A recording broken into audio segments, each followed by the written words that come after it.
3, 2, 1, go. Fuck off, Kit. It's fucking awful. It'll go back and forth. It should be fun.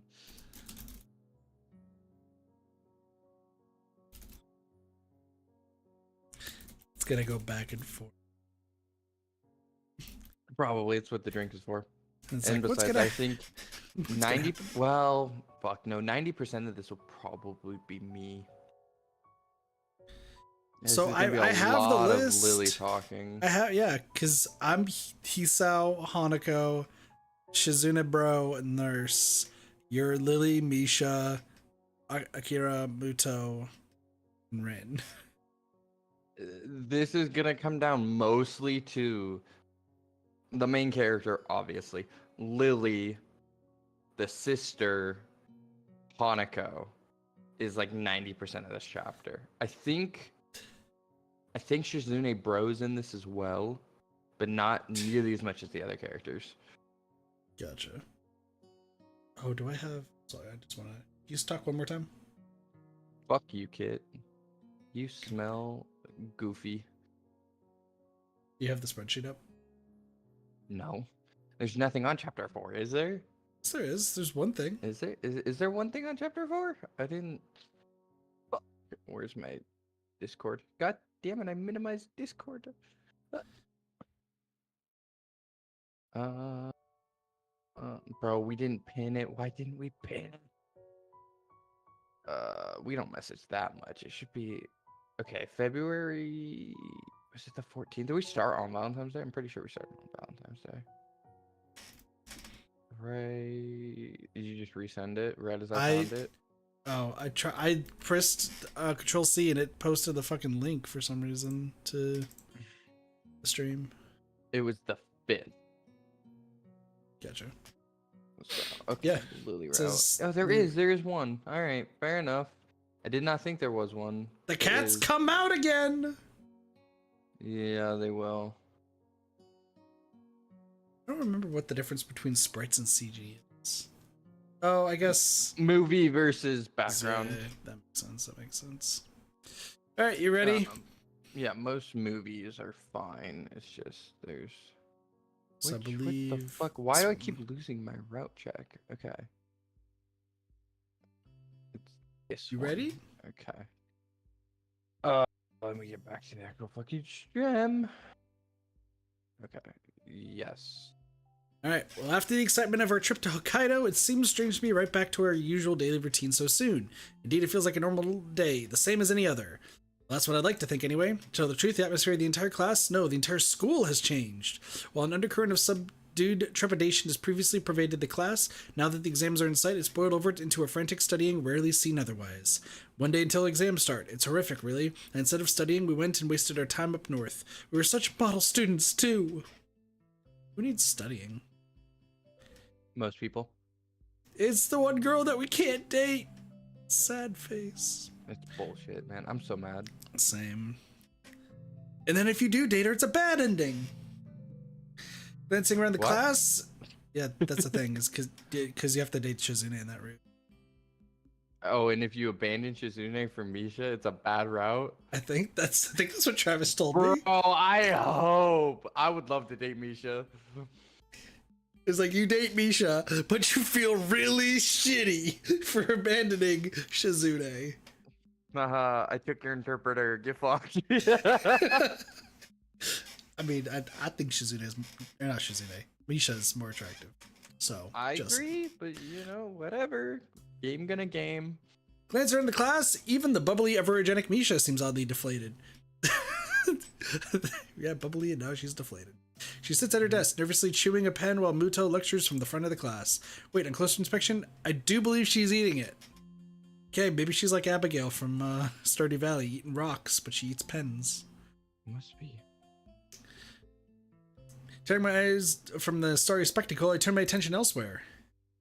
Hanako sits frantically scribbling in her notebook, her face mere inches away from the page, seemingly trying to record every word that leaves Muto's mouth. Shizune is, well, Shizune. Cool as a cucumber, she sits diligently taking notes with her attention wholly focused on the front of the class. Truth be told, it's what I should be doing as well, if not for the fact that I feel like I have a pretty good handle on what's being covered already. I wonder how Lily's doing. While she does have a good head under her, she has plenty on her plate, unlike me. Her class representative duties, taking care of Hanako, or her other social contacts, not contracts, her extra English studies, that girl really does take on a lot. And now we're dating her, so that's another thing. Lunchtime bell brings a sigh of relief from the entire... Oh, sorry. Before we continue, I was going to talk. Sorry. So, I was thinking about this because we were talking about like the game and everything and like how the game is written and whatnot. I put this. You know how when there was like the sex scenes, right, for Lily?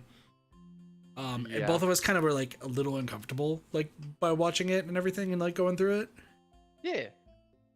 I realized because I watched actually back the Emmy route and the funny Yeah. But I realized that like my reaction is vastly different, and not even just because time has passed and like learn more. You're old now. Such. No, I don't think it's because of that. I think because it's similar to what we were talking about earlier with like the way everything is written.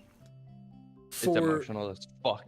Yeah, so in Lily's route, it's very emotional and like very, two people being very vulnerable sharing with each other. And being a moment. Meanwhile, Emmy and Isao high are school like relationship. I wouldn't even say it was a high school relationship. It's just literally the fact of like, woohoo, let's try everything. It's like, okay. Like they were just they didn't care. It was carefree. Yeah, very carefree, and they're just having a fun time with it, but also like in a relationship and close with each other. So I don't know. It doesn't shake out exactly like that for me. I think like, have you ever watched like 50 Shades of Grey or something? I mean, well, but you know what it is. Yeah, absolutely. So Allie wanted to watch that one time, and that doesn't bother me. Like 50 Shades of Grey from a cinematography standpoint, I actually can like appreciate. Some of the writing falls off a little bit, but overall the cinematography of it is actually like really good. Whereas there's certain like they do that same kind of the scenes they do in this, not explicitly in anime, but it kind of leans that direction, and that makes me ever more uncomfortable. So I do think part of it is just the art style more than anything. Because anytime I see an anime character, like the game will be like they're 50, and you're like, it looks like a child. I don't like it. Yeah, no, that's always been a weird Uncomfy. thing. Yeah, no, that's always been a weird thing with anime because I don't watch that much anime, but I know that's like a trope. Like, yeah, it's more prevalent in specific anime, but I mean, like, also, one of my like, favorite anime of all time is called Goblin Slayer, and Goblin Slayer wants you to know how brutal of an anime it is. So in the first 5 minutes, goblins capture a girl and strip her clothes off, and super uncomfy. Super fucking uncomfy. But I can watch 50 Shades of Grey and just giggle at it. So, this is different for me. But then again, like, because I was going to say, like, that whole trope, you have Leader from Nikkei, which is that trope exactly. Yeah. Oh, God, yeah. Or Rin. Is it Rin? Yeah, it's Rin. No, it's not Rin. It's, Talk about the actual child? Yes. The one with the penguins?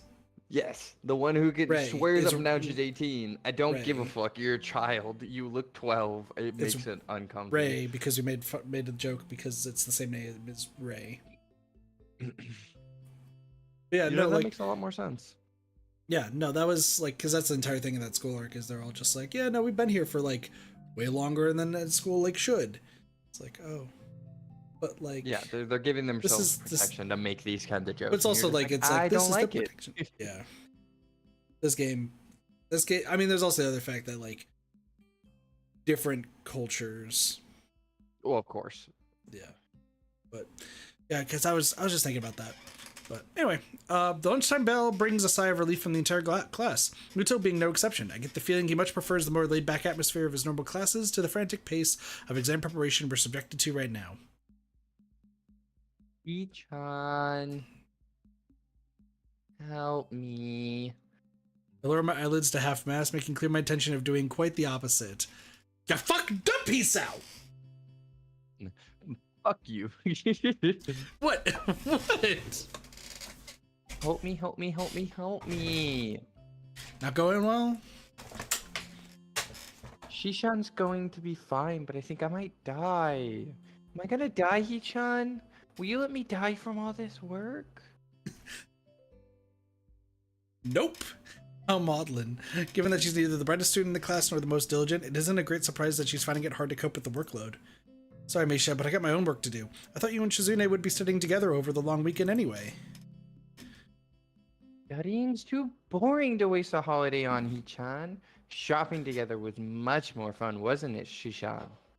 And that's when they went to the adult store. Okay, kid. God damn it, bro. It's this type of game. Fuck off. I mean, it is. Would it surprise you to say that when I worked at laser tag, a lot of like when there was like a holiday that we would be working, if people were working, they were obviously working, but if they weren't, they were at the adult store down the street. Yeah, that's uncomfy. Do not like that. Yeah, they would come back in and be like, "Oh, we went shopping," and be like, "Oh, no, we went to insert name here," and I was like, "Oh, Great! Thanks for sharing. like just by yourself, or like you and your boyfriend? Oh no, like 4 of us that all work here together and that like aren't, you know, romantically or like with anybody like that's within that group. Like we're just doing this for." It's like, okay, fuck you guys. No, don't say that. Bye. Like that actually happened. Yeah, that adds up. It's also odd that an adult store is like down the road from a laser tag place. Kind of odd. Also true. It's also now that I realize Shizune has been looking over to us and that Misha's arms have been moving likely all this time. I must be really zoned out to not have noticed. What is it with girls and shopping anyway? Even Lilly and Hanako have dragged me out with them a couple of times. But you went anyway. It's so rare to see a guy that likes going shopping. Doge doesn't like to go shopping. Put me in a micro center. I'd love to go shopping. I love shopping. Well, my role would probably be best described as pack mule. I can't say I share your enthusiasm about the experience. Back to the exams. You said after you got back from the days off, didn't you, Shizune? Wait. Of course, Shi-chan. It's only sensible to study in the days before. Misha just got called out slightly. Yeah. Misha makes it sound vaguely similar to a dying cow. She realizes her folly and unceremoniously flops onto her desk, betrayed even by her best friend. Judging by from Shizune's quite frustrated look at Misha, she probably told her to study as she did. Don't worry, you can still gain some grades if you start studying now. Maybe. Misha does not seem overly amused. It seems the bubbly balloon of everlasting cheerfulness has been cruelly popped. Shizune's signing goes unnoticed by the moping Misha, earning her a quick poke in the shoulder. It takes barely a moment for Misha to get back into form. Oh, so what did you do over the weekend, Hee-chan? Got fucking late. Let's go. I was about to be more subtle, be like, oh, you know, I had an eventful time, but I lost something, so it's just. Shut up. Just took a trip up north with Lilly and Hanako. It was pretty nice.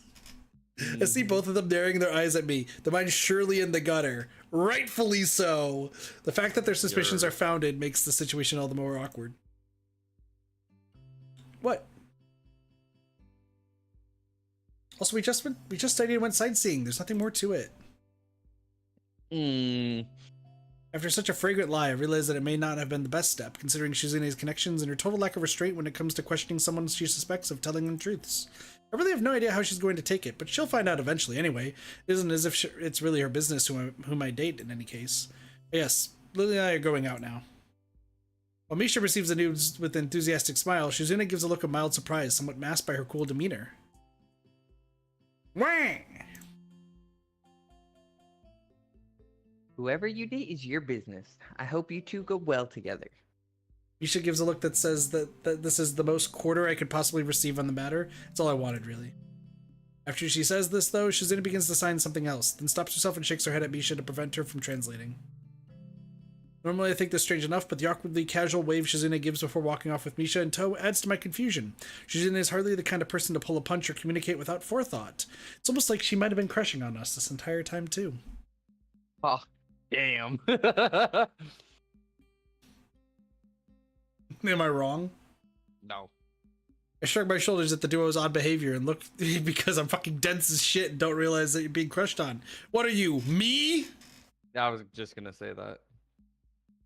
I had to make the joke first.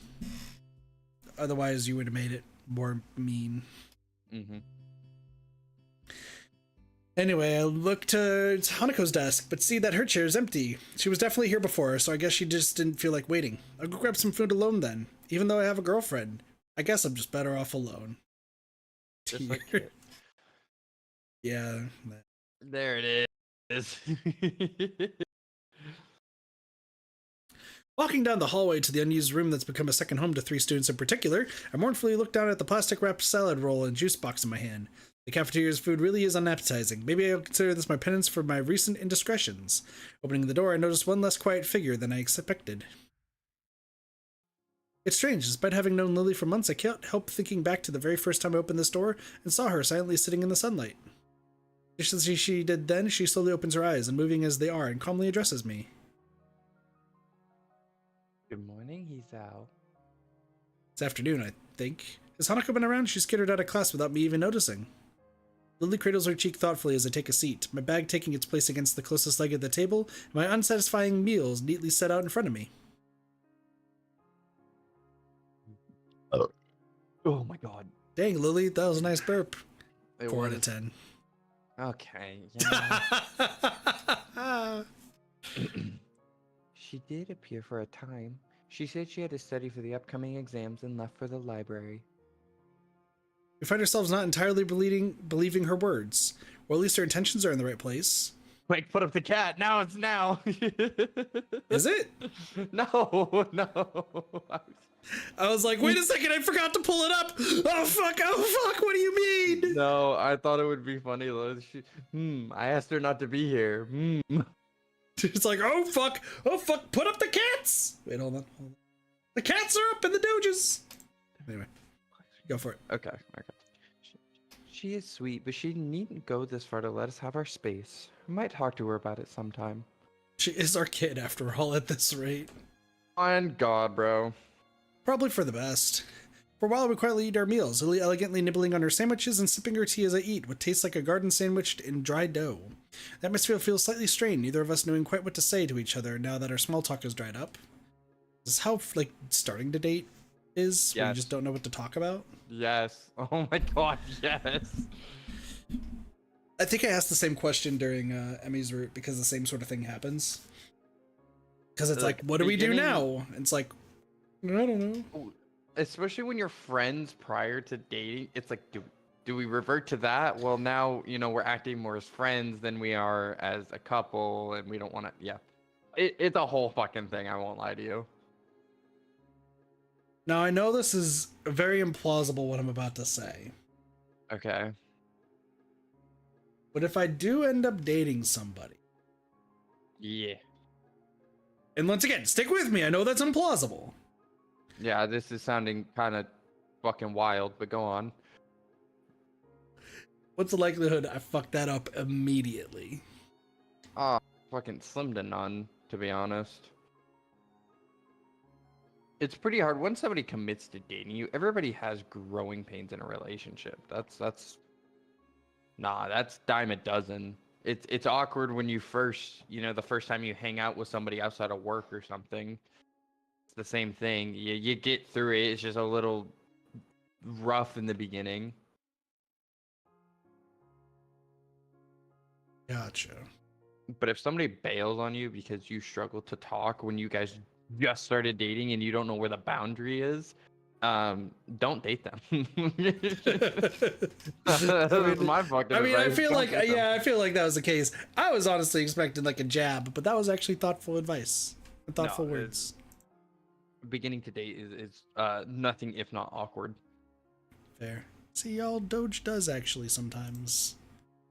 I say this for chat explicitly because if I give Kit bad advice, well, that's Kit. He deserves to suffer, but I don't want to give chat bad advice. Why? I stand my ground. Motherfucker. I need all the advice I can get. This is where you usually interject saying it still won't be enough. Trash. Motherfucker. I thought that would go better. Yeah. Eventually, we both finish our food with no conversation forthcoming for quite some time. Eventually, though, Lily's soft voice breaks the silence. A lot happened back there, didn't it? Yeah, we lost something. We gotta go find it. Hey, yo, I gotta go back. I gotta Go like here to look for it. Yeah. I had a bad joke. Text Akira. Hey, can you find something when you go back there for me? Yeah, no, what? No, I was My gonna say. V-card. No, I was gonna be like, we have to have Hanako help find it. That might be worse. That might be worse. I won't lie to you. It's just a bright red card with the letter V on it. There's 2 of them. We gotta find You'll them. find it. You'll find it. I promise you, you'll find it. However, if you want, you could lose yours too. Hey, yo. Again, All I'm saying Silas. is Kira has a boyfriend, and they go up there a lot. Just saying. I thought we already covered that. But I'm Yeah, just we did. saying, 4 people, maybe No. 5. No. Again, silence. With both our minds on the same topic, though, I think I have my feelings on that sorted out. I know everything happened in kind of a hurry, but I don't regret anything that happened in Hokkaido. Not one thing. He's out. Slightly tense to take her hands in mine, have to feel her, have to settle my own nerves. I stand by my words back there, Lily. I love you, and I won't leave you. I only wish for you to think the same. Sparks is here judging us. Pork. She silently reflects for a long time, which feels like an eternity. Her reverie comes to an end as she takes one hand from mine, placing it over them as she leans her body forwards and stands out of her chair.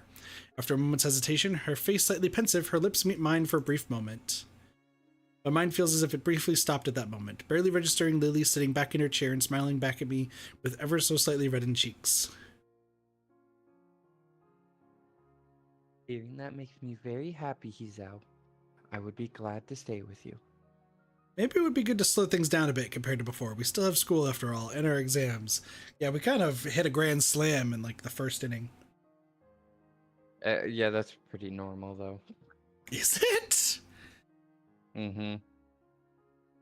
Well, for people who are already over that step, like before you lose the card, you're like scared to do it, so you like very slowly walk up to that line. So not what they After, did. yeah, after you've lost it, I think most people don't care. Again, American thing. So if you're not American, I don't speak for you. But Unless your name is Iffy from oh God, bro. Drop. We watched that um, episode like yeah. 4 or 5 days ago. Oh, you just watched it? No, I No, already because I was watched it. standing behind you. Okay, good. I want to make sure. I wasn't sure. Yeah, no, I literally walked in as they were doing the picture one, and then you and Allie had the phone call or the phone number conversation. Yeah, but yeah, no, most people fucking sprint that really fast. Maybe it's a teenager thing because most of my relationships were when I was a teenager, or maybe it's a depression thing because COVID. But It might be both. I don't know, because like most people there's... sprint that line. It's because you don't have like physical contact is a big thing for a lot of people. Mhm. But you know, our society is built on pretty much minimal physical contact besides like shaking a hand here or there. Yeah. But Rip like Derpy. at your workplace, you don't get any physical contact. My workplace, you don't get any physical contact. You and me have no physical contact with each other. So if not for a Yeah. partner, you go months and months without physical contact. I understand girls were a Unless little you're bit me. different, or a little bit different with that because they, you know, hug their girlfriends or whatever. But even that's not the same as actual physical contact of a romantic nature. So was we gonna just say- crave it a lot more. Unless you're me, years of nothing. Yeah, and that's normal for guys. Oh. There. Also, what up, Derpy? It might be better off on YouTube, because if YouTube is probably better. But yeah, no, crazy. Anyway, Lily gives a mischievous. God damn it, Doge. Gives a mischievous giggle. Four more times. I need to update a lot of stuff. I'll be nice. She gives a mischievous giggle, which proves to be contagious. That might be a good idea indeed. Do you think you'll fare well in your exams? It's only one day until they arrive, as you say. I probably should have studied more, but I think I've got a good enough head to manage. That said, I had to bat off Misha and Shizune. Is your class as worried about the exams as mine? She lets out an exasperated sigh, all but confirming it. I'm thankful for the atmosphere becoming a bit lighter. I think so. I've already been asked for help by 2 of my classmates, and there will no doubt be more. Think of it as your first training in being a teacher, maybe. That's probably a good way to think of it. On that note, how are you faring in your English studies? I remember it was far from your strongest subject, and the few sentences you memorized to speak to my mother aren't likely to help. Damn, right on the mark. You got me. If you don't mind, would you be able to possibly help in that regard? Please? It would be my pleasure to help you, Hazao, but in exchange... Take my pants off right now. Sorry. I was about to say send nudes. But then I was going to make a really bad joke out of that. Did you see the meme that was like, send dudes? Don't you mean nudes? No, I'm in a fight. I need more men. Yeah, no.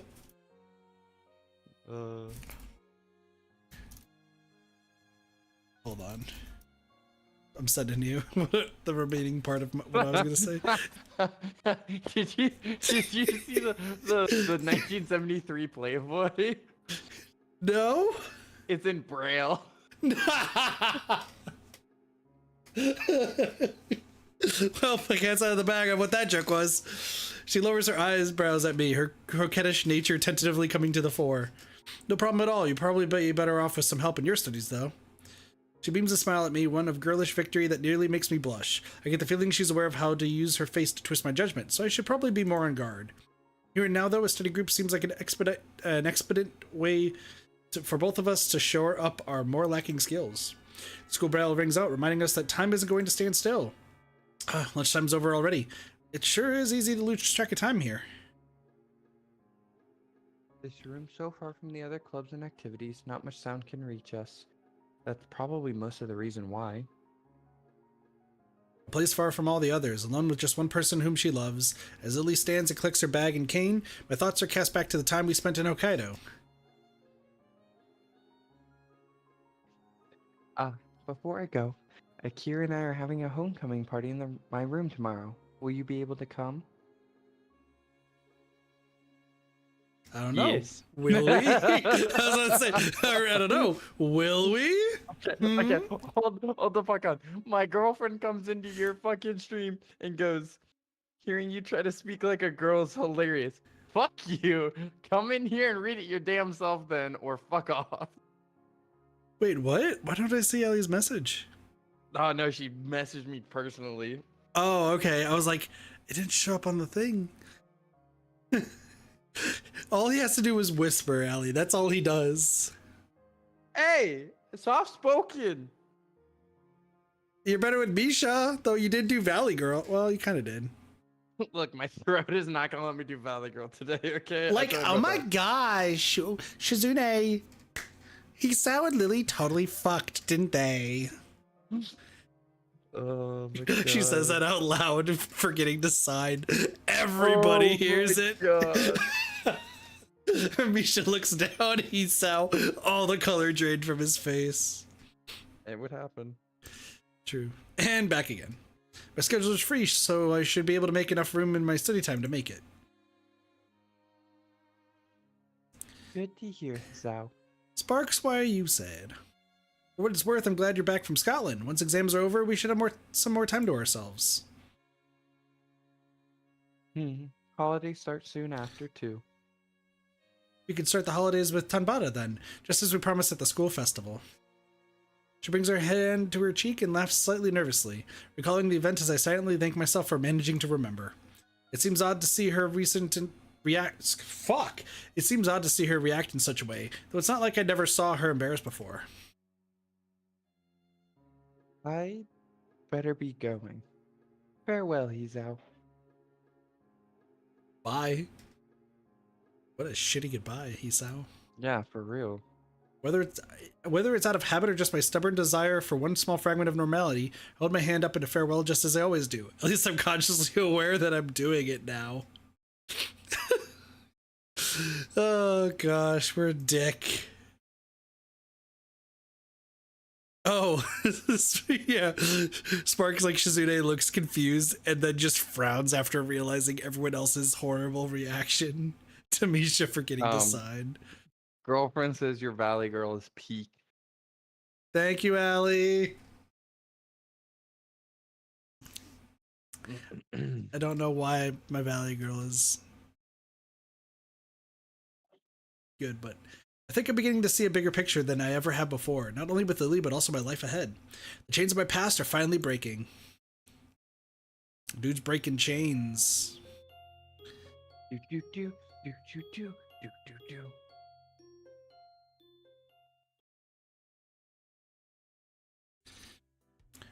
Walking up the now slightly more familiar corridor of the girls' dormitories, I could hear the faint sound of laughter coming from up ahead. It doesn't take long to identify the source as Lily's room, though the deep timbre of the female voice unmistakably belongs not to her, but to her sister. I'm just double checking. I wrap my knuckles on the door. In a bit. Okay, I wrap my knuckles on the door with the usual 3 light taps, my hand barely retreating as the door swings open. Suddenly, I'm like, when it says, like, sing the chapter, and like this, I'm like, oh, this is gonna be interesting. You have a while. Okay. Hey, Hizao. Why is Akira sounding so seductive? Because Akira knows what happened. Do we think that Akira knows what happened? Akira has to know what happened. Akira planned this all, was like, they're gonna fuck. Exactly. They're gonna fuck. Just kidding. Supplied the wine, supplied everything, cleaned the carpets. We're good. Mm-hmm. Hey, hello, Lily, Hanako. Hanako looks up tentatively, her hands buried in her oversized pink nightgown. From her side, Lily turns sideways towards the direction of my voice and smiles. It would be a flagrant lie to say I dislike the sight of her in those pajamas. I catch Akira giving me a sidelong look with a knowing grin, to which I reply with a sharp glare. Okay, yeah, Akira knows. Akira knows. I'm telling you, dog. Why don't we get with Akira? No, I'm just kidding. She takes the hint, shrugs, and walks back to the low table in the center of the room. As I go to join her, Lily gives me a nod of greeting and starts pouring me a cup of tea. It's nice to see you again, Hanako. You've been getting around recently. Hey, yo. Hey, yo. Hey, yo.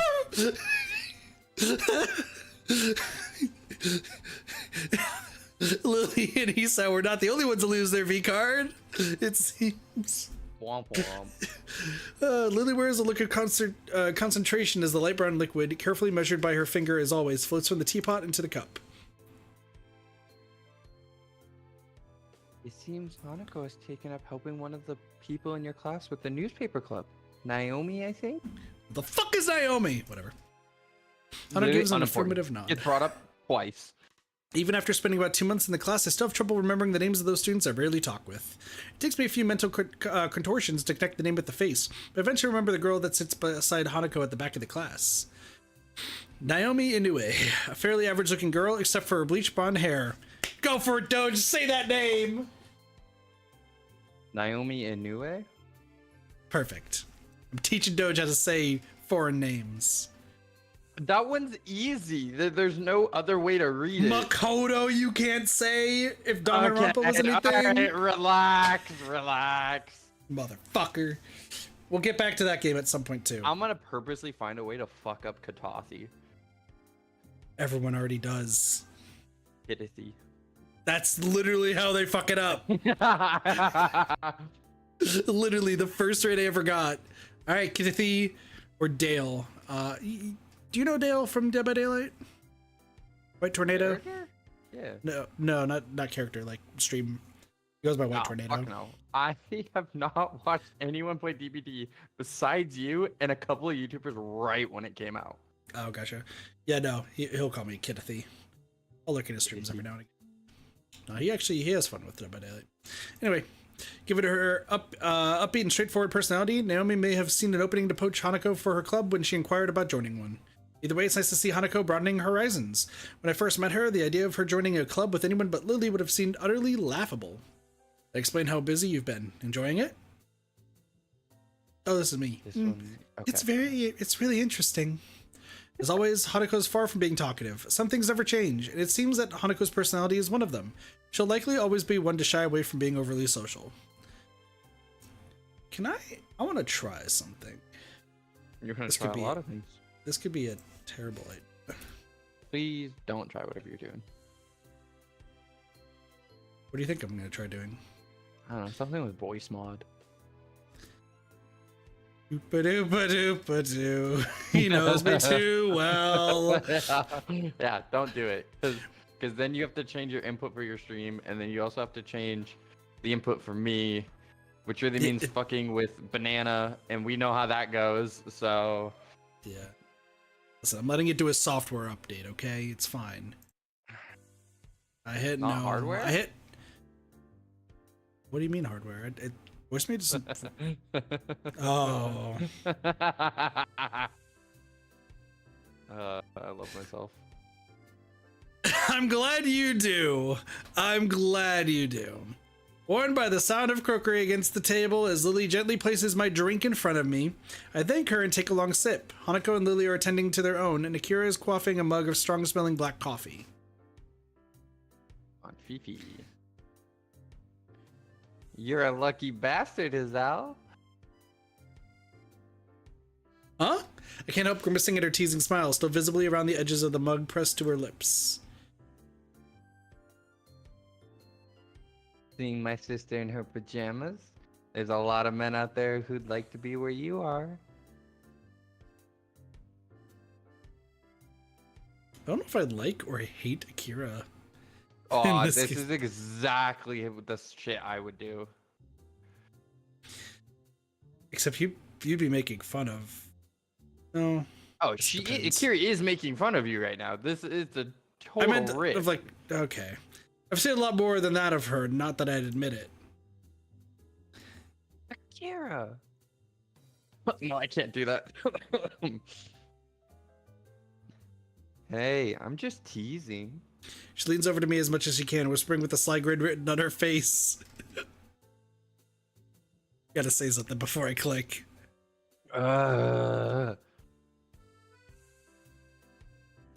was me saying something. Okay. I know we both read it before I said it, and then... And Hanako too, you perv. Hey, it was her idea. We both look over to her face turned to the ground and her hands fidgeting in the lap of her nightgown. If it's you, so I don't mind. Sorry. Okay. We've already made the joke! And there's 4 people here! This could be bad. Somebody needs to be the cameraman. It's actually Isao. He says the camera. Just stop talking. Read your fucking prompt. This could be bad. I know Hanako's altogether too innocent to bother reading too much into such a thing, but the expression Akira directs at me is positively stormy. Akira, please. It seems Lilly can sense Akira's sudden change in aura just as well as I, even without seeing it for herself. Akira slowly looks away from me like an attack dog leashed by its owner in the nick of time. I breathe a sigh of relief. I can't think of a more appropriate time to try and change topics than around now. If you don't mind me asking, Akira, what do you do for a living? I've never seen you out of that suit. Thinking about what to do with yourself after school's over,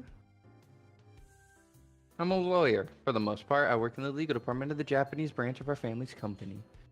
Because I'm rich. The most boring possible answer, I suppose. Law's a pretty dry topic to most people. Kinda. Oi, you're not supposed to agree. Lily gives an amused giggle while holding her teacup and saucer, Hanako quickly joining her. This friendly atmosphere between everyone is something I'd missed while Lily and Akira were on their trip. While the dealings I had with Hanako didn't help, I think just not having Lily around changed the mood. It's so nice to be back. I missed you, Hizao, and you too, Hanako. Same goes for the both of us. I'm guessing your classmates were happy to see you back. In a manner of speaking, yes. What a shitty sentence. Yeah. Her entire class is blind. Akira's amused snort shows she's well aware of Lily's attitude towards such figures of speech. I imagine she didn't have to be, given how long they've been together. Did you have fun in Scotland? For a moment, I wonder why she's asking, it having been quite a while since they came back, but then I remember everything that happened. We're simply not had the time to look back, what with the exams and our Hokkaido trip. Lily's face goes distant for a moment, and the fact that Akira's first reaction is to look over to her sister doesn't escape me. Nonetheless, she quickly collects herself. It was nice. We hadn't met our family in such a long time, so it was a wonderful reunion. Yeah, I guess that's right. Their house being beachside was the best part, though. From her dismissive tone, I get the feeling Akira doesn't like their family as much as Lily does. You only like that because you finally had time to play around. Just because I'm the better swimmer. I don't take after the athletic side of the family, that's all. And I can't fucking see. Well, you can take heart in the fact you got the height genes at least. And the bust genes. That's not really the kind of thing to say around others. Akira, no censor. Lily, sometimes the censor. Hanako, the censor. Basically. Though Lily pretends to scold Akira, she does so with an unmistakable, slightly cheeky grin on her face. I doubt Akira really minds that, judging from her nonchalant expression. While I don't either, Hanako's looking down and blushing furiously beside me. The sisters' antics aside, their parents really do lead a bougie lifestyle. Is that really how you spell bougie? That is not bougie. That is not bougie. Borgias? Borgias? I've seen the word before. I'm just terrible at saying it. Yeah, it's not bougie, though. I know it's not bougie. Hold on.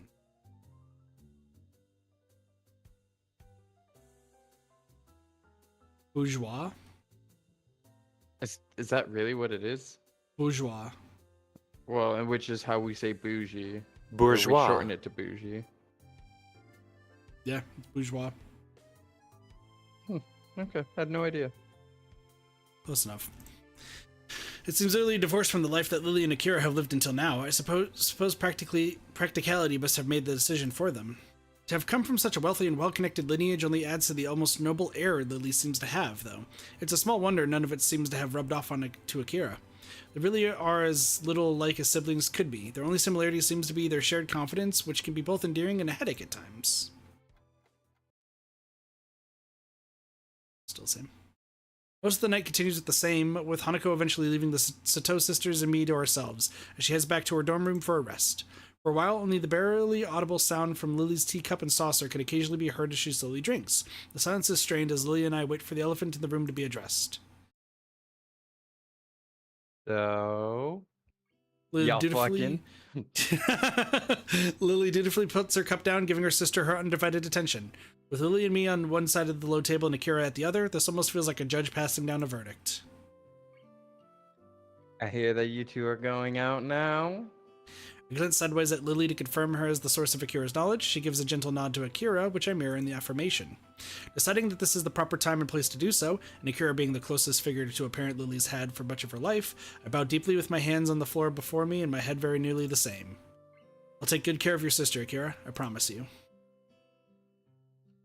See? He's a lovely young gentleman who rearranged my organs.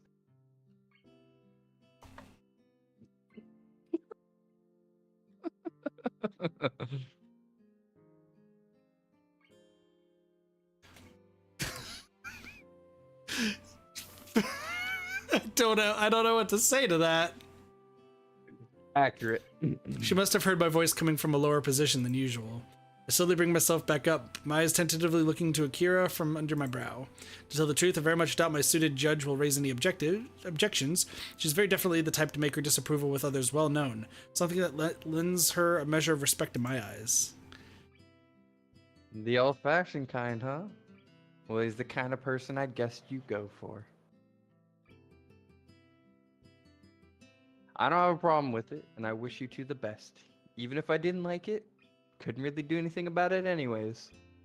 I offer a nod of appreciation to her as Lily gives a small sigh of relief, likely more out of duty than in any actual belief Akira might have had any problems with us being together. Facts. I do wonder, though, how's the rest of the family taking it, particularly the part residing at Yamaku? Have you told her? Smiles turn to grimaces as Akira grins downright evilly. Those closest know how to twist the knife best, after all. Sure. You can talk. Wow. Chat. No. Get him. Fucking do your Chat. Chat. Get him. Call Kit Stinky. That's it. YouTube time. Understandable. If Twitch is gonna be mean to you, just switch.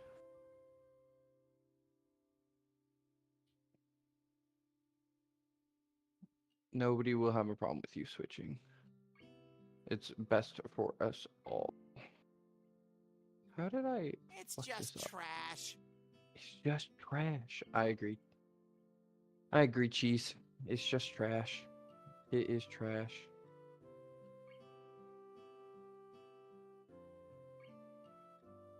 Ba, ba, ba, ba, ba, ba, ba, ba, ba, ba, ba, ba,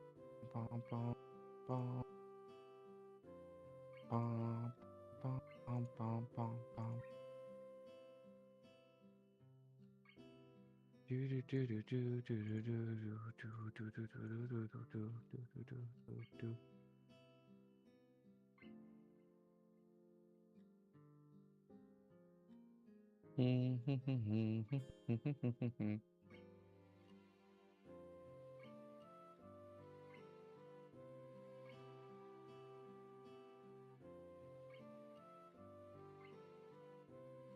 So, anyone dive recently to, defend some democracy? No? Damn.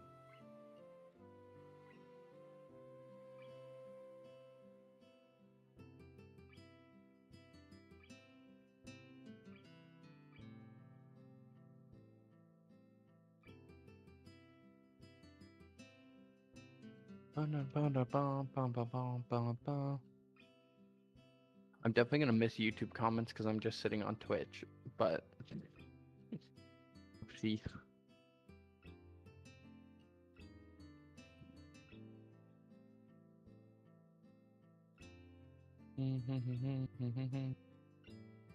Where'd Kit go? Kit's taking a piss. Just give him a minute. He'll be back. Bum bum bum bum bum bum bum bum bum bum bum. No no no no no no.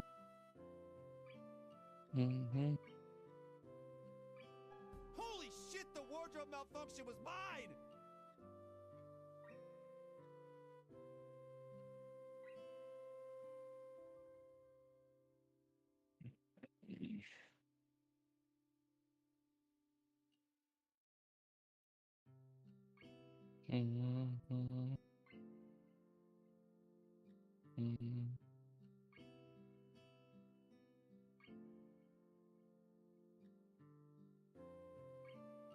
Twitch is giving some people issues, Cheese. Just Twitch doing Twitch things. If it's working for you, you can stay on Twitch. That's what I'm on. I pretty much exclusively use Twitch, though. Just because I have two YouTube accounts, so switching over just to watch kids stream and then switching back after is annoying.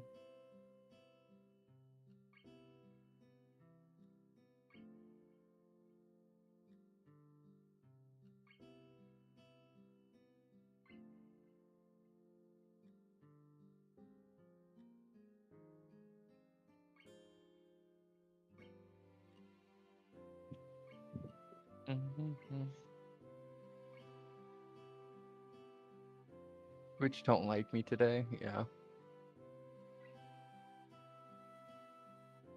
Which doesn't like anyone most days, so.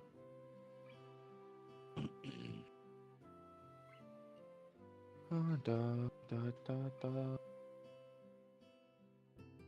Do do do do do do do do do do do do do do do do do do.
Well, yeah, kid's taking a while, but I hope chat's having a good day.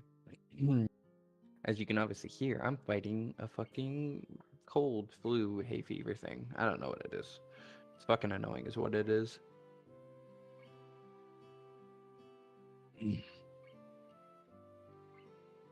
But could be worse.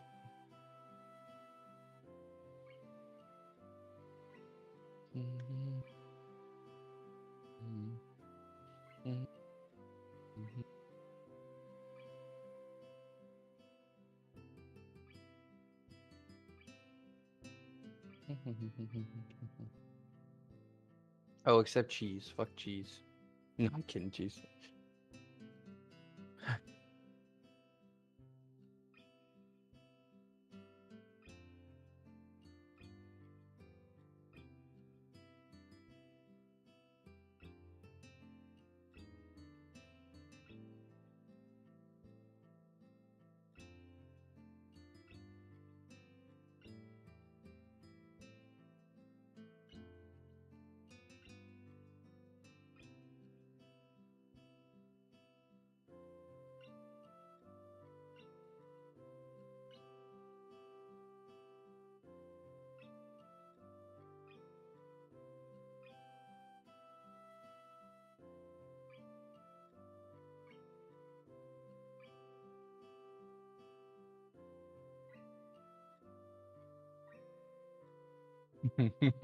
I had to cheese.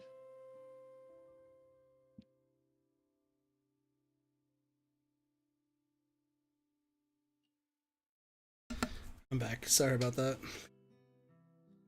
God, that was awful. You picking on cheese? Also, high cheese. Yes, yes, of course I was. Flu season started for y'all. Well, Doge is sick one way. I feel awful the other way. But Sparks is being lazy. If I get sick again, though, that's just par for the course around here. Anyway, sorry to halt that. Go for it, You're Doge. good.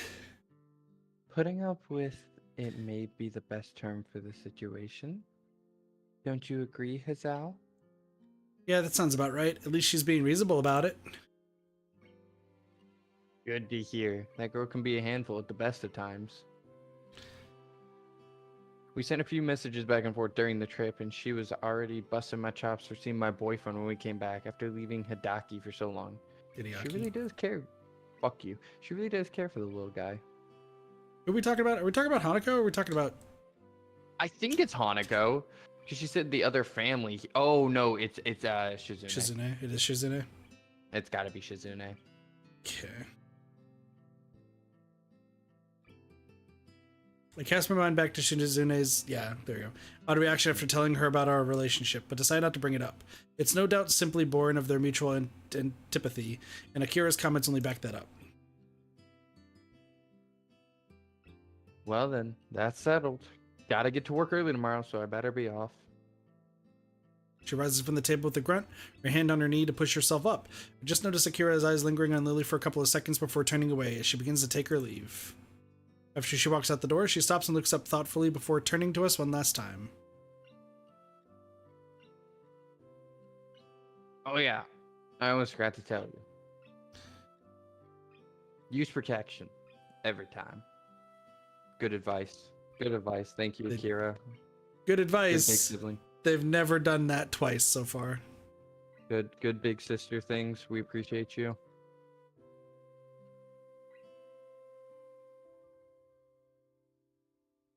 Sorry, I was like, Derpy tagged me in something. I gag violently on the tea in my mouth. Contrary to my own, Lily's composure holds perfectly as she seems entirely unfazed. I'm kind of impressed. We are. Don't worry. Except the first two times. And the next one. And probably the one Atta after girl. See you. that. Spice! See us. See you. And with that, she turns and strides away. A hand held high as she disappears into the darkened hallway, closing the door behind her. The most reaction I can muster is flopping forwards onto the table, completely drained of energy and truly exhausted by her. Lily's ability to hold her own against that suited devil is something I admire. She really is incredibly blunt. I don't think I'll ever be able to keep up with your sister's energy. As I feel Lily's soft hand come to rest on my own, I roll my head to the side to see her gently smiling. For a long time, we simply sit beside each other silently. Given her unquestionably unusual height, she's pretty much exactly as tall as I am, probably a couple of centimeters higher if anything. Like this, she appears even taller. The feeling of her pale, soft hand against mine is a pleasant one, as is the sight of the thin silken pajamas she wears, showing her curves and collarbone. You do get on well enough. You do get on well though, even if you do say that. God, it's so clunky, man. Sometimes the English dub is just clunky. I guess. You know, you two are a lot more alike than I first thought when I met you. Then it's a good thing I quickly stopped you from going after her, isn't it? Damn! You're right, though. Though she jokes about it, my assessment of my inability to keep up with Akira, either physically or mentally, was quite in earnest. Lily's slow-paced and ladylike, almost motherly nature is perhaps the single thing that helped me most in the first weeks at Yamaku. Come to think of it, wait, since when were we using protection? As I give a curious look to my side, Lily's cheeks puff out as she huffs at me. Unlike you, I remembered. The packet is in the cupboard next to this thing. Plan I'm not B, the- kid. So I'm not the only one of us that takes a pill. In hindsight, I feel rather thoughtless for not remembering it all and leaving it to Lily. Looking over to the cupboard she mentions, I notice against the knee-high piles of books around us that were here the other times I'd visited. For the most part, they're lined up against the wall to give a little more room around the table. Why don't you get a bookshelf for your books? It's odd to see books just piled around, especially given that your room looks so neat and orderly otherwise. They're easier to find this way. I know exactly what pile each book is in. Wouldn't you still know that after putting each set on a different shelf? That may be, but So she's not immune to bouts of laziness after all. You have so many of them. It's kind of a shame we can't share our book sets despite both of us reading so much. She gives a short giggle. Come to think of it, why do you order your books through Yuko? I imagine there'd be plenty of sites that you could order books in Braille form, especially in English Braille. There are a lot of text-to-speech programs, too. She turns her head slightly away from me, which strikes me as somewhat surprising. I'm just not all that good with computers. I'm alright with typewriters and braillers, but that's about it. Her tone almost makes me chuckle. She's a prideful person, so admitting something like that must be difficult. So Lily's a low-tech kind of person. Given her old-fashioned personality, it's not really a stunning surprise. I wouldn't worry about it. A lot of people aren't really that good with them, so it's not that unusual. That unusual? Now she's even more depressed. It feels like I'm twisting the knife rather than healing her wounds. With a bit of squirming, I shuffle my way closer to her, tentatively putting one hand around her waist to hug her. I'm still not really used to this kind of physical affection, but Lily seems to like it. Aww. Lily smiles as she turns to face me, a kiss being the reward for giving in to her. She draws me in, brushing my upper lip with hers before pressing against both. This way, every one of my senses is filled with her. The barely perceptible scent of her hair, her taste as her tongue fleetingly touches mine, the tenderness of her lips, the image of her filling my mind, the total silence apart from her faint breath. We may have kissed before, but even if this is more of a kiss of simple affection than anything, it's still a new and pleasant sensation. Judging from her vivid blush as she pulls back, it's obvious she feels the same as I do. Even if we're entirely alone, it still feels a little embarrassing to open up to each other this much. If we take everything day by day, I think that would be for the best. Small steps, right? Yeah, just small steps. We have plenty of time to be together even after the school year is over. As long as we move together, I think everything will work out okay. Neither of us is going anywhere soon after all. For now, I'm just thankful for the small moment in time we can spend together.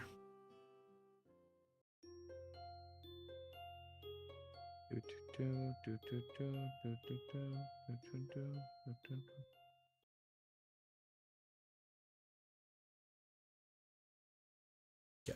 I started moving in front of the door to the nurse's office for what feels like at least a dozen minutes or so. It's not like I'd ever entered the small beige room before, nor is it because of any feeling of childlike anxiety over the visit. Maybe it's because the nurse's office is akin to a confessional, an admission that my body is flawed. The knowledge that such a fact is kept entirely confidential between the nurse and me hardly lessens the feeling. Remembering that the bell to signal the end of lunch break will sound soon, I give a sigh and open the door. The burden will stay with me just this while longer. Well now, if it isn't Akai, good to see you. Bad, I guess, considering that I'm a nurse.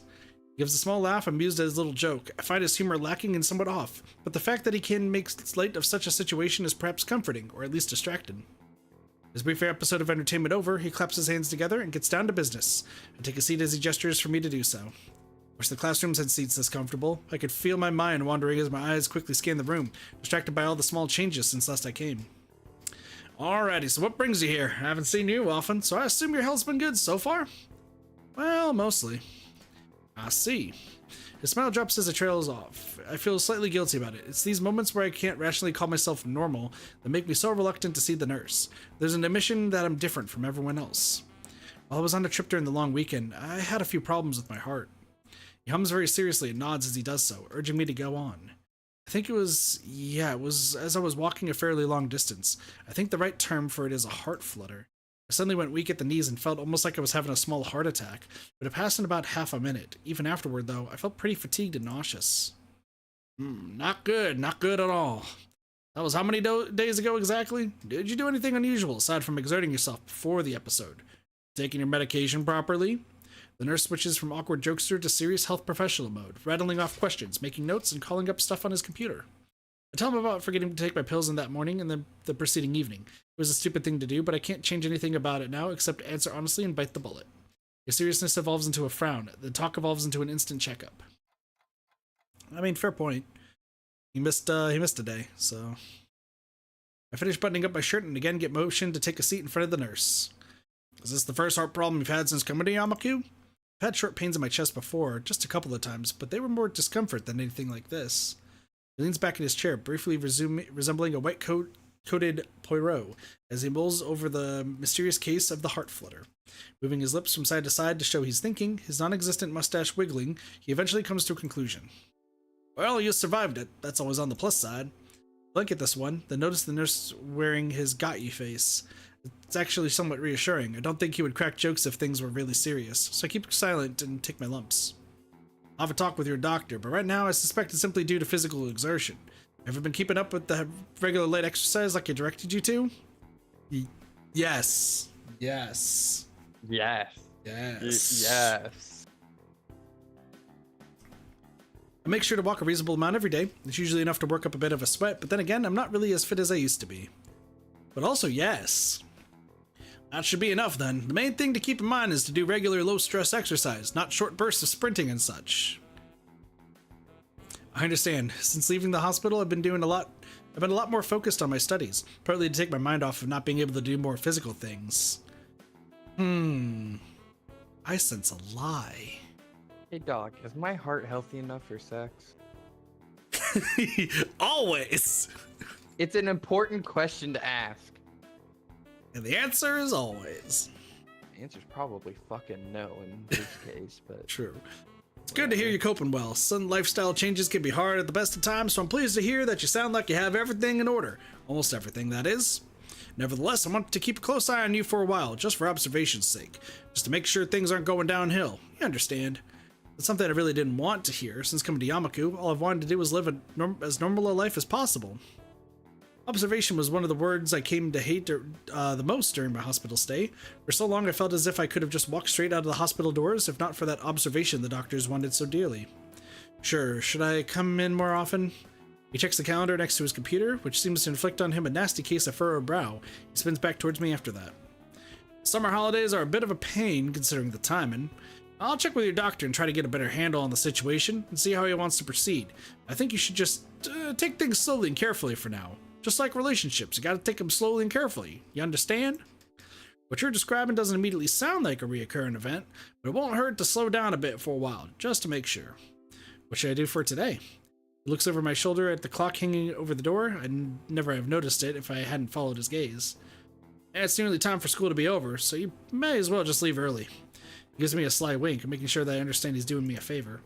Well, nurse's orders. Thanks. That's what I'm here for, after all. I know you might not want to hear this, but you can't ignore your condition. Don't hesitate to see me if you have any further problems, or if you're just having anything you want to ask. Bye.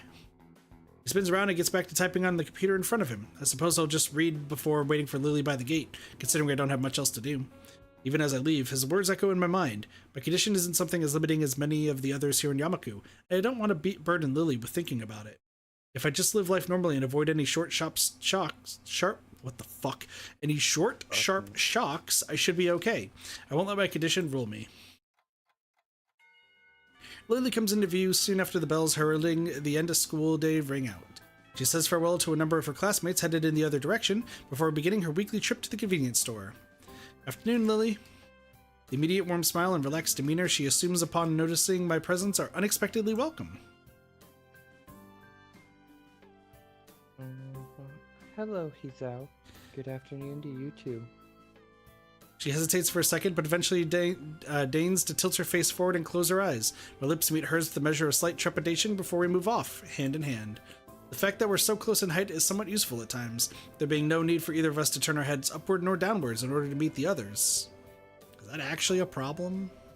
Yes, I've definitely gotten some sore, neck stuff.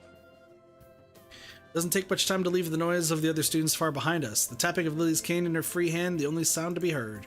Silence, blissful silence, is all that greets us while we slowly walk in the setting sun's light. I think I'm coming to really like this town. The huge green hilly expanse, the trees everywhere, the somewhat rustic little buildings. So, you've come to appreciate the tranquility of it as well? I think so. I came from a metropolitan city near Tokyo, so the quiet of this town really alienated me when I first arrived. After a while, it became really nice, though. I think I prefer it to the hustle and bustle of my home city now.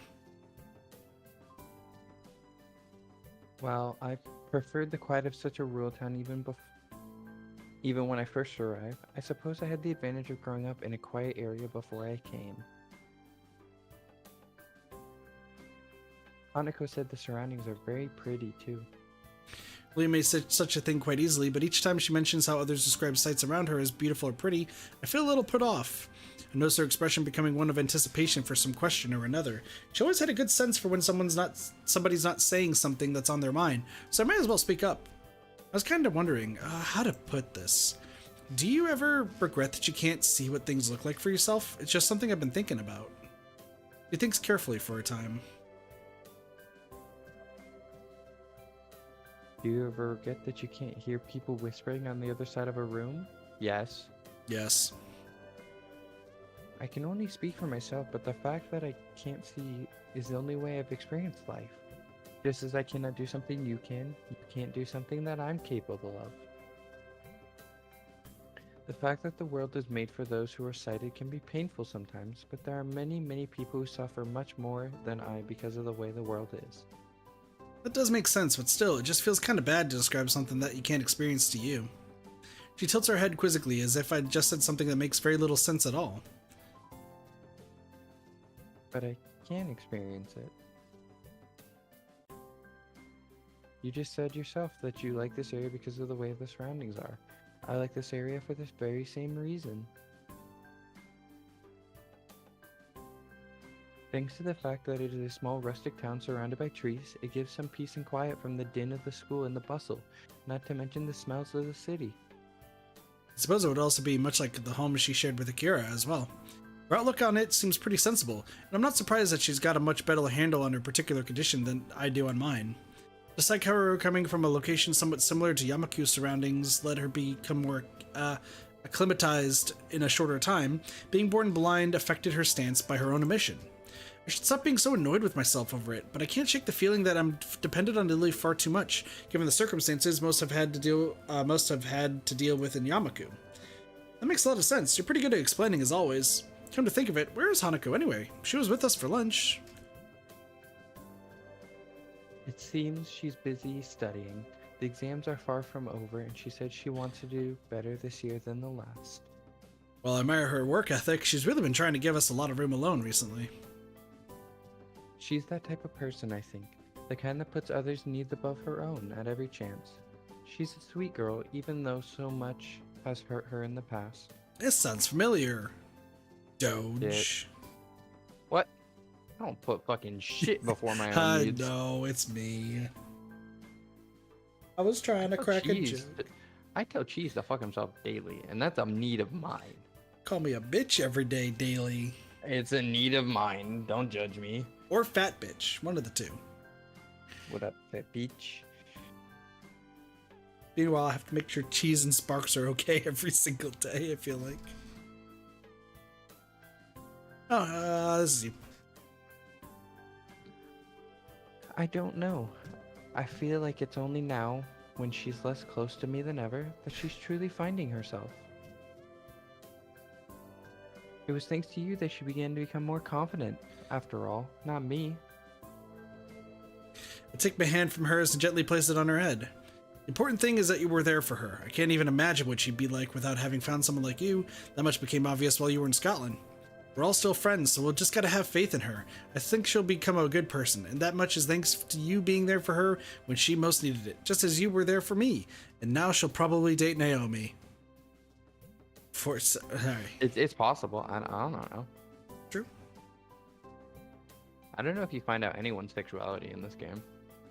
At least they like the opposite sex most of the time. Well, the main characters do, but they could also... Like, that's what I'm saying. Exactly. It's like, yeah, you have no fucking clue. It makes me feel a bit childish when you sound so wise. well, I try. Are you doing anything Oh, on the wow. weekend by any chance? Nothing that comes to mind. Why? Then how about a date on Sunday? It'd be something to do besides exam preparation.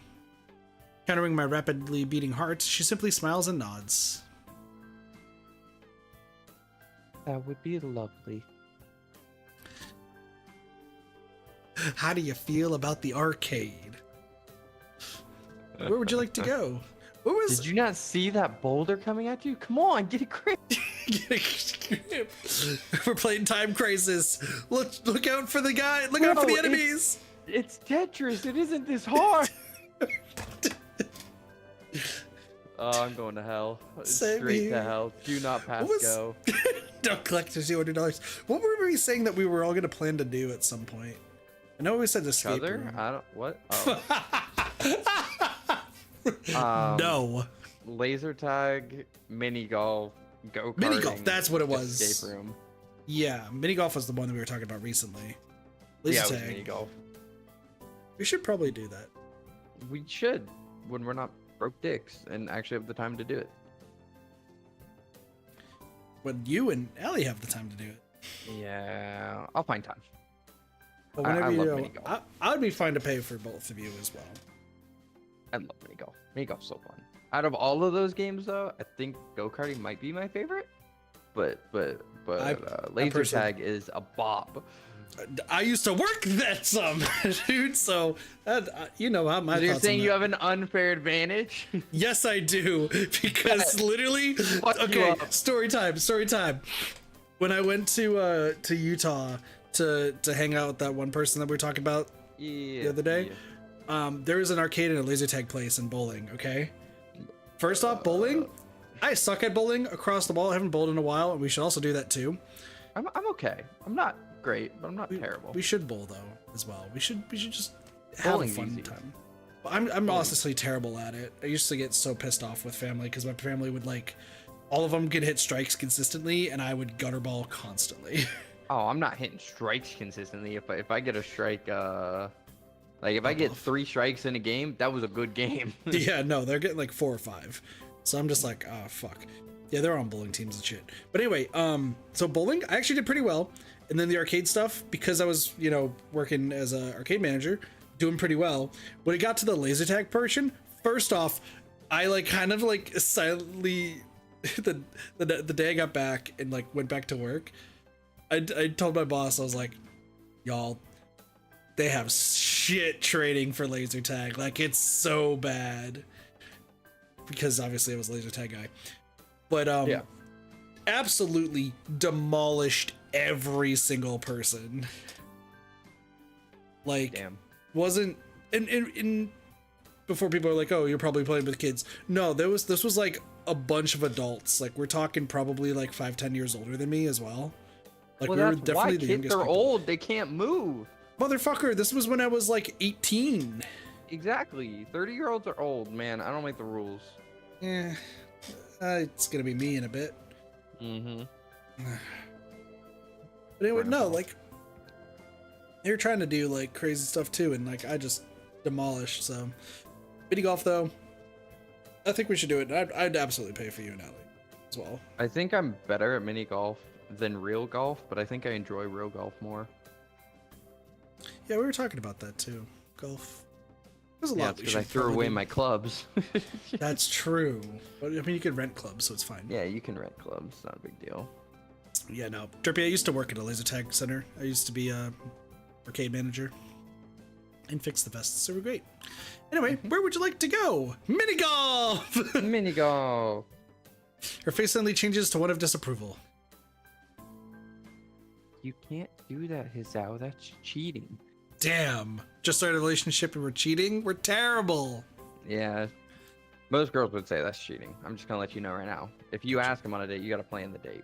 Gotcha. Do what? A gentleman should never ask a lady where to have a date. I gotta write this down. Where's my notebook? Yeah. Oh. Her smile quickly comes back, assuring me that she's far from serious. Don't worry about it. I'll think about where we should go. Could go. I'll leave it to you then. I promise to decide on the next date, though. With her plans of the weekend made, the rest of the walk down the hill continues in silence. The prospect of that lasting for any length of time, however, is shattered as I catch sight of a familiar figure waiting for us, her hand held high. Well, it's not Rin. Shut up. Kit, you're not going to use that, but no! Yo.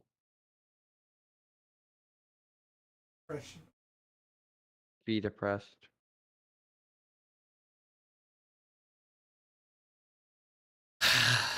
This is going to be the joke for my entire time I stream.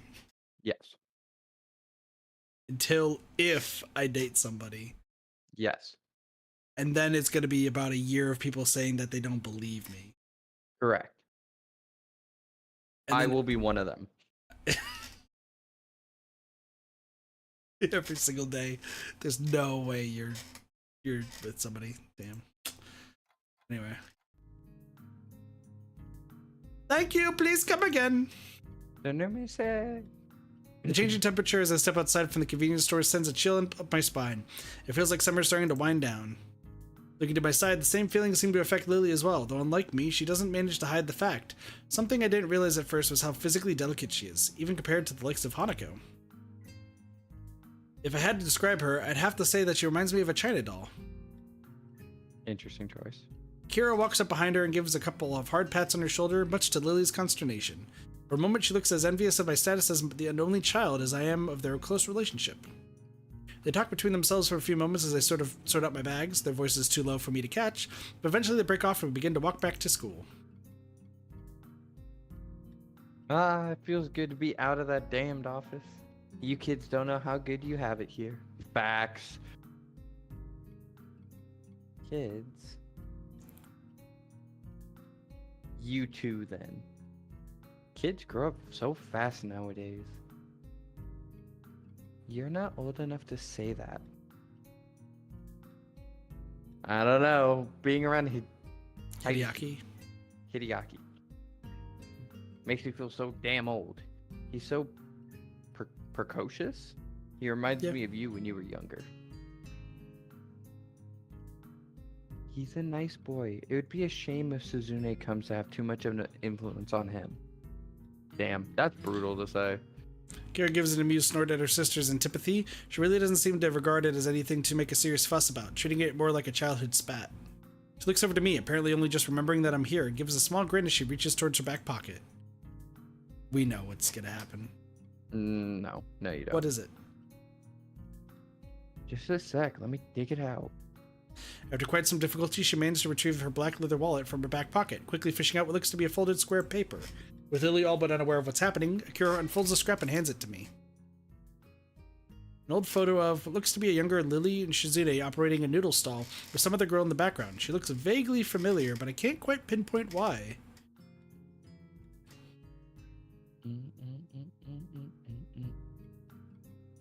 What is it, Akira? I think you know. Lily mulls this over for a few moments before realization dawns on her. Akira, you really needn't. It's fine, isn't it? Besides, it's like the only photo I have of you two since you entered Yamaku, where you're not at each other's throats. I look back down to the photo in my hand. It does seem strange to see Lily and Shizune working together so diligently without any sign of animosity. If the photo of them during Yamaku's festival, that means it must have been taken 1 or 2 years ago. In other words, the time where they both in the student council together. Who's the girl in the back? She looks kind of familiar. I knew you wouldn't recognize her. It's Misha before she went and dyed her hair pink. That's fair. I can see it. That's Misha? No way. It feels extremely strange to see Misha without her so very distinctive hairstyle. Judging from Akira's tone, she doesn't take favorably to Misha's idea of fashion. Damn. I mean, Suppose that. Damn. Look, you gotta remember, Japan hates hair dye. It's like a really big thing for them. Really? Yeah. So obviously, a lot of there's no like. That's a lie. There's a lot less public schools than there is here. Majority of institutions are privatized in some manner. Now, that's not to say that they don't teach relatively the same shit. Yeah. But and anybody can go there, but you go through an interview, you go through an entrance exam, you have to have a decent grade to get in. Like, there's requirements, and part of that is signing a contract when you enter the school, which 99% of the time says no dyed hair. So they don't go through it in this game, but Lily would have had to have a baby photo to show that she wasn't Lily, to prove she was blonde at birth. Because blonde is not a natural hair color that happens on Japanese people. Gotcha. Misha would have just gotten reprimanded and sent home and told to cut all her hair off or re-dye it.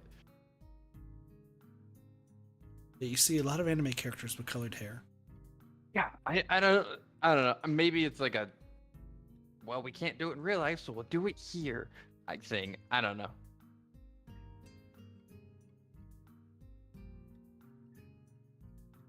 But yeah, no, that's like a big fucking thing.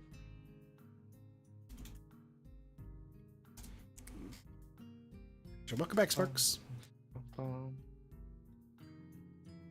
You're being very quiet, Hizao. It just feels kind of strange to see you all so friendly like this. Lily moves to say something but stops herself. In the end, this isn't a matter for me. It's between Shizune and Lily and nobody else. Things change, unfortunately. I hand the photo back to Akira, who sighs as she folds it up and slides it back into her wallet. A little memory quietly hidden away to be pulled out again sometime later. Yeah, that they do. Initially, I think Akira's reaction to be simply in response to the situation between Lily and Shizune, but she looks oddly glum compared to what I'd expect. Lily's expression has clouded as well. What's wrong? It's just that I'll be going to Scotland fairly soon.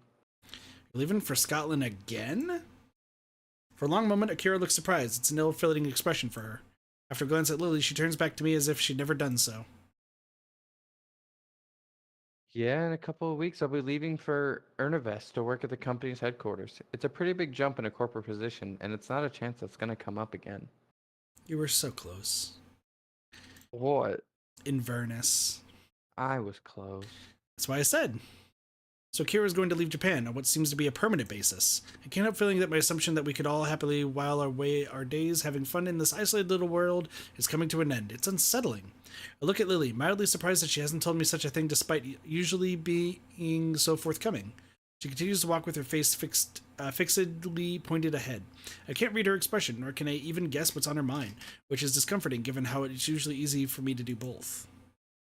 It reminds me of the time when we met at the Shanghai, just before what could be called our first date. At the time, all I could do was comfort her without knowing the cause, and now it feels no different. As we finally reach the school dormitories once again, there's a somewhat awkward silence. I don't think I'm the only one who feels it. See you tomorrow then, Lily. Bye, Akira. Good night, Hizao. See ya. With that, they walk to the female dormitories. Opening the door to the male dormitories, I stop and look back at them just moments before their figures disappear behind the heavy wooden door. That was a strange moment when Akira said she was leaving. While that wasn't the first time when my thoughts regarding my new life had been called into question, it's perhaps the first time to do it quite so profoundly. I still don't know what to make of Akira's reactions, much less Lily's. The night's chill reminds me to get back to my room before I catch something. My bag's pulling down on my arms with seemingly redoubled weight. Nothing else. I have a date with her set up for the weekend. I just need to stop overthinking stuff and get on with things as they are. The exams are still ongoing, after all, and with the trimester's end at the summer holidays beginning soon, there'll be plenty to keep me busy for a while. As I give a yawn and retreat inside, my thoughts turn to what Lily will decide to set as the location of our weekend rendezvous. Okay, good. No Kenji. Mm-hmm. Just gotta make sure that there's never Kenji.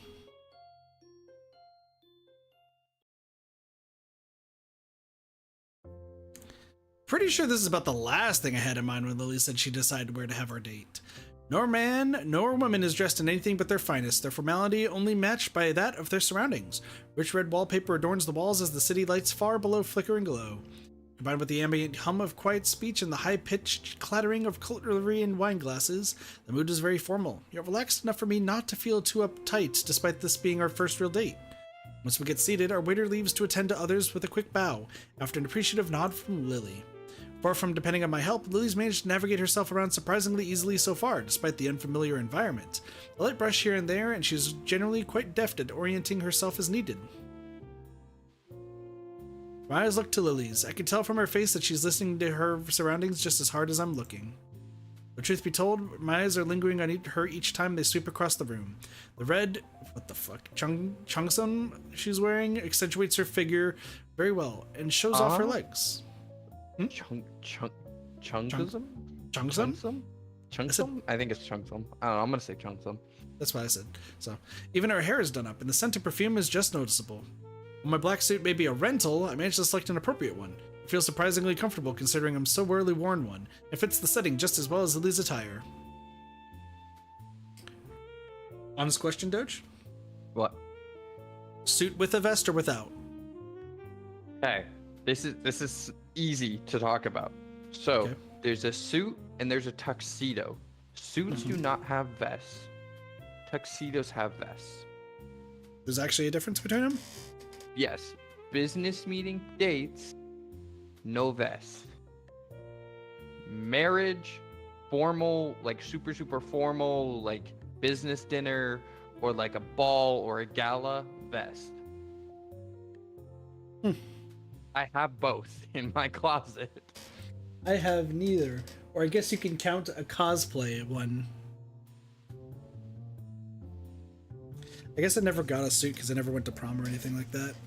Except I guess that would be renting. Sorry, I was just curious. No, you're good. The answer is no vest unless it is like specifically formal. Gotcha. I guess this is a new experience for both of us then. She turned somewhat sheepish. I've never come to a place such as this before. No. One hell of a first date, that's for sure. It's going to be pretty hard for me to top this. A small giggle. Even now, our nervousness is dissipating. Her hand skates along the center of the table until it touches the menu, which she takes in both hands and brings to her face. He's out. As she lowers the beige laminated sheet just below her eyes, I can see another sheepish look. I doubt asking the waiter for a menu in Braille would be productive. I could read it out to you, no problem. I take mine and give it a quick read, my small grin faltering. Perhaps there is. What's wrong? There are quite a few items on here, and I'm not completely sure how to pronounce a couple of them. One fine cuisine after another is listed. Most may be in Japanese, but a few are in English and French. I guess it's to be expected, but I have no idea what's in some of these. Oh, this one I recognize. Wait, hang on. You can cook that? A small giggle of amusement comes from behind the paper sheet. I could read them all out, but it'd take a few hours. Is there anything with some kind of fish in it? Let's see. No. Aren't those poisonous? That's definitely the pufferfish. That's No. definitely pufferfish. And the answer is only Yes. if you do it wrong. And it's so good if you do it right. And I want to try it so bad. But also, fear. Nah, fuck that. If they fuck it up, one, it's really easy to fix. Like we just have anti-venom for that. So like, two, lawsuit. So. No. They eat that stuff? No. That's no, dog. I'm sorry. No. No. Here we go. A tuna salad seems to be a good bet. From the picture, it looks like it'd be pretty filling as well. That seems to be a reasonably safe option. Doge crosses lines. Just let it be known. Let's order two then. I'm pretty sure a couple of these dishes are from poisonous animals. I've had enough deadly run-ins for now. Lilly maintains a smile, but there's a distinct lack of laughter. Black humor mustn't be her cup of tea, though to be honest, I don't find it extremely funny either. Meanwhile, Doge... Heyo. Honestly, I have the same issue where I go to high-class places and you read the menu and you're just like, I'm sure it's all good, but this just doesn't... Beef tartare is just raw meat. I don't want it. That dumpling place. Cuban Eye, just like reading an essay. Oh, you're talking about Din Tai? Yeah. Oh, Din Tai is all over the country, kid. You're safe. Okay, I just didn't know if I could say that. I'm glad you picked up on that. Din Tai is all over the place. 'Cause, yeah, we didn't have it in Din Tai phone... It's hard. Like you said, now that I go there all the time, I know exactly what I want. I know exactly what they all are. I know exactly what it means. I've tried enough of it to know. But a high-class place, especially in like not just high class, but like you're talking Michelin star places where the menu, like there's not a price on the menu. You just know you're gonna spend a couple $100. Yeah. Half the shit on the menu, you read it and you're like, ugh. Why does this sound disgusting? And that's what they mean when they say I don't have a refined palate. Yeah, fair. I want to go back to Din Tai. That's where we're going with Cubert. I know, but I was like saying like before that too. Yeah. But the closest one is in North, right? They're all three of them are north. Yeah. I think the closest one is like an hour, 45 minutes an hour, somewhere Yeah, like that. that's why I'm like, eh. It's not really worth it. and it's ungodly expensive. For me and Ali alone, you're pushing $100. Yeah, exactly. So there are certainly quite a few interesting smells wafting around. The same is true for the sights, I assume. I've never been anywhere quite like this. A fancy Japanese tea house on an occasion or two, but never anything this lavish nor European in styling. Before another word can be said, a portly waiter in a distressingly tight vest appears at our table to take our order. Do you need help? I'm going to say it once. You can Go correct ahead. me. Provencal tuna salad nicois, please. Yeah, I don't think it's Nicois because of the accent. Nicois? Yeah, I want to say it's Nicois or Nicois? Nicois. I think it's Nicois because bourgeois. Bourgeois? yeah. Nicois? Yeah, Nicois. I want to say it's Nicois and Provencal. Provencal? Provencal. Provencal. It's not call, but like we don't. Cal. Like it has it seems like the C with the squiggle is like a hard K. Thank you. Provencal. Yes. Yeah. And obviously, tuna salad. Because I've seen that. I've seen that. I don't remember what it's called, but I've seen that in like college stuff in the past because we had to like know how to pronounce like different things. I'm bad at it. It's just English doesn't fuck with accents. We just expect you to know it, and it doesn't work. I love the idea of accents though. It really helps out because like it tells you how to say it properly. Yeah, and English is just like, nah, that C is actually a Z, and you're like, huh? I before E, but sometimes it doesn't work like that, and you get pissed off. It's I before E except after C, and there's all these exceptions. Yeah, here's all these exceptions. What the fuck? It's like, what the fuck? It's like, hey, if there's an E at the end and there's a vowel, then it's a long one, except for all these exceptions. Oh my god, what I've been seeing lately is native English speakers speaking with non-native English speakers who have learned the English language to the point where they speak fluently, but they don't catch, certain things. Yeah. And so they were doing Japanese to English translation, and it was a Japanese guy and an English guy. So the Japanese guy would say what he understood it as in English, and the English guy would say what he understood it as in English. And it was like, that's awesome. That's the shit. Nuh-uh. Bullshit. It just went through all the variations of how you can use the word shit and how it means good, bad, no, yes, love it, hate it. And then they did the same thing with fuck, and it was like, fuck that, fuck yeah. And the guy's like, I don't understand. Yeah, no, I think the thing is... English is crazy. Well, English is definitely like the hardest language to learn, hands down. I think the biggest one that one of my professors would say is like, tell somebody to read but not to read. Yeah, dude. Oh my god, the amount of words that have like double meaning but they're spelled the same way, and we just use contextual clues to like work through it.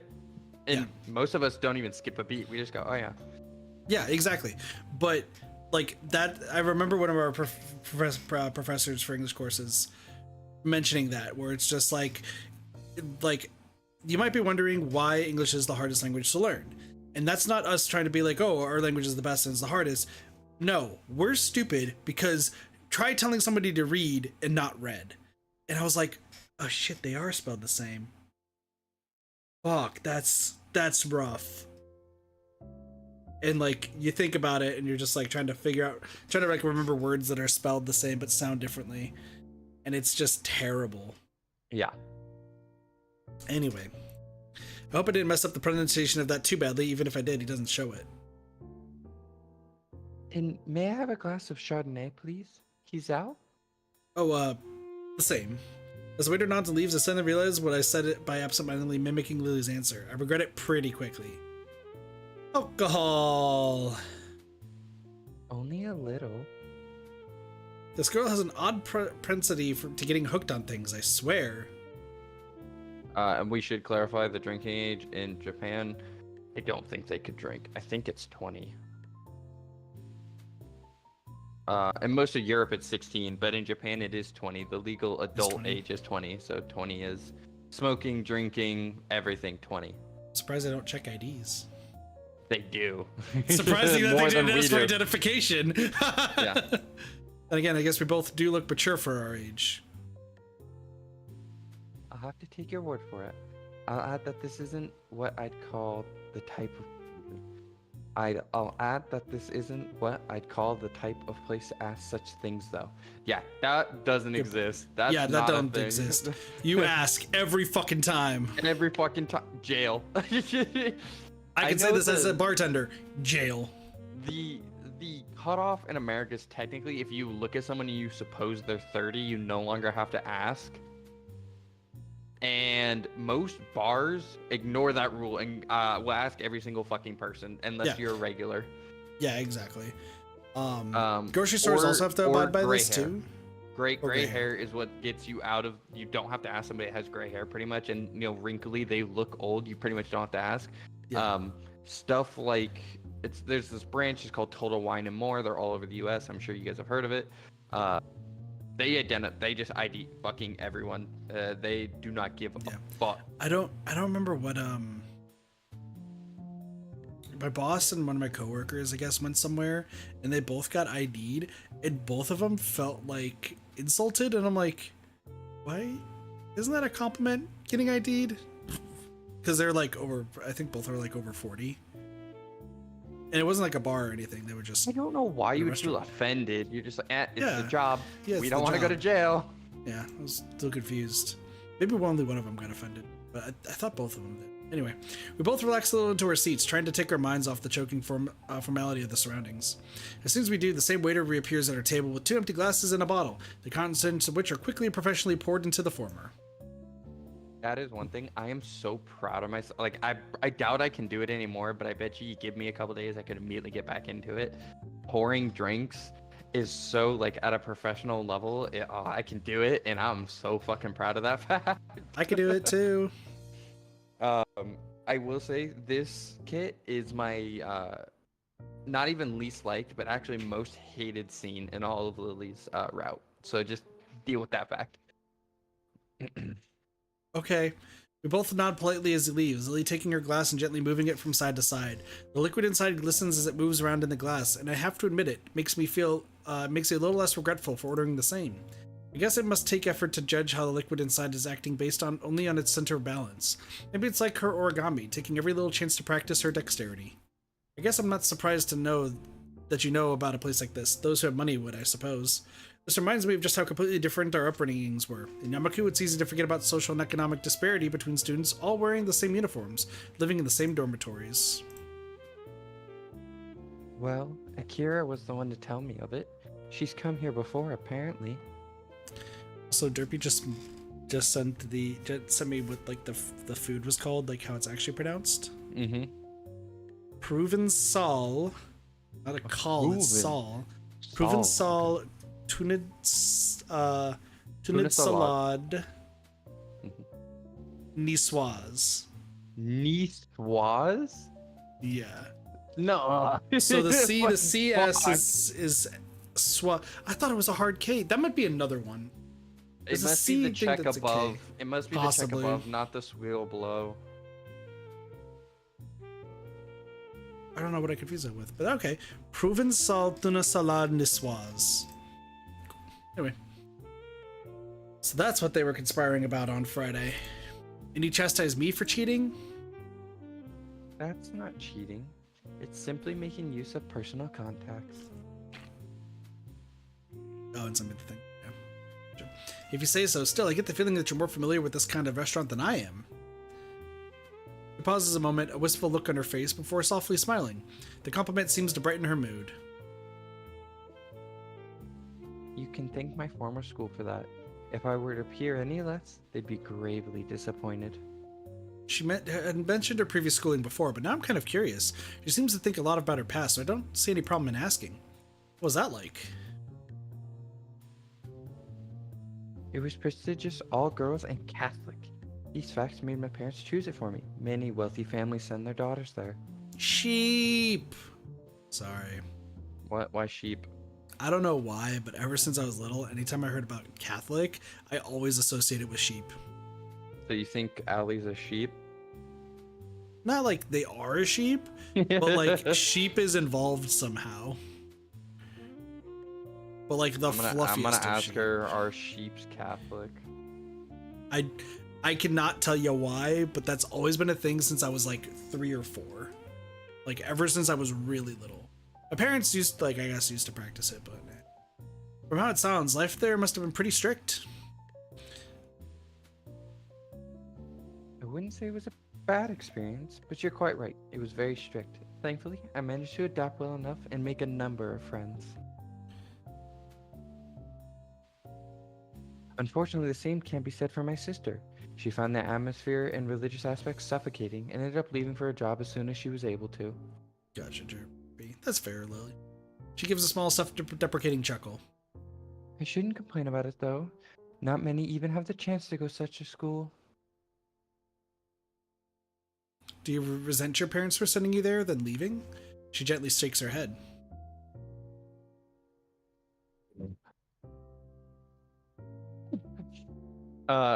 Not sheep, but lambs are.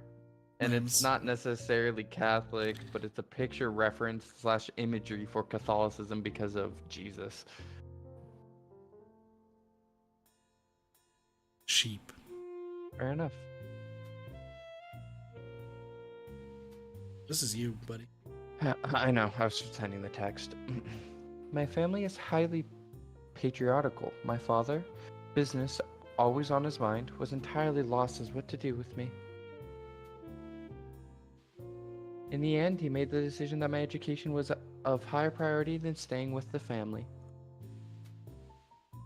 He simply did what he thought was best. Say such things so easily. What an unbelievable girl.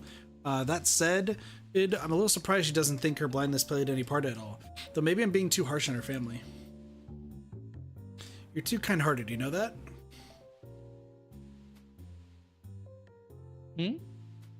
Most would hate their parents for something like that. Well, some do.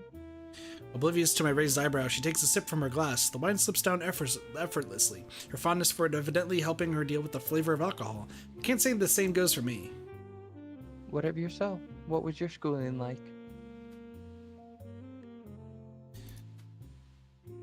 Sorry. You're good. Mine, let's see. It was a fairly normal public school, I suppose, maybe a bit busier than the norm. I did quite well in class and played in a soccer club. Since I'm an only child and my parents both worked a lot, I wasted most of my free time and money at the arcade with my 3 friends. No matter how much I played, though, I never did manage to beat Mai at any of those machines. Even Takumi and Shin lost to her whenever they tried. Then I'd be left trying to be a responsible adult when Shin and Mai fought, again. Just the 4 of us, aimlessly enjoying our childhood. Those were some pretty silly times. I catch myself as I realize I'm starting to zone out, the days of my old school disappearing to the night sky and bright city lights outside the window. Lily's face is an odd mixture of curiosity and sympathy. Given her strict schooling, I suppose something like this would seem an interesting contrast to the only life she's known. It sounds like your previous school was a lot of fun. I'm not really sure how much of it is nostalgia, but there are some nice memories. That's in the past, though. I can't go back there now, but through my accident, I found a new life I'd never have imagined leading. The peace and calm of Yamaku, a new direction for my future in science, the friendship of Shizune, Misha, and Hanako, most of all, you. She gives a deep, genuine smile as she moves her hand towards me, her fingers just lightly searching out my face before softly caressing my cheek. Her hand reluctantly retreats after a second of warm silence as we notice the waiter arriving with our meals. Lily does a deft job of covering her condition, except for the fact that her nod to him is slightly misaligned due to his silence. She really seems to work hard at appearing as normal as possible in public. While I noticed it long ago, I still can't quite gauge whether it's a want to not be treated differently, a slight sense of vanity, or some mixture of both. Sorry. No, you got time. I know when it happens. No, I have this really bad habit of accidentally right-clicking whenever I click. Yeah, that is a bad habit. In FPSs, that'll get you killed. Yeah, it happens a lot whenever I'm playing like Grand Blue. Like I'll be like clicking and such, and then I'll right-click just randomly. I'm like, oh, that's bad. The dish served lives up to the salad name, and the portion's presently large. With sliced eggs and tomato, it looks very enticing indeed. Got some salads have eggs in it. It's fucking disgusting. You gotta remember, it's not egg, it's hard-boiled egg. It's all the same to me. Can't eat it. Hard-boiled egg, lit, especially in salad. Tried it. It's egg to me. Lily takes her knife in one hand and fork in the other, quickly getting to work on the dishes I do. It's later than when we usually have dinner, so we're both eager to dig in. My cautious skewering of leaves and vaguely meat-like squares to my fork is matched by Lily's silent and measured prodding and chewing. An occasional tap around the sides of a piece of the food to work out its edges is the only giveaway to her lack of sight. I'm done with my meal in little time, Lily taking the last few bites as I sit observing her. Finished, Chizo? Yeah, it was pretty nice. That much is very true. I never thought a simple salad could be so tasty and filling, but then again, I suppose that's why it costs so much to eat here. Content with my appraisal and evidently agreeing, Lily gives a small nod. Can't eat egg. Doge knows this unfortunate story. Yeah, just take it at face value. He can't eat egg. He's been scarred, and that's fine. That's not... Fuck you. I mean, it's true. You just can't eat egg. Yeah, I can't eat eggs as like they are. Or like omelets. Yeah. Long story short, grandparents growing up, to leave the breakfast table when we'd stayed over, you'd have to eat everything on the plate, which included an egg, cooked sunny side up, yolk and egg white, non-seasoned. Doing that for like a few years. Yeah, doing that for a few years growing up, you start to dislike eggs. I want to get over it. I keep trying to eat omelets, and it just never goes well. You know, given that you're part foreign, exotic looking, quite pretty, I'm surprised that no one's ever confessed to you before. Pumpkin? Interesting. You're assuming nobody did. The simple statement takes me off guard. I shouldn't be surprised, given that I was complimenting her just moments before. Really? I've received several confessions, both in this school and my previous one. Adolescence is a funny time. Doge, what's that like? Go for it. I don't know. I had to chase every girl I wanted to get with. Actually surprising to me. It's part of the game. I mean, there's like I don't want to say it's a game, but in high school, specifically my high school, it really was a game, you know. Oh, my friend thinks you're cute. Oh, no way. Friends go back and forth, notes are passed. We should assume You hang out at a or like a dance that the school throws, you hang out at a football game, this and that, you finally start going out and it's fucking awkward and everybody's privy to it because, well, School. yeah, basically. So, it was did any girl confess to me? I confessed to that one girl I asked out by writing a homecoming message on a softball because she was the catcher for the softball team. Okay. And got her teammate to throw it to her at practice. So there was that. And then, oh my god.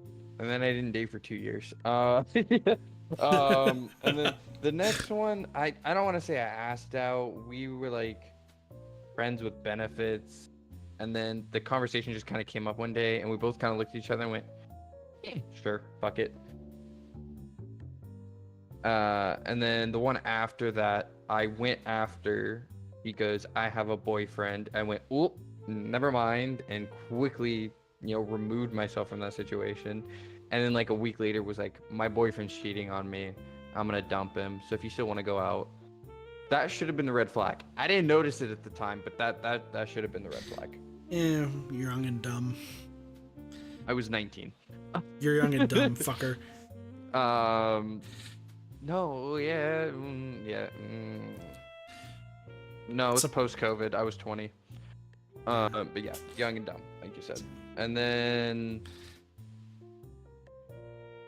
Allie liked me before I liked her, or I guess was willing to ask me out before I was willing to ask out her, but I didn't know at the time, and we just kind of flirted back and forth for a while before you remember Minnie, right? You've gone to his house a couple times. How can I forget who he is? His mom was like, "So you gonna ask her to be your girlfriend or not?" And I was like, "It is the first date." I dog, and she goes, "Pussy," and I was like, "What?" And I went upstairs and asked her to be my girlfriend, and here we are, almost 2 years later. Nice. Oh shit! Our anniversary was a couple days ago, and I completely forgot.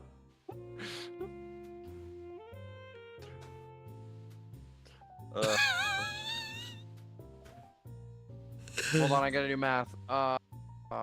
Beat. Yeah, 21 months as of 3 days ago.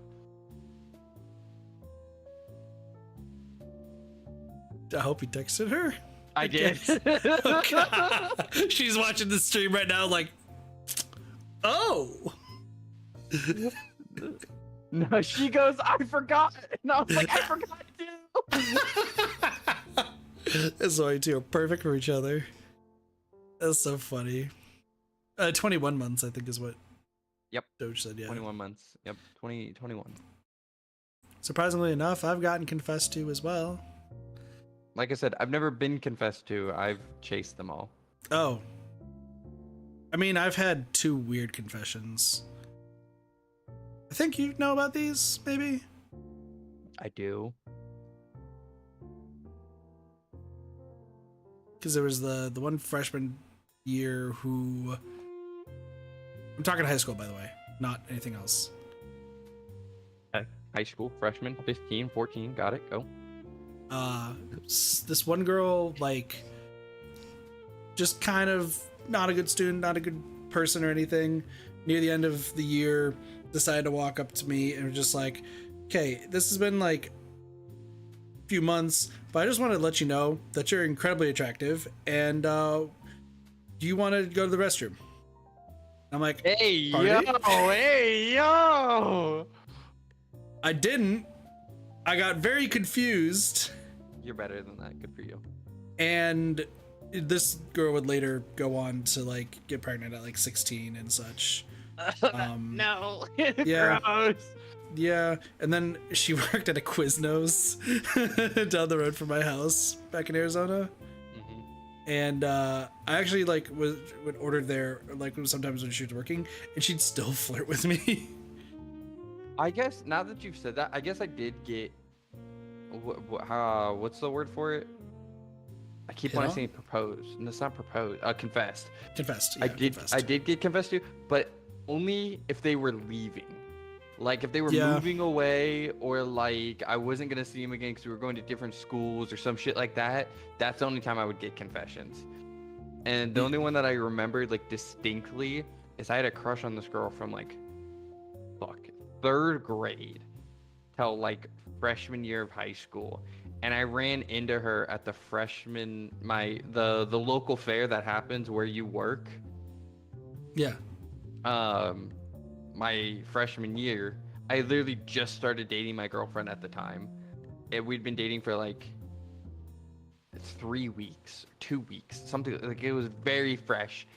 And we had gone together at the first day, but then the second day I went with my family specifically. I was babysitting my nephew.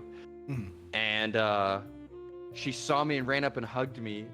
I was like, "Oh my god, it's so great to see you." You know, I was crazy. I had a crush on you for like 10 years. And I was like, yeah. And then I never saw her again. So Fair. Yeah, no. The only other one that I could think of from high school was the one where this girl, she was like, I did all of her Spanish homework in sophomore year. I'm not gonna lie, she was a hella attractive. Only reason I didn't go for her was because, well, 2 reasons. One, she was kind of an asshole to literally everybody, but also 2, like she was hella country, and this was around the time I figured I was allergic to horses, and she lived on a horse one, so couldn't do that. but like she was like very much lesbian and had like kept dating around like different girls. So like I just was like, oh, she's chill, she's actually nice to me, I'm doing her homework, I don't give a fuck, I'm a loner, whatever. Junior year, homeroom, she's always in like the homeroom class, even though it's like not technically her homeroom, it's just her one of the classes she's usually in that she just chills in. Yeah, you just hang out with the teacher. Yeah, exactly. So like I'm just chilling there like doing work, and then one day she's just like, hey, I never got a chance to say, but like thank you for like all the stuff you did for Spanish like last year. And I was like, God, that was last year, like why you bring this up now? Like just thinking to myself. And then as she's talking to her, it's like, you know, I kind of found out recently though that like girls are weird. I'm much rather like guys. And I think you prove that. I'm like, what? That's hilarious. It's like, yeah, You turned a lesbian girl bi. Good for you, Kit. Yes, That's apparently. A proud moment. That's a proud moment. Normally it's the other direction, so. I mean, I never got with her. Thinking back, hindsight, I probably would until I realized like the horse allergy in full effect. Yeah. But yeah.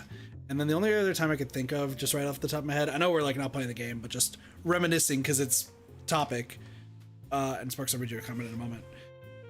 The only other time, oh, this one was more recent. Doge, you're gonna hate this one. Go on. When I was working at McDonald's, my first job. You worked at McDonald's? That was my first job. I never knew. Yeah, one of my high school friends was manager there, and so I just started working. I worked drive-through and such. But I got hit on immediately and confessed to by this one girl who like trained me and then like immediately like confessed. And I was like, cool, we're working, probably not the smartest idea to date while at work. Let's give it some time. We also just met each other. Go our separate ways and everything, and then I leave and work all my other jobs, right? Mm-hmm. Then I start working catering. No, she's not working. She doesn't work at catering. But I get a text from Twitter because I forgot like she followed me on Twitter before I like changed it to full Katafi and everything. I had text me like, "Hey, do you remember me?" And I'm like, "Yeah, of course." Because admittedly, like as you said, as like somebody leaves, you kind of realize the feelings. And it was like, "Oh fuck, I missed out on it." So like I was like, "Yeah, you're the person who you know I worked with and kicked myself in the butt that I should have dated while I was there. As much of a terrible idea, honestly, would have been worth it." It's like, actually, I was gonna bring that up. Did you actually like me? And then like we had to talk about it, okay? And I was like, yeah, like I probably would have. I'm sorry, I was an asshole back then, so on and so forth. But it's okay, but if you ever want to do something, like hit me up. 2 weeks later, good old depressed Kit, as it happens when I was working that catering job and working ungodly hours, right? I'm like, you know what? Based on the conversation, based on how that all went, let me hit her up and see like if she wants to hang out after this shift. It'll be like 1 o'clock, but like whatever. Mm-hmm. Talk to her. She's like, you know, I was thinking about it after we talked. You never did like me, did you? I was like, what the fuck? No, I did. I legitimately did. I'm just a shitty person at showing feelings and anything like that. Talked to her a little bit, said like, hey, if you want to like hang out at like this late night park or something, or just chill, watch a movie at a place, because I was living on my own again for a little bit. Mm-hmm. Like, yo, hit me up. She's like, you probably just want to get some. Fuck you. Blocks me on Twitter. I was like, what? It all makes sense. Kit's a scumbag, ladies and gentlemen. Apparently, I'm sitting in this catering truck, like waiting because I have to wait for the show to end before I can wrap everything up. There's not much going on. So I'm just sitting there looking at my phone like, I was asked to be like, hey, if you want to hang out, hit me up. I did. And now I got called a scumbag. She could have been going through something. You never know. Possibly, but never gonna find out now. So, would you also say, Sparks? Other than the fact that once you get out of it, it's just like, man, you miss doing stuff. Depends on who you are. Oh, when you leave a relationship, that's what I've heard. Oh my god, yeah, dude, that's the worst thing. Like, dead ass. It's not gonna happen in my current relationship. We're sturdy. But like, if something were to happen in my current relationship, there is like a handful. Like, I don't know if I could go to raves ever again. It would be But brutal both. to go to a rave. Figure out whether to do both. Both being in a relationship and leaving one, Sparks? Is that what you mean? Because I mean, like, once again, it still applies to both. Like, when you get in, like, for me, if I ever get into a relationship, I'm gonna be like very confused. High school is my topic, but well, it works for both. Yeah, and also high school. Yeah. Anyway, back to the game. Yeah. Anyways. Listen, we like talking Ready about for the anecdotes. cringiest scene ever, and it makes me want to die every time I see it. She's kind of talking as if she's above it herself. Huh, how easily you say such a thing. Lily looks surprised for a moment before a playful smirk covers her face. Is that jealousy? What? No, it isn't. You're a bad liar, Hizao. You should take that into account. Then again, I do appreciate how sincere you are, even if you don't attend to be sometimes. I think your honesty will always serve you well when dealing with others. I clear my throat in mock disapproval of this whole business and try to steer the conversation elsewhere. To tell the truth, though, I do prefer solitude to being surrounded by others. I don't think I could maintain a social circle like you do. She contemplates this for a moment. I don't think that's true either. I've seen how gentle and caring you are around Hanako, and you get on marvelously with others, even those who you hardly know. I think you're quite adept at social situations. It's me, I think. Yeah, I would say yes. But on that note, what of your confessions, Izao? I'm sure someone like you must have had at least one admirer. Had I not talked about, it almost had I- killed me.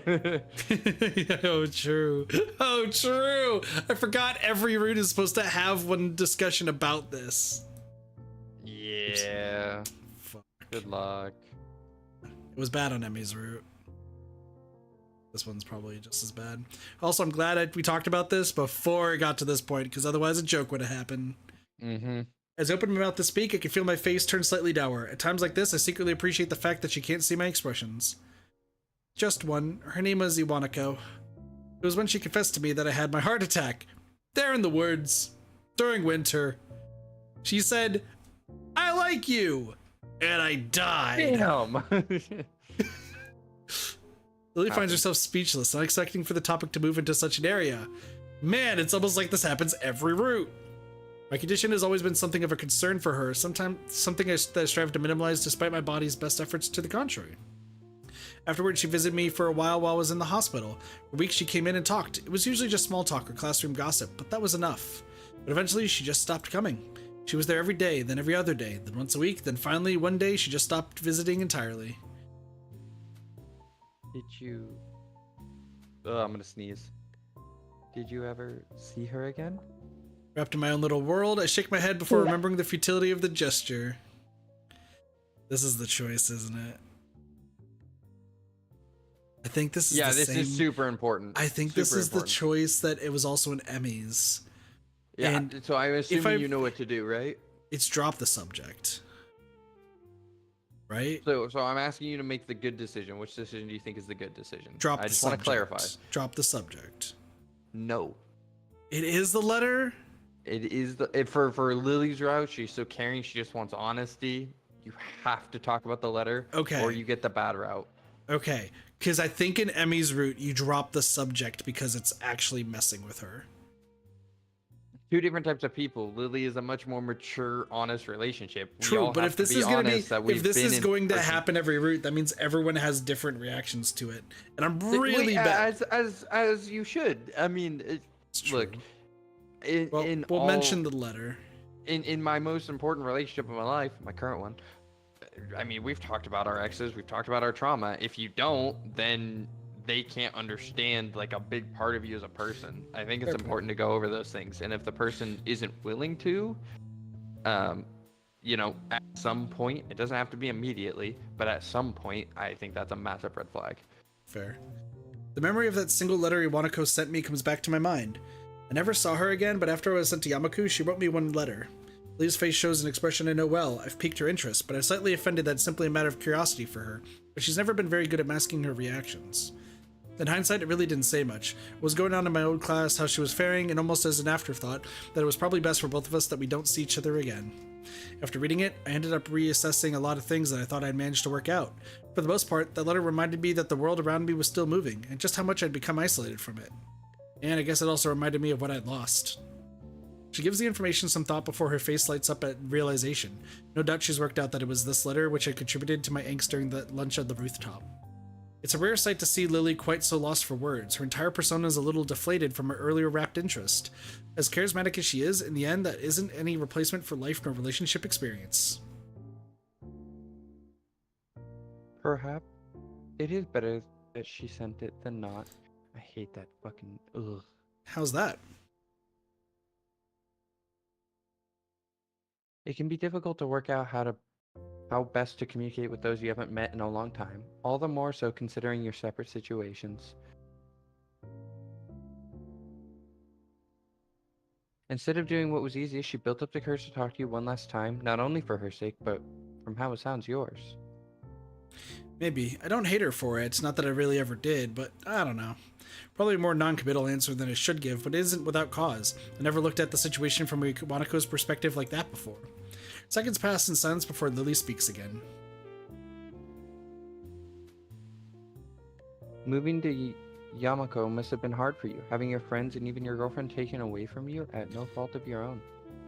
The worst of it passed when I was in the hospital. When all that surrounds you is four white walls and a small television, your mind takes on a life of its own. It's like my old school, I guess. I just try not to dwell on what's happened and keep thinking ahead. All that reminiscing does is get me down. It's largely thanks to you that it feels like things are finally getting back on track.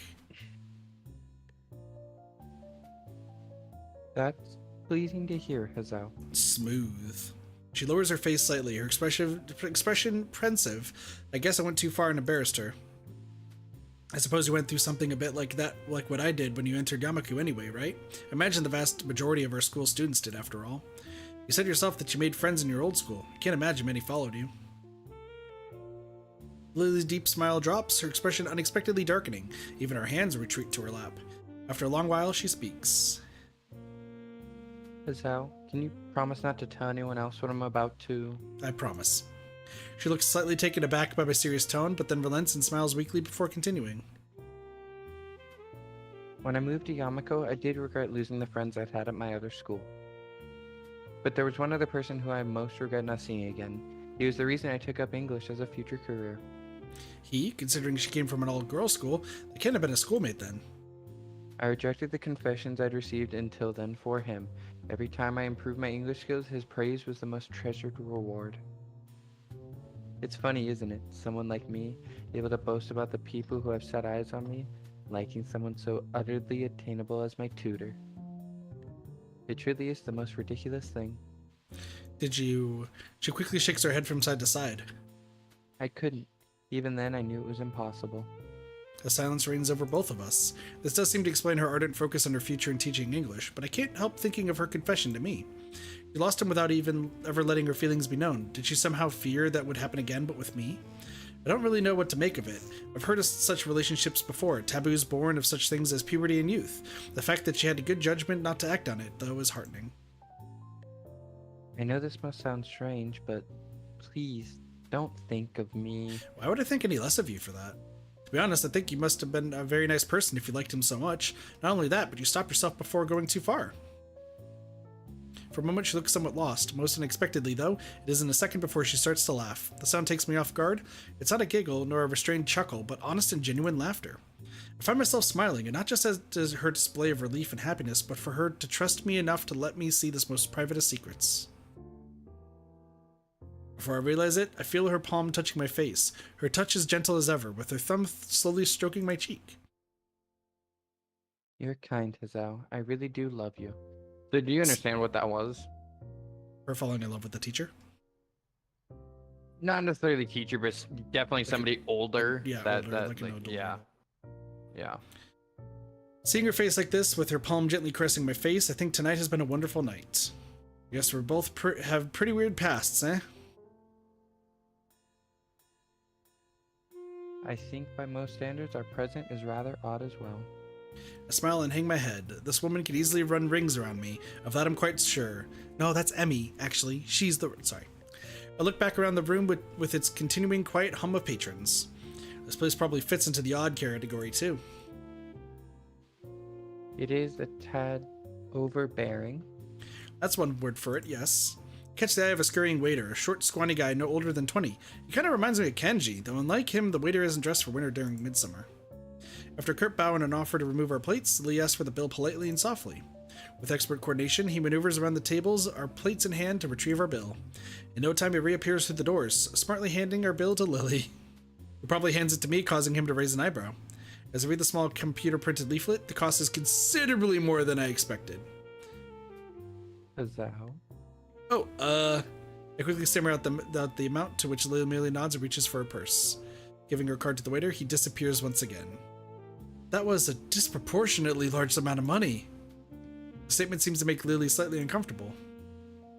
My family leaves me more than enough for my education. The same goes for my sister, though she dislikes being reminded of the fact.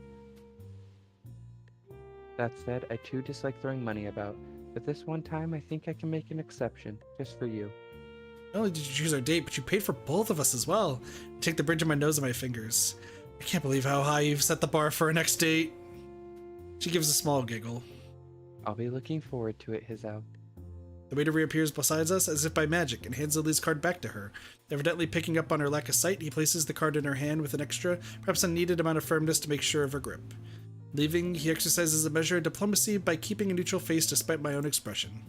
Clapping my hands together, I stand up from my seat in order to bring an end to our night out. Shall we be off then, my lady? Yeah, so I would die because I've had this situation where like I genuinely forgot my wallet or something before, but those have been like $30 dinners. What if it was like a $300 dinner? Yeah. Text there? No. No, it was just that. Okay, cool. I'll be sure. Yeah, I've never. So I just. Would die inside. Thank you. I probably would, but I haven't, so I'm glad I don't have to go through that. Yeah! I snap upwards out of my sheets and sit bolt upright in bed as if an electric shock had just run through my entire body. The night air feels cold against the sweat of my bare skin, my breathing short and rugged nearly to the point of hyperventilation. When racing, I bring my hand to my head in an attempt to soothe my body's panicked state. It takes me a number of seconds to realize my hand is shaking violently even as I press it against my face. More seconds pass in complete silence, my desperate attempts to subdue my body and mind slowly thankfully working.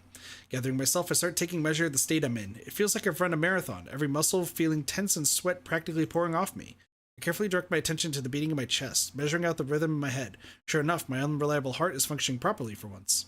Just what the hell was that? A heart attack? A bad nightmare? Medicine side effects? I've heard about panic attacks, and this does seem to have the hallmarks of one. I can't even be bothered thinking about it right now. I feel utterly exhausted yet completely awake after this experience. Look over to the other side of my bed, the pale white of the silent figure's face almost glowing in the nighttime darkness of the room. Just the sight of her is enough to calm me down significantly. Her graceful demeanor persists even when she's asleep, her perfectly measured breathing and gentle face making it impossible to tell whether she's awake or truly sleeping. Giving in to temptation, I delicately run my fingertips over her hand. Her skin is soft to the touch, as it always has been, yet warm even in the cold night. It's at times like this, silently appreciating each other's presence, that I feel we're the closest. My fingers stop at her wrist, and I bring my hand back down to the bed beside me. I'm not entirely sure why, but as we became even closer to each other, it felt as if something grew between us. I'm not entirely sure what it is, nor whether it existed before we'd fallen in love. Everything is moving so fast, I don't mind it at all, but it feels unlike Lily to be pushing things this much. Thankfully, there aren't many students milling around in the hallways at this hour of the morning, lest I be interrogated on why I'm carrying 2 plates of breakfast to my room while dressed in an obviously hastily donned uniform. That isn't to say things like this never happened, of course. A single security guard patrolling between 2 sets of bedrooms situated right next to each other is a very small force compared to adolescent hormones. Come to think of it, the fact that it's Monday morning probably helps. I'm not really sure why, but Mondays seem to bother me less than they do most others. It takes a little creative use of my hands and elbows, but eventually I manage to work the door to my dormitory room open. Stepping inside, I see Lily just getting up from the bed and tiredly rubbing her eyes. She looks a mess, just like most other times I've seen her soon after she wakes. She really isn't a morning person. Sorry, I didn't mean to wake you. She groggily shakes her head. The morning light illuminating her makes for a very pleasant sight. It's okay. I need to get up anyways. What time is it? I put my plate down on my desk and turn the clock around to check the time. Still early, don't worry, there's plenty of time left before school. She sits on the side of the bed and begins to sniff the air. As she does so, I quickly move her plate away and put it on the desk beside mine. Yes, I got us some breakfast. Shower and clothes come first, though. She stands still for a moment with her chin pointed slightly out. I gladly acquiesce and press my lips to hers, savoring the soft feeling before breaking off. With a small, sweet smile, apparently quite satisfied, she slowly makes her way to the showers. I just realized I think there's so much more kissing in this route than Emmy's route. There is. It's very, like I said, romantic. I start to try to wake myself up a little more, briefly looking at the steaming dishes on the desk. Rice, fish, miso soup, and some vegetables, a standard breakfast for a somewhat unusual day. I grab the bottles from my desk and start taking my daily regimen of pills. Sometimes I wonder what these things are even good for, given all the troubles I've had since the initial accident. Can't even say that it doesn't hurt to take them, considering the side effects so far. Well, whatever. Doctor's orders are that I have to take them, and rationality suggests that I'd be well served to trust his judgment over mine. It doesn't take long for the noise of the shower to cease, a quick one apparently being fine for Lilly given the circumstances. Emerging from the bathroom, she looks significantly more awake, having had the chance to collect herself. Without a word, I gently take her hand in mine and guide her to my desk. Considering I don't have a table in my room as she does, it'll have to do. Thank you, Hazal. What did you prepare for breakfast? Why is that like an actual picture of somebody's bed? Listen, the budget for this game wasn't that high. Yeah, no, you could. It's obviously not. It's obviously like a graphic somebody drew, but you could tell somebody sat in the corner of their room and was like, all right, so fucking. Yeah, fucking the pillow has 3 creases. 3 creases. 3. Headboard. Okay, the blanket. Fuck, I need to make my bed. Drink water. Fuck. Fine. Oh, did hydrate happen? I just realized that She just sent it. no, with the multi-stream thing that I have, it doesn't show when that happens. Oh well, yeah. She got us with a hydrate. Give me a sec.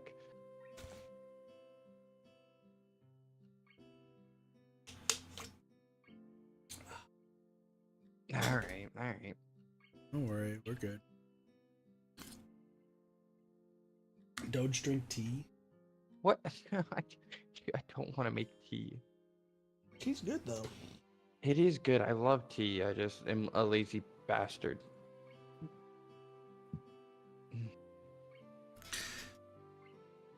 Just rice and some vegetables, something fast. It'll help his throat.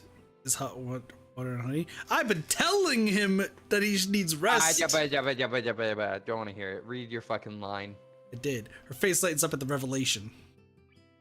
That's quite a breakfast. This is normal for you? Now she's just being nice. I have little doubt, considering her past, that this isn't exactly a high-class meal by her standards. It's a meal that Doge and I would make, though. Oh, God. If it wasn't for Ellie, we'd be hungry. Dead.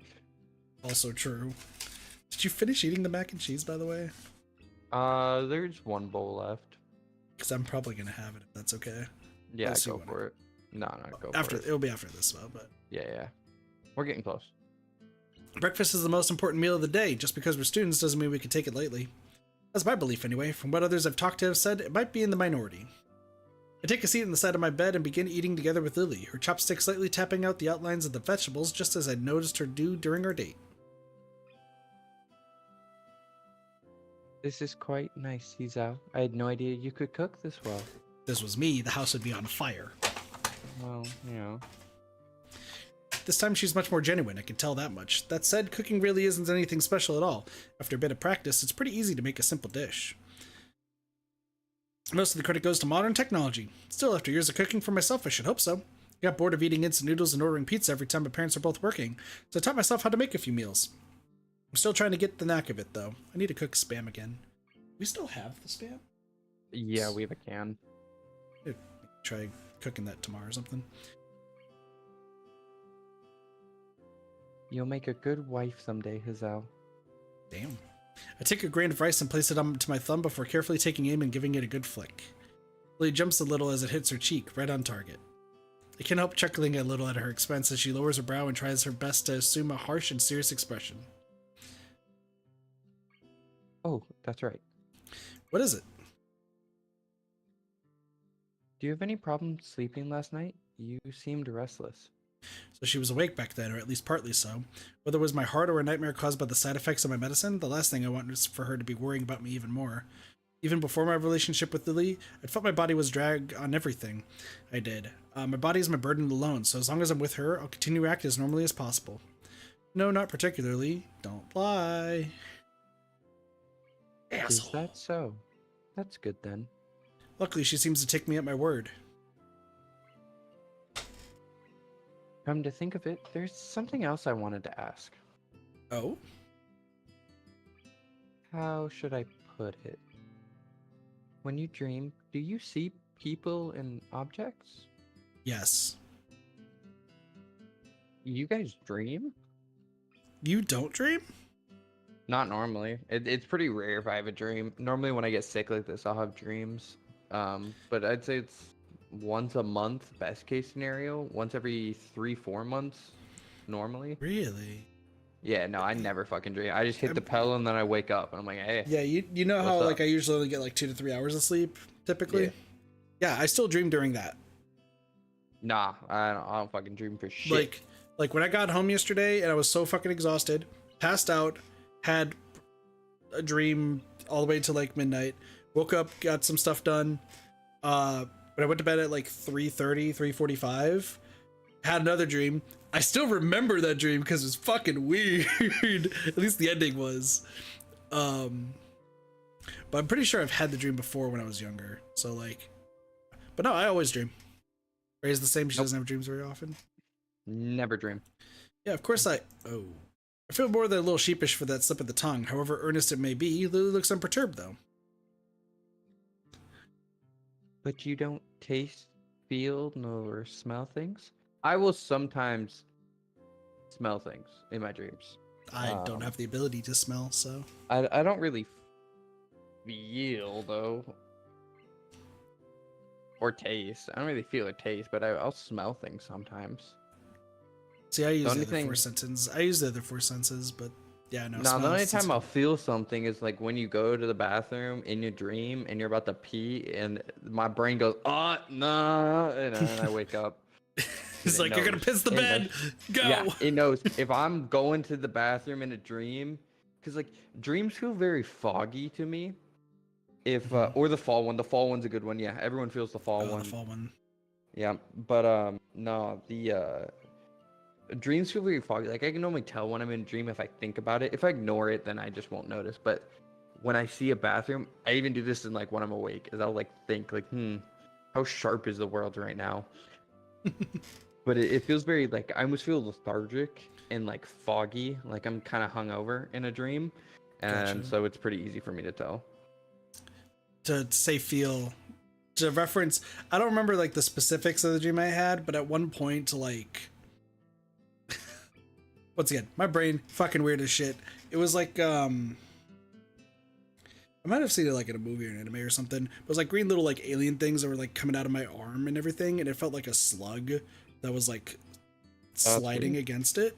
But like I could feel it on every part of my arms. Like I remember in the dream, like looking down, like I was laying on the couch at my parents' place, looking down, seeing all these like green alien like slug things on my arm, pulling one off and feeling like the suction of it. I could feel it perfectly. And I'm like, this doesn't look good. Why are these on my arms? This isn't arm hair. I should go tell my parents. And then that's the last part of the dream. So I get up from the couch and walk over and be like, is this? And then done. So, but yeah, no, but since I lack this sense of smell, that's why I can't smell anything. Apparently the entire branch today smelled like perfume because I got like air freshener perfumes or something. Oh yeah. And I was the only one walking everywhere completely undeterred, and it took everyone a few like hours to remember that I can't smell. So like, why aren't you like covering your... All right. So anyway, the move to answer, but find myself stuck before thinking about it. The more I mull it over, the more I realize that her hypothesis is correct. That's true, I guess. I never looked at it that way. Are you saying that you do? For the most part, I only hear in dreams. But yes, sometimes I touch and smell things as well. I'm just asking since Akira thought it very strange that I did when I brought it up with her.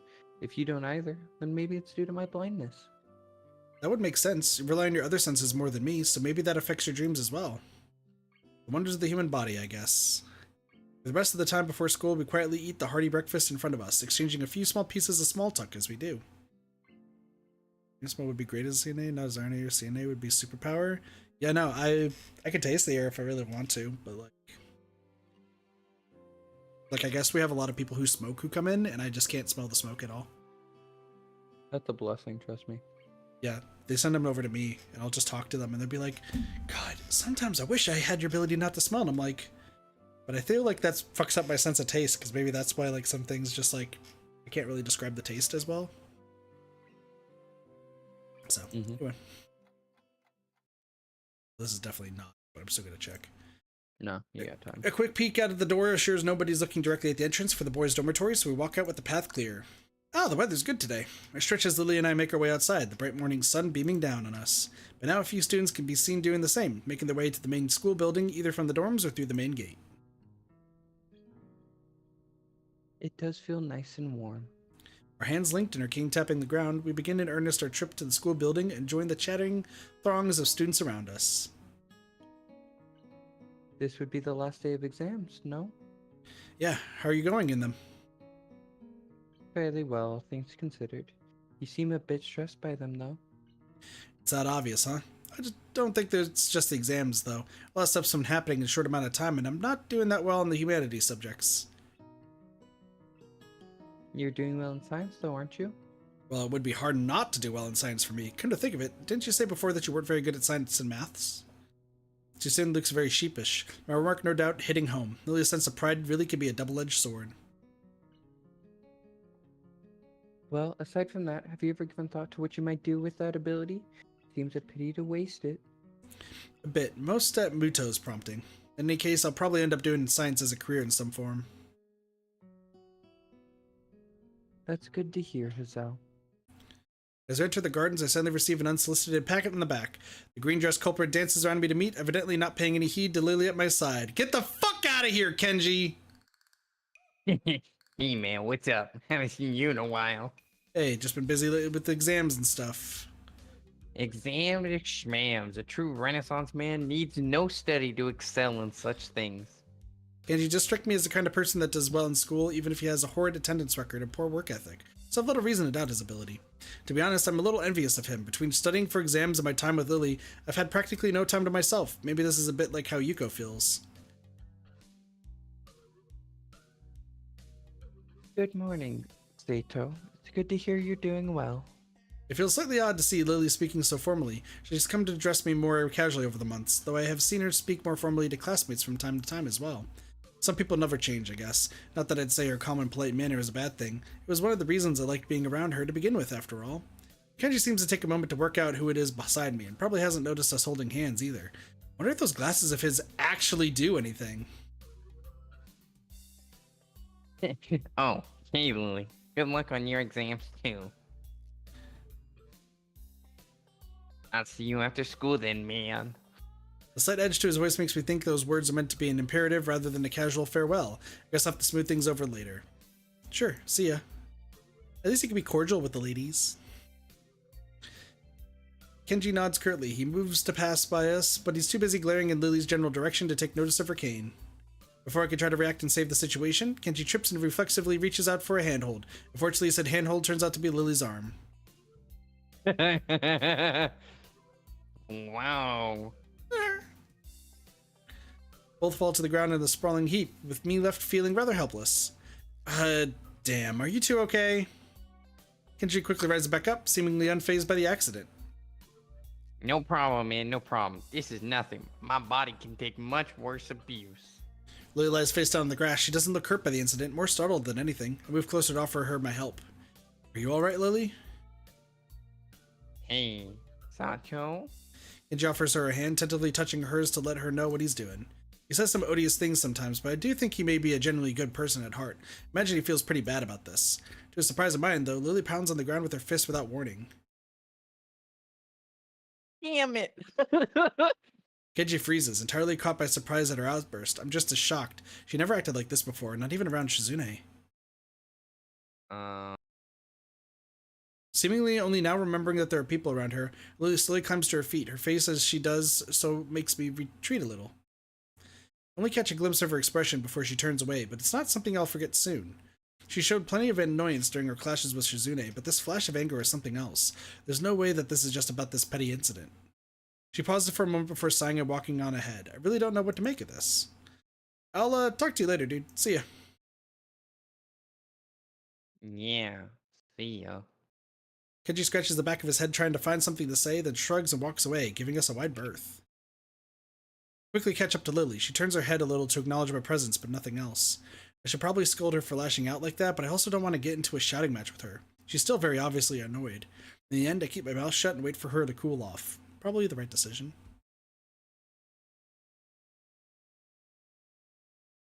What? I was just checking something, sorry. After a quiet walk in, we eventually reach the top of the third floor stairs in the junction where we part way every day.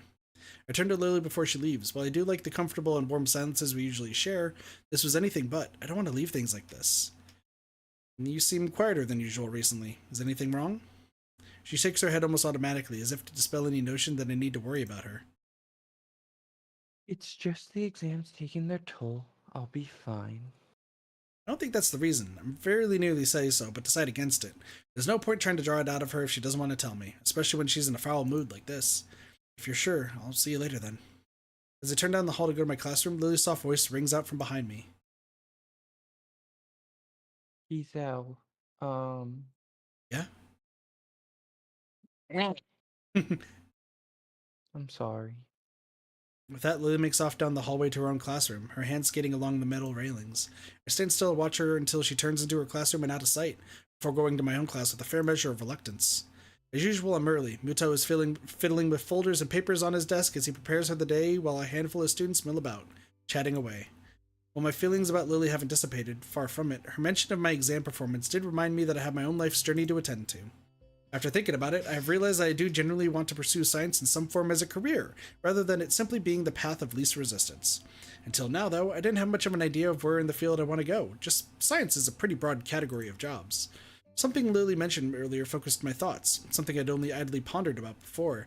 I'd not seriously considered following this specific path. I walk up to Muto's desk, his attention too focused on preparing for the day's lessons to notice my approach. It's the same every day. Good morning. He looks up with an expression of mild surprise that's quickly replaced by his typical awkward smile. Good morning, Nikai. Can I help you? Do you mind if I ask you something? He looks down at his messy pile of books on the desk before putting down the papers in his hand and standing up with some difficulty to properly address me. That's what I'm here for, after all. Ask away. I was just wondering, what would you say is the motivation behind teaching?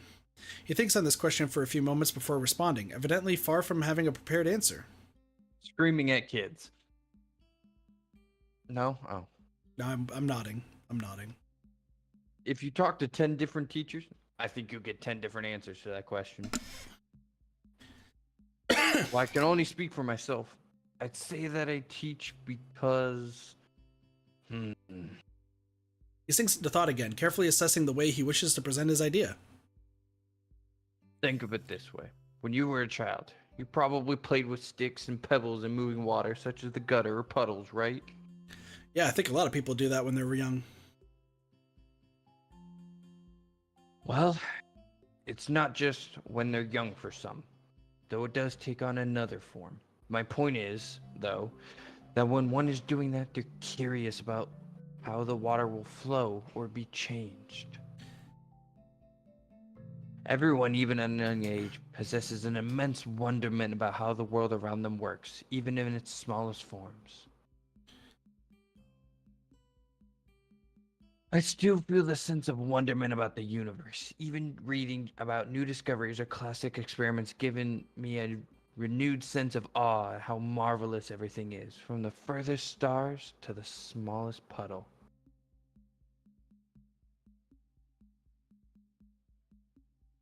I just hope that I can give others even a small piece of that wonderment I feel. If I can do that, even for just one person, I think I can be happy as a teacher. He scratches his head as he mentally reviews what he said. I feel like I understand him better now, even if he's awkward around others. He does have a genuine want to be around them and offer them a piece of himself that he values. What Lily told me yesterday rings in my ears. I think you get on well with others, huh? She always did say I was unusually curious. Sorry if that was a little bit meandering. Does it answer your question? It does. Thank you. I also had another question, actually. Oh, what's that? Do you have any college brochures or guides? It's about time I start getting some applications in. He nods and bends down to look inside his desk. As he does so, I notice that he is wearing a remarkably genuine smile. I don't think I've ever really seen him act like this natural around others. Perhaps this isn't Muto, the teacher, but rather Muto, the person. Here, if you need any more, feel free to ask. He hands me about a half dozen brochures and booklets of various colors and sizes, which I take eagerly. Yes, it'll be this information which I'll use to forge my own future. I think now, after all this time and all these trials, I can finally start to see the big picture of my life ahead of me. My body may be like this, but my mind is still very much able. Thank you. I'm thinking like Chula. Ba ba ba ba ba ba ba ba Fuck ba. off. Throw a trash can next time. This is strange. That single thought has graced my mind a countless number of times since my life here began. It feels like an easy way to discard a troubling question, as if it's simply labeling something with these 3 words will make it go away or at least not worth thinking about any further. My life before my heart attack feels more blurry every time I try to remember it. My mind struggles to keep up with all the events suddenly happening around me since. I heard somewhere that this is what it feels like to be left stranded in a country with only the most basic understandings of the local language. Indeed, when I think about it, it seems like a marvelously apt analogy for what's happened to me. But such situations are also supposed to make you very capable in that language very fast, as you're forced to learn it in order to survive. Put another way, the situation becomes sink or swim. I wonder if I've really managed to swim after all this time. The exams are stressing me out a lot, even though they've finally come to an end, but I have remained in Muto's favor, and I have some sort of direction for my future now. But I keep using that stupid, meaningless phrase. This is strange. It really is amazing how fast one comes to accept being surrounded by people with something incredibly jarring disabilities and conditions. So much so that I really wonder why I feel so much like a foreigner. It certainly isn't for lack of socialization or friends. I've come to know most of my classmates on first-name terms, and know a few others around the school. Whether they're missing an arm or a leg, the students here are just like anyone else their age. I can navigate the halls that I once lost myself in with an ease and not expected to ever have. Thanks to the school's logical layout, you can engage my teachers in comfortable discussion. I swirl around gently the tea in my cup, the reflected image of my face becoming distorted by the moving liquid. Alright, Kit, so 5,000 subs, Chula Part 2. I'll play it. No. Yeah, I'll play it. Oh, fuck. I'll do it. I know 5,000 you will. 5,000 subs on YouTube. I'll play Chulip. Start to finish. 100% again. And I think we do it on actual hardware. That's valid. Do it on actual hardware. Maybe throw in some sort of challenge or something. Yeah, every time we fuck up a kiss, it's a shot. The rocket guy's gonna make me trash. Subscribed.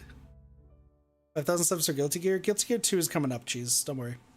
There's plans in the works. Just keep that in mind. But no, I'd do something like that. I could take a shot of hot sauce or something. Because I don't drink alcohol, so we'll find a substitute. But there we go. Set in stone. This is strange. I used to hate drinking tea. Maybe I'm thinking too much. The familiar sound of china rattling from a teacup touching an accompanying saucer brings out. Is something the matter? Cheese, I'll have to talk to you about it tomorrow. But trust me, I do mean there's a plan. Don't worry, it's nothing. I take a long sip of the tea in front of me as the girls do. Just whiling away the time in Lily's room sipping tea with her and Hanako, it feels familiar, almost nostalgic. So how's your work in the newspaper club going, Hanako?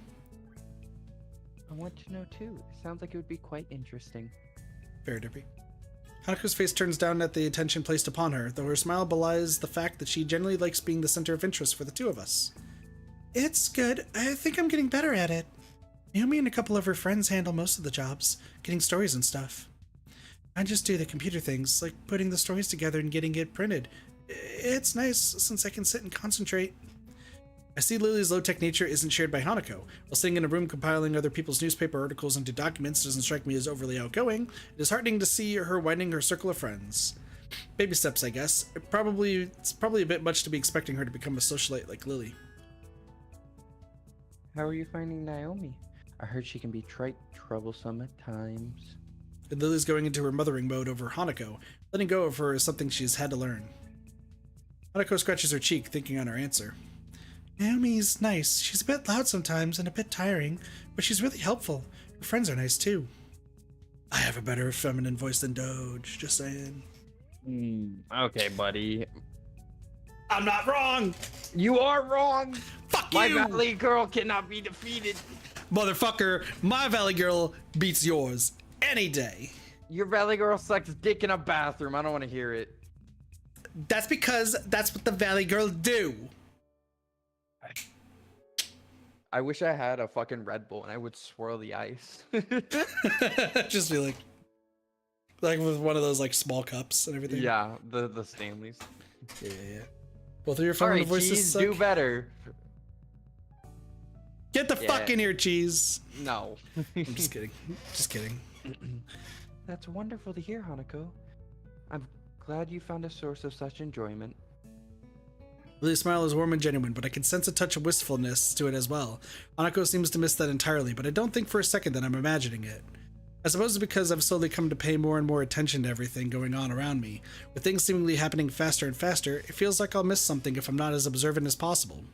With the exams, my newfound love life, trying to fit in some studying regarding my options for college and university, and my heart condition applying the brakes on everything at irritatingly random times, my brain's been in overdrive recently. Holy fuck, that was 3 lines with no period! Yeah. Makes me appreciate the rare quiet times such as these. I guess that this is why Lily came to appreciate her weekly walks to the convenience store and her tea parties with Hanako. Despite her like of being surrounded by others, they gave her a moment of peace in a chaotic and busy life. Thank God the exams are over, huh? The comment draws an earnest chuckle from both of the girls. It seems like everyone's been a lot happier since the exams ended last week. So what are you doing for the summer holidays, Hanako? I quickly count the days in my head. Today's Monday and school finishes on Saturday. 5 days to go after all. I was thinking of traveling just around a bit. There's a lot of places I want to see, and I think I have enough money to pay for bus and train rides. Naomi and one of the other girls in the newspaper club said they might come along too. The look indicates she's given the matter quite a lot of thought. I'm kind of surprised that she's contemplating something like this. It seems she's really become intent on striking out on her own. Is there anywhere in particular you're thinking of going? I was thinking that Kyoto sounds nice. I think I'll try to go a few places, though. Lily nods in approval, happy with Hanako's plans. When I cast my eyes to Lily, I refrain from asking her the same question. She's been evasive with her plans for the future for a long time now, but I never seem to get a good time to broach the subject alone with her. Every time it comes up in conversation, it feels like she's either unsure of herself or simply dodging the question. It's troubling. Be sure to call sometime when you're out and about. I gave you my number before, right? Hanako gives a quick nod and a happy smile on her face. It's strange to see how happy people seem to become when they have a goal to work towards. Yuko seems to brighten whenever her university aspirations are brought up, and now Hanako is just the same. So why do I still feel this uncertainty? And why Lily, too? Relationships really can be irritatingly troublesome sometimes. Oh, what time is it? Oh, it takes me a second to remember that Lily's clock doesn't have any visual feedback. I really should know, given how many times I've been in her room. Nevertheless, I take my watch from my bag and quickly check it, the reason for her asking becoming clear. It's about 20 past 10, nearly curfew. Hanako rises to her feet, dusting herself off and knitting her gown after doing so. I'd better get going then. Good night, Lily. Hisao. Sleep well, Hanako. See you tomorrow. With that, she walks to the door and quietly makes her exit. Silence. This seems to be happening more and more between Lily and me recently. After a few seconds, I finally find something to talk about. Oh yeah, I talked to Muto on Friday and finally checked out some guides in college and how to apply for it. That's good news. If you're going to be applying for colleges, I assume you have some idea of what you might do in the future? I think I've settled on becoming a science teacher. It's going to take a while to get through university and everything to be qualified, but I think it'll be worth it. Lily's face brightens considerably at the news. I suppose with her wish to become a teacher, she's delighted to take the same kind of path. So you've decided on a career of teaching. I think that path suits you most excellently, Hisao. I smile and nod. This time even I know she can't see me doing so. I know she feels it. I imagine Muto will have taken to the news well. That's one word for it. Hey, Lily. Yes? I know you want to be a teacher, but for a second I wonder whether I should really ask her the question on my mind. I was quickly brushed aside by the fact that this is rather late to have second thoughts. Surely you don't still think I'd be offended by something regarding my blindness? Her accusing tone is betrayed by her grinning face, amused at my awkwardness in raising the topic. Some things never change. Good point, I guess. I was just thinking whether or not being blind would be a hindrance with your ambitions to become a teacher at all. She looks mildly surprised before giving the question some thought. I refuse to think she's never actually pondered this issue before. I wonder. Hizao, could you close your eyes for a moment? Okay. Raising an eyebrow, I do as she requests. I have no idea what she has in mind, and my question only increases as I peek out from one eye. Taking the black ribbon she usually wears in her hair from the cabinet beside her bed, she advances toward me while running it through her fingers to remove any stray hairs remaining on the piece of cloth. I suddenly click onto her intentions as I feel the black strip make contact with my face, wrapping around my head and over my eyes. What exactly is this for? It's a little test, Hizao. Since you do seem to be wondering, I'll let you see things as I do for a time. Huh, so that's what this is about. To be honest, this actually sounds kind of fun. I already have the censor up, by the way. Okay. Childish and rather silly to annoy anyone who would be watching, but a bit of silly fun never hurt anyone. I just want y'all to know the screen's black right now. Like, all this time, screen's been black, and it just has text box. So it won't be black for much longer. yeah, it won't be black for much Put it up. longer. I stand up with the heave, and my hands quickly moving out in front of me to warn me of any obstacles. Okay, now what? Now, touch me. If you say so. Now then. I slowly make my way forwards toward... No, fuck you. I slowly make my way forwards towards the sound of Lily's voice. My walking speed can barely even be called a shuffle, the entire experience feeling alien enough that I don't want to risk inadvertently tripping over anything, such as her table or haphazard piles of books. Something soft yet solid brushes against my left leg. Further inspection reveals it to be Lily's bed. I move onwards, finding myself thankful that Lily's room is so neat and tidy. Even the piles of books she has are generally kept close to the wall, well out of harm's way. The hard wall pressing against my outstretched hands makes me furrow my brow in frustration. Hey Lily, where are you? What are you doing over there? I'm over here. Lily's voice comes from the other side of the room, far from where it was before, even to my untrained ears. If she's going out of her way to avoid me reaching her, then is this just a game to her? Of course it is, compared to a life where even the concept of sight is an abstract one. A few minutes in a blindfold or nothing. I guess she's made her point. She's more than capable of navigating her room, and further, I see how independent she is, even when compared to many of the others in Yamaku. Well, even if this is just a game, I may as well play it wholeheartedly. With a pace much quicker than before, I move towards the source of her voice, deftly sidestepping the table in the center of her room thanks to remembering its position. I've got you now! She gives an impish giggle, one just long enough to work out that she's passing just beside me. I quickly turn around to face the new direction. The table wasn't there before! Ow, ow, ow. I slowly sit up next to the table, raising my blindfold as I rub my aching head. I gave an irritated kick to the table that's sitting just in front of where I fell, utterly pointless, that the thing deserved it. Hizao? Lily's still standing just to my side, obviously unsure of what's befallen me. Sorry, I kind of fell over. Are you hurt? My head hurts, but I think I'm okay. I think the table moved in order to trip me over. I'm gonna remove the sensors. It looks like we're fine a little bit. Yeah. Longer than I thought. Yeah. I thought it was there. Same. According to the thing, it looks like. But, I mean, let's be real. It's a black screen. You weren't missing anything. You saw more than we saw. Yeah, exactly. She giggles as she walks over and takes a seat beside me, her hand resting on my own. I suppose that's the end of that then? I think so. But I also think I get the point, though I do wish it hadn't involved such a headache. Lily suddenly looks blank. Point? And I returned an extraordinarily flat look. That was just for fun? I just thought it might ease you up a little about the subject. You always seem to tiptoe around it.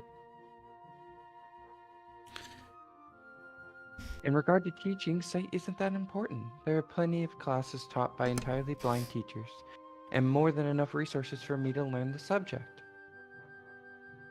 There you go. Whew.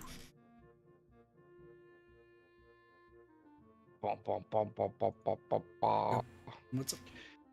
It's as simple as that, really. I slip my shoulders and give a snort of amusement. Yeah, I understand. I guess we'll both just have to work hard to reach our goals then. What is it? With a little hesitation, Lily pushes forward her chin and closes her eyes in an unmistakable gesture. I accept gladly, our lips touching. As I do, I suddenly feel her hands snaking up my chest from underneath my shirt. The feeling of her hand against my bare skin is enough to make my heart suddenly accelerate. So she's in that kind of mood again. I'm hardly one to complain. She does generally like this, and even with all my medications, my libido is thankfully still intact. I lean into the kiss further, holding her hand tightly as I feel it tracing the contours of my chest. Eventually we break off from one another, the room's silent but before our breathing. Hey, Azao. Yeah? I don't suppose you could wear the blindfold again? Oh, that... I just Yeah, yeah. Her tentative yeah. suggestion takes me by I'll surprise. tell you when to put it up. I suppose she wants to introduce me to sex through her eyes as well, or just wants to find out what I'll be like during the act while hampered by the blindfold. Let's just put it up. Alright. It's black screen. With a measure of unease tempered by curiosity, I do, she says, and lower the blindfold over my eyes. The world becomes dark once again. I reflexively tense as I feel Lily's hand gently brush the side of my face, entirely unable to anticipate her touch. I really need to get more used to contact like this. Even after the weeks we've been going out, it isn't as natural for me as it is for her. Silence? Hey, Lily? Now it needs to be up. Now it needs to be up. Okay, but it's up, it's up, it's up, Okay. We're good. Oh, chat warning. Uncomfy time. So if you want to dip, now's your time for about 10 minutes. Damn, they go for a short amount of time, don't they? Okay, shut the fuck up.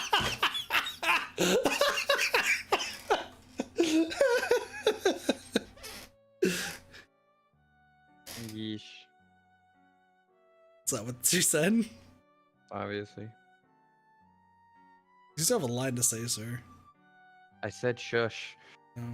I obediently follow her instruction and quietly listen, trying to make out anything that's happening around me. Compared to before when I was chasing Lily, I need to carefully navigate the room's obstacles now gone. I can take my time and concentrate much harder on listening. It takes a while, but I can eventually pick out the soft sound of her breathing in the otherwise dead silent room. In, out, in, out. Measuring it against my own breathing, I realize it's definitely deeper than normal, especially for her. Another sound makes its way to my ears, one that I can't identify immediately. I don't think I've heard it before, but my heart skips a beat as I realize the source, my hand almost reflexively reaching out towards it. Her face feels softer than usual under my touch, her head just barely turning in acknowledgement towards the fingers on my cheek, or on her cheek. Azao? I go up and take a moment to try and calm down. I need all the concentration I can muster while I'm like this in order to fully take in my surroundings. After a few deep breaths, I think I've managed to collect myself. With a touch so light that it wouldn't disturb a feather, I start to move my hand down her body. And I can feel myself losing focus again, thanks to those thin silken pajamas of hers resting so perfectly for the curves of her body. If she's like this, then that means she has to be sitting against her bed and facing me. Now to continue. Alright, this must be her hip, and if I just move slowly downwards, Lily's breath catches as my hand comes over hers, tentatively following her fingers between her legs and losing them as they go underneath her underwear. Just the slightest moisture touches my fingertips, but it's enough to easily work out what she's doing. My mind suddenly fills with visions of what she must be like in front of me right now. I never even imagined her doing this before, and being unable to see her doing the act only enhances the mood. Is she doing what I think she's doing? Yes. Okay. I worked the blindfold upwards, brushing out of my eyes a couple of hairs that were stuck in to the ribbon before. For a period of time I can only guess at, my mind goes completely blank. All I could do was stare as my newly freed eyes take in everything in front of them. Jesus Christ. I told you it's bad. What the hell? Somebody got paid to make this, and that's just Somebody not allowed. got absolutely paid to make this. Just as I'd work out, Lily sits in front of me, with one hand on the ground to steady herself and the other fingers lightly brushing between her legs, hidden by her dark blue underwear. I think it's the most erotic sight I've ever seen.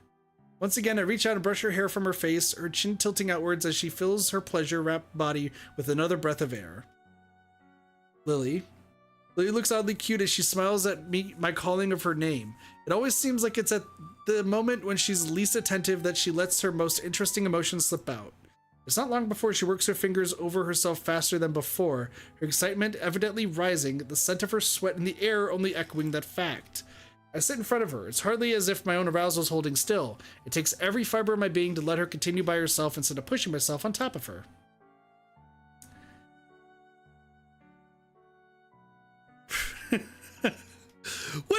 It's my fault. Hold on.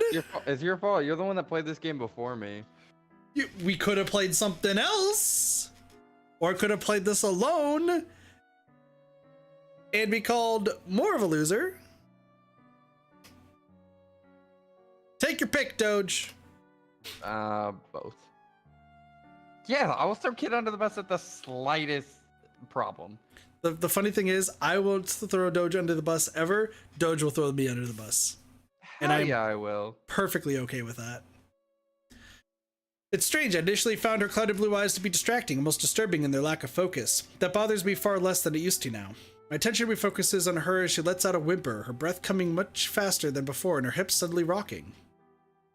No sooner do I realize how close to the edge Lily has become than her breath catches. Her eyes clasp shut as every muscle in her body seems to contract, and she unmistakably reaches her climax. For only a scant few seconds she tightens, huddled in ecstasy before her body relaxes and a long-drained sigh comes from her lips.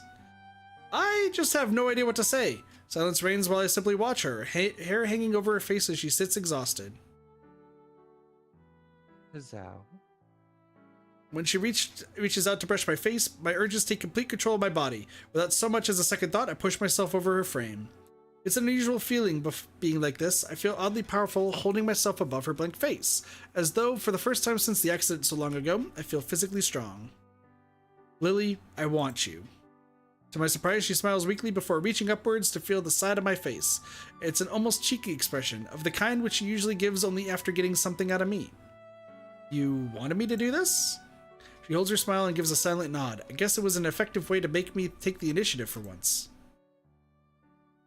Again, to my surprise, she gives the ribbon still around my head a sharp tug downwards. Once again, I'm lost in complete blackness. I told you to keep it on, didn't I? Doge is actually just driving the bus and has Kit tied under the bus. That teasing edge to... Back. Go ahead. A teasing edge to Lily's voice, punctuated by her breathing. She never seems to lose her ability to take control of a situation. But this one time... Zao, what are you... I slide my hands underneath her soft silk and skin pressing into my hands as I gently raise her body with a measure of difficulty. While I wouldn't describe her as heavy, her height makes her more than a handful to try and lift. It only takes a couple of carefully placed steps to feel the edge of her bed against my legs, my lowering of Lily onto her sheets just as gentle as when I raised her. Your bed will be more comfortable than the floor, right? Always the gentleman, aren't you? I quickly run my hands down Lily's long, shapely legs, their allure far from diminished without the luxury of sight. I pull off her pajama shorts and underwear from her ankle. I have no idea where those just went. Well, I guess it doesn't matter. They'll be somewhere around. With a minimum of fuss, I shuffled down my own pajama trousers and underwear, positioning myself between her legs, or at least where I think is between her legs. This is someone's fetish. Holy shit. This is Lily's fetish. With one hand on her bed to steady myself, my right moves tentatively downwards. Whoops, my first contact with her is my palm clumsily meeting the front of her nose. She giggles a little before turning her head sideways. Taking my cue, I gently cradle her cheek and use my thumb to feel the contours of her face as she so often does with me. This would be a lot easier if she wasn't moving her face into my hand, but the feeling of her nuzzling into it is nice. I swallow to try and steady myself, take my other hand from the bed and use it to guide myself into her. As soon as I feel her warmth around me, I quickly realize just how turned on I am. With my sight gone, I'm free to concentrate far more on my other senses, including tactile feeling. The entire experience feels more vivid, more intense than it's been before. I slowly start to move my hips back and forth, my heart beating wildly in excitement. I feel Lily's eyes clenching shut, the movement of her cheek under my thumb reminding me of the gentle hold I have on the side of her face. It's hard to stop myself from being completely overwhelmed. It's hard to think that this is what sex is usually like for her, experienced through every sense but the one I hold dearest. From her cheek to her neck, I begin to slide my hand downwards to take in the feeling of her body. The contours of her collarbone, the light dew resting on her skin. My sense of smell is stimulated by the scent of her sweat and mine hanging in the air. Even the ambient smell, noticeably different from that of my own room, adds to the feeling. When I move my hand to her supple breast, her soft mewling fills my ears, along with the sound of our act. The skin under my hand moves back and forth with each thrust, my grip on it tightening as my lust for the near-naked body of Lily before me grows. I can even feel her small nipple against my palm. My hand slides further and my fingers pluck it through the thin silk of her pajama top. Her whimpering sounds turn to moans as she feels the same pleasure as I. I can feel my heart beating loud in my chest and her own beating underneath my hand. I can feel her hand clasp my wrists, their grip surprisingly tight as her chest rises in overwhelming pleasure. More. I want more. Oh dear lord. What the hell? Yeah, it's definitely the worst scene by far. Oh, I can feel my chest tightening as I rock back and forth frantically, both of us entirely taken with ourselves. Nothing that unusual. I just need to take deeper breaths to steady myself. This feeling is just normal. Not saying that. This isn't. I can't. This pain is too much. Wait. Ah! Oh my god, you actually scream. I don't think that's why he was screaming. I stumbled backwards from Lilly with unseemly haste, clumsily hitting the back of my foot against the table and falling to the ground with an unceremonious crash. Breathing wildly, I frantically scrape at the ribbon over my eyes as it lay on my back. I have to get this off. I have to get this off. For a moment, everything goes blank. As the rush of newfound light assaults my eyes, my breathing slows from the brink of hyperventilation. I know it says that, but I'm gonna... Okay, you can wait. Yeah, no, that's a heart attack. Shit. That's what I figured. Yeah. Yeah, I think we're good. Yeah, I think you we're are. good. Seconds pass and I carefully measure out the rhythm of my heartbeats with every ounce of concentration I can muster. My heart is normal. It's back to normal. My body feels utterly bizarre as I lay dazed on the floor looking at the ceiling. The adrenaline from before is still pouring through my veins, but my mind is completely exhausted. I prop myself up and as I hear Lilly getting off the bed and coming towards me. Hizao, are you okay? Hizao! I'm fine, Lilly. I'm fine. I love that they took her model and they just flipped it 180. They did not put any effort into this whatsoever. True. She gives a sigh of relief, her worried expression collapsing. Her face afterward is the very last I'd ever want to see from her. It's a face I detested when I first saw my parents in the hospital all those months ago. Pity. Lilly pities me.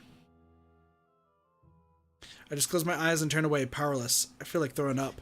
I can hear the sound of Lilly moving away and quickly attending to herself. The ruffling of her clothing being pulled back on after a moment of searching just barely audible. Sorry. She slowly shakes her head as she finishes buttoning her top. Her kind smile looks so fragile, so delicate, that it makes my heart sink. Approaching carefully, she feels out the edge of the low table before taking a seat next to me, putting her arms around my chest.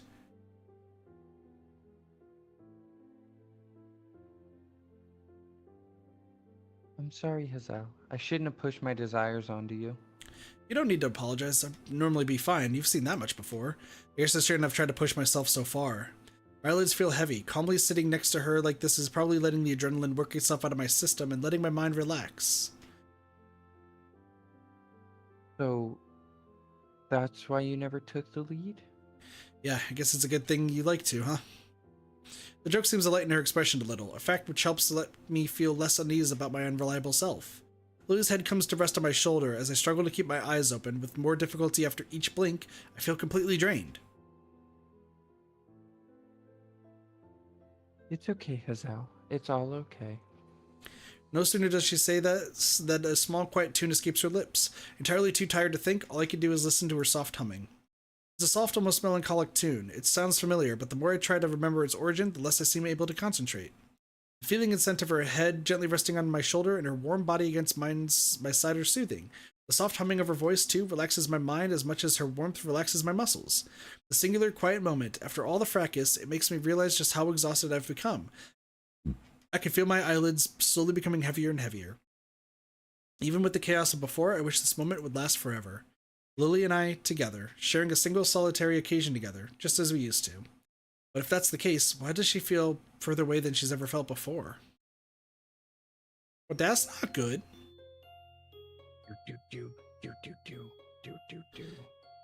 We gonna die. Probably. It'll be fun though. The loud clatter of books falling into the return slot abruptly breaks the grip of silence over the school library. It's become a habit for me to come to the library at least once a week. Not only does the reading itself keep me busy, but discussing books with Hanako and Lilly also does. Obviously startled, Yuko suddenly twists towards the direction of the noise. I'd have thought her used to people dropping books by now, since she does work here. I don't remember who this is. According to my thing, this is me, actually. Oh, Go hello, for it. Hisaao. Back again? It takes me a moment to respond. My mind's still distracted by the familiar melody of Lily's humming that's hardly left my ears in the several days it's been since I fell asleep to it. Oh, yeah. Just returning some books I borrowed. She casts her eyes downwards, presumably to the bin the books dropped into. You're a very heavy reader, aren't you? Because it's become a bit of a routine now. Passes the time, at least. I wish I had free time to pass. From small talk to depression in less than 5 seconds, I think that's a new record for her. She seems a bit down in general today, even compared to normal. Not a Consider- record for Kit though.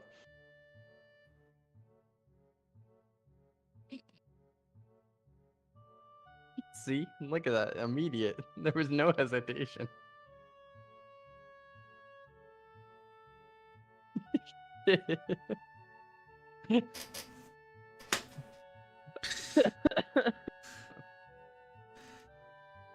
Considering she has to work 2 jobs just to support herself, I could see how that would take a toll on her lifestyle.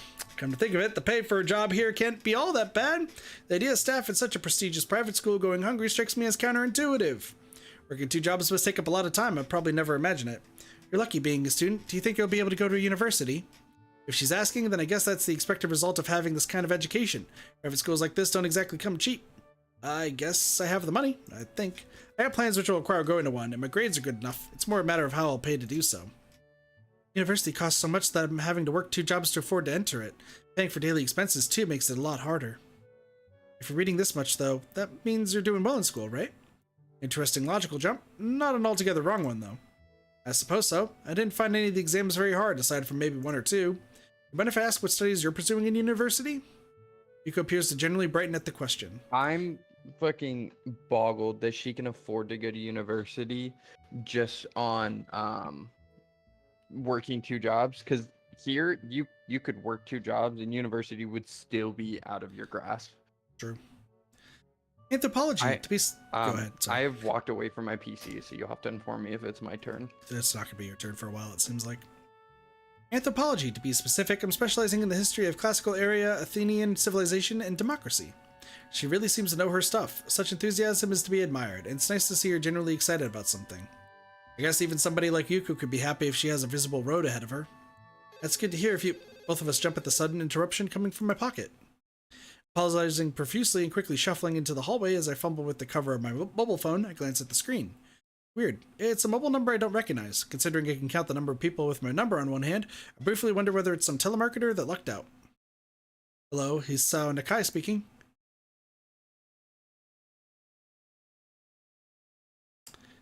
I'm gonna take a guess this is Kenji. Just read it because I'm away. Jeez, pick up faster next time. Anyway, guess who? Only takes me a second to recognize the distinctively deep burst voice. Oh, it's Misha. Never mind. How does Misha have her number? Go, Well- go, Valley Girl, go. Hey, Misha, didn't expect you to call me. Huh? Oh, it's Akira. Fuck. Huh? You actually think I sounded like her? Not all, Akira. I don't remember giving you my number, though, so I thought I'd mess with you. Oh, that? I got Lilly to give it to me. Not hard.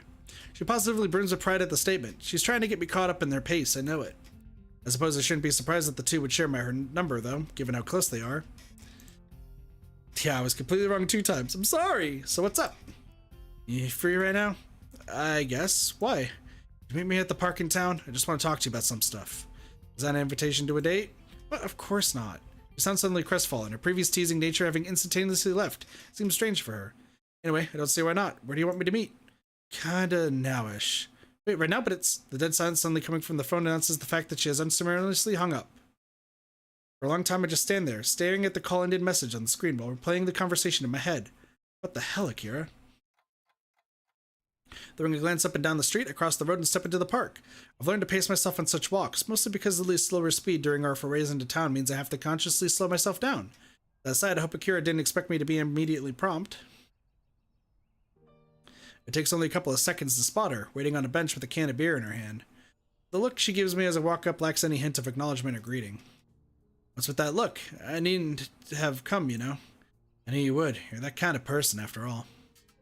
I lower my brow at her remark as she disposes of the can, emptied by the time I arrived, and the metallic clatter rings out. Akira takes a seat on the old wooden bench, and I follow her lead. She takes another can of beer from beside her and opens it before speaking, taking a large gulp. She seems to really like that stuff. I suppose I don't need to ask what this is about, or rather, who's This it about? It's so weird, by the way, because I don't think you can eat or drink outside of establishments in Japan. It's like a big thing. There's no trash cans. Like here you can be at a crosswalk and there's like a trash can and like a recycle bin. That's not a thing in Japan. So very, very odd. But I guess they do also have vending machines with coffee and stuff. So You I still don't need me know. to keep reading? Yeah, I'm still gone. I'm sorry. I heard from Lily that you asked about our family. They share more than phone numbers, that's for sure. I'd probably be very worried right now if it weren't for the total lack of malice in her voice. Rather, her tone sounds almost wistful. Out of curiosity, mostly. I have to admit, I never had guessed you two were half Scottish. She gives a wry chuckle of amusement. I've heard that before, trust me. A small smile falls from her face, her eyes looking ahead distantly. Aside from the occasional elderly couple talking as they slowly walk the meandering paths, and the odd aging car, it's pleasantly quiet. She didn't tell you everything, though, did she? It was pretty brief. Your parents live in Scotland, she hasn't met them since she was 12, and she wants to meet them again. It always surprised me how devoted she is to her parents for all the good they did us. The way she sounds, it sounds almost derisive. She gives a small sigh as if to quickly brush the feelings away. Why do you think they left, Hisao? Why do I think they left? What Lily told me was because of work. I guess a pretty decently paying job was involved as well, given the way your parents seem to live. So Lily went to a private school, and that's why she carries herself with the airs and grace of the upper class. Yeah, since the business in Inverness boomed, our father decided to move directly to the same city as its headquarters. That's just the conclusion I thought you'd come to, though. You're too good-natured. You don't think they left for their career? Learn some shit. I'm sitting here bitching to you about it. What do you think? Yamaku Academy. I've always felt that place was kind of creepy, like it was an isolated hideaway for those proper society doesn't want to see nor hear. They probably just rue the fact that Lily wasn't old enough to be shoved there by the time they left. A long silence follows her abrupt and very harsh criticism of her own parents and Yamaku. Lily's blindness is hardly something that could be simply ignored for a high-class family attempting to keep up appearances, much less so when a lucrative offer is on the table. Eventually, Akira gives a derisive snort, her feelings coming to a head. Moving to a secure financial future with his new job posting. Even at the time, I hardly believed it. Not wanting to simply be an avenue for her venting, I gently tried to steer the discussion. So you stayed in Japan with Lily, then? Though I stayed with her, she went to live with an ailing grandmother and grandfather. What about Shizune's family? If you're cousins, then... Our fathers hate each other. I'd have been more than happy to tell them to go screw themselves and live with them anyway, but Lily wouldn't have wanted that. I also had an offer for a job by then, so we did our best to keep our parents' house in proper shape and try to continue our lives as if they'd never left. So you just lived by yourself? Basically. Lily had school and I had my job, so we weren't exactly languishing. With her schooling, her study, and having to do chores while I worked, though, I can't help feeling like I failed her. In the end, I tried to be there for her and screwed it up. Expecting a 19-year-old to be a mother for a blind child, it's ridiculous. So Lily and Akira lived alone after the parents moved, with Lily largely taking care of herself. I guess that explains her apparent independence compared to many in Yamaku. I may have lived alone much of the time since my parents both worked, but that's just something else entirely. Sorry for me making you... fuck me. Sorry for making I'm you back. listen to my moaning, Hisao. I don't mind at all, but do you mind if I ask why you're telling me all this?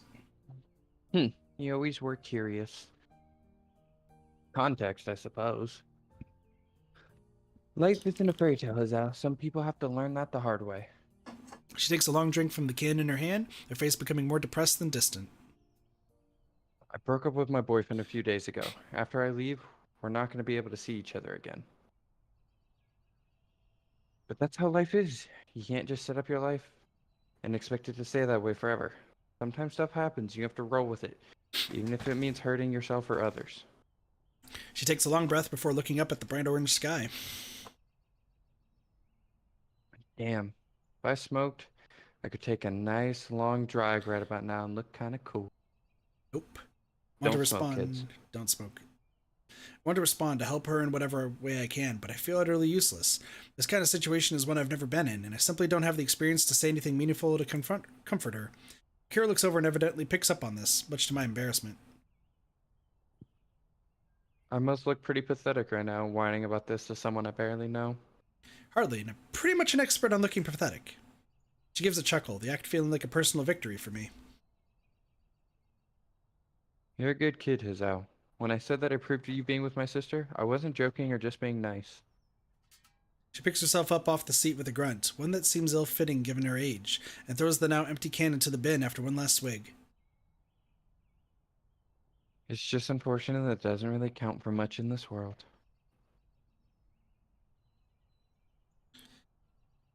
When I said I was leaving for Scotland, I was doing it because a good position opened up in our company's headquarters. When our folks told me that when we were at their place, though, they almost gave Lily a summons to rejoin them in Also gave summons. Inverness. Inverness? No way. Inverness. Evasiveness when asked about her future, that awkwardness that had steadily grown between us, that uncharacteristic outburst of anger. All of them suddenly fit into place. The same family that she reminisced about after Hanako's birthday party, the same family that left her and Akira to themselves after taking flight to greener pastures. I feel stupid for never cornering Lily on what was begging her. I'd never even considered if something had happened during her trip to her family's home at Inverness. And now a sense of unease grows in my chest. If her family has summoned her to join them in Scotland, all the way on the other side of the earth, is she accepted? Lily hasn't told me whether she plans to accept it, and it seems she hasn't told you either. That's why I called you down here to talk, Hisao. Context, huh? I sit back, my feelings of worry and frustration no doubt written all over my face. Lily's a strong person, Hisao, but she's not infallible.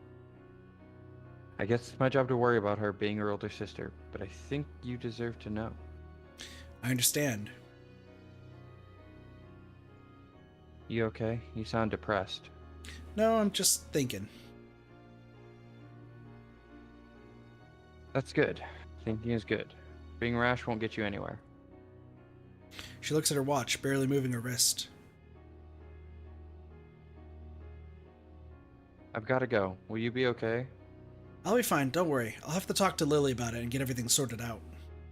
She gives a smile, but it doesn't feel all that genuine or sincere. Really, both of us are dancing around the fact that Lily's only on the precipice of the biggest decision of her life.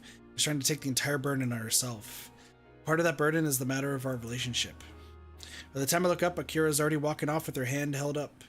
For the first time in a long while, I finally have an answer to something. Perhaps not even that, but at least I know I have the right question to ask. Will you leave or stay?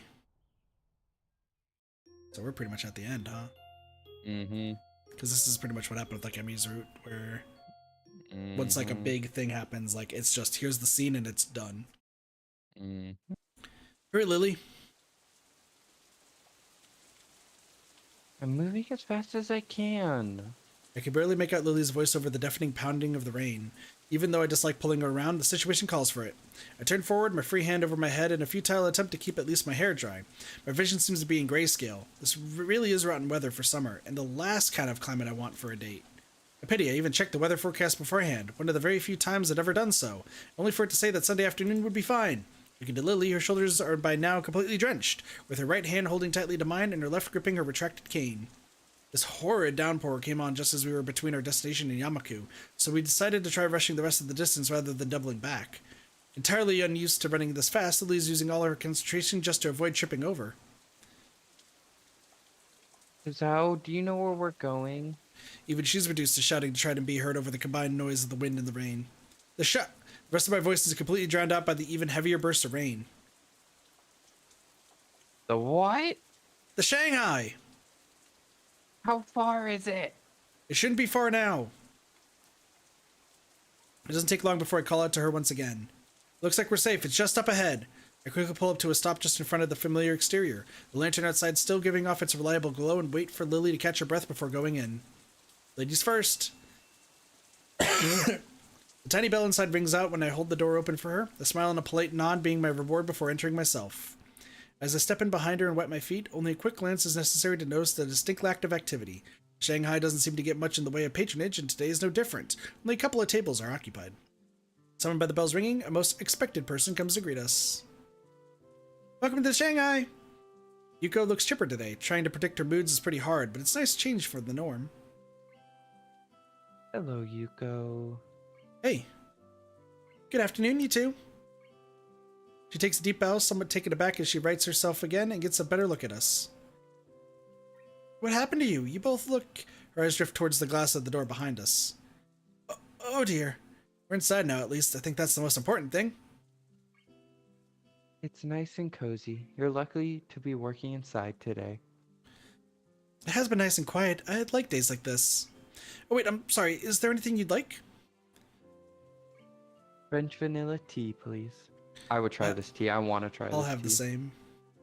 Right, coming right up. She quickly skitters off with a determined look on her face, trying very hard not to forget her orders. If nothing else, she is at least dedicated to her jobs. I lead Lily to an empty seat before the two of us settle down. As usual, there's a large difference between my exhausted flopping down into my seat and Lily's delicate sliding into hers, her cane set beside her. For a while, I just idly watched the rain falling outside. The occasional person runs down the street trying to stay as dry as possible, hands often tightly gripping a rain-soaked umbrella. Lily sits just as quietly as I, her eyes closed as she intently listens to all that's happening. It's a comfortable, relaxing silence that exists between us, just the type that we'd often share together in the past months. For Lily, at least. I can't help replaying the words of her sister in my mind, at times contrasting them to both our time spent together since I entered Yamaku, and to the way we've been since we started dating. No matter how much I try, I can't work Lily out. It's as if the harder I try to second-guess her emotions and her potential decision, the more difficult it becomes to reach a clear conclusion. It makes me doubt whether I'd ever really understood her. In the end, I'm going to have to ask, even though I very much want to avoid doing so. You seem quiet today, Hazal. Really? You seem so enthusiastic about taking me out on a date. I assume you had something specific you wanted to do. No, not really. Just wanted to spend some time with you. Is that so? Fine, there was one thing. A little grin finds its way onto Lily's face, her knowing full well that she's bested me. Makes what I want to say all the more awkward. It was just Akira and I were talking. Oh? What's with that tone? You two do seem to get on well, don't you?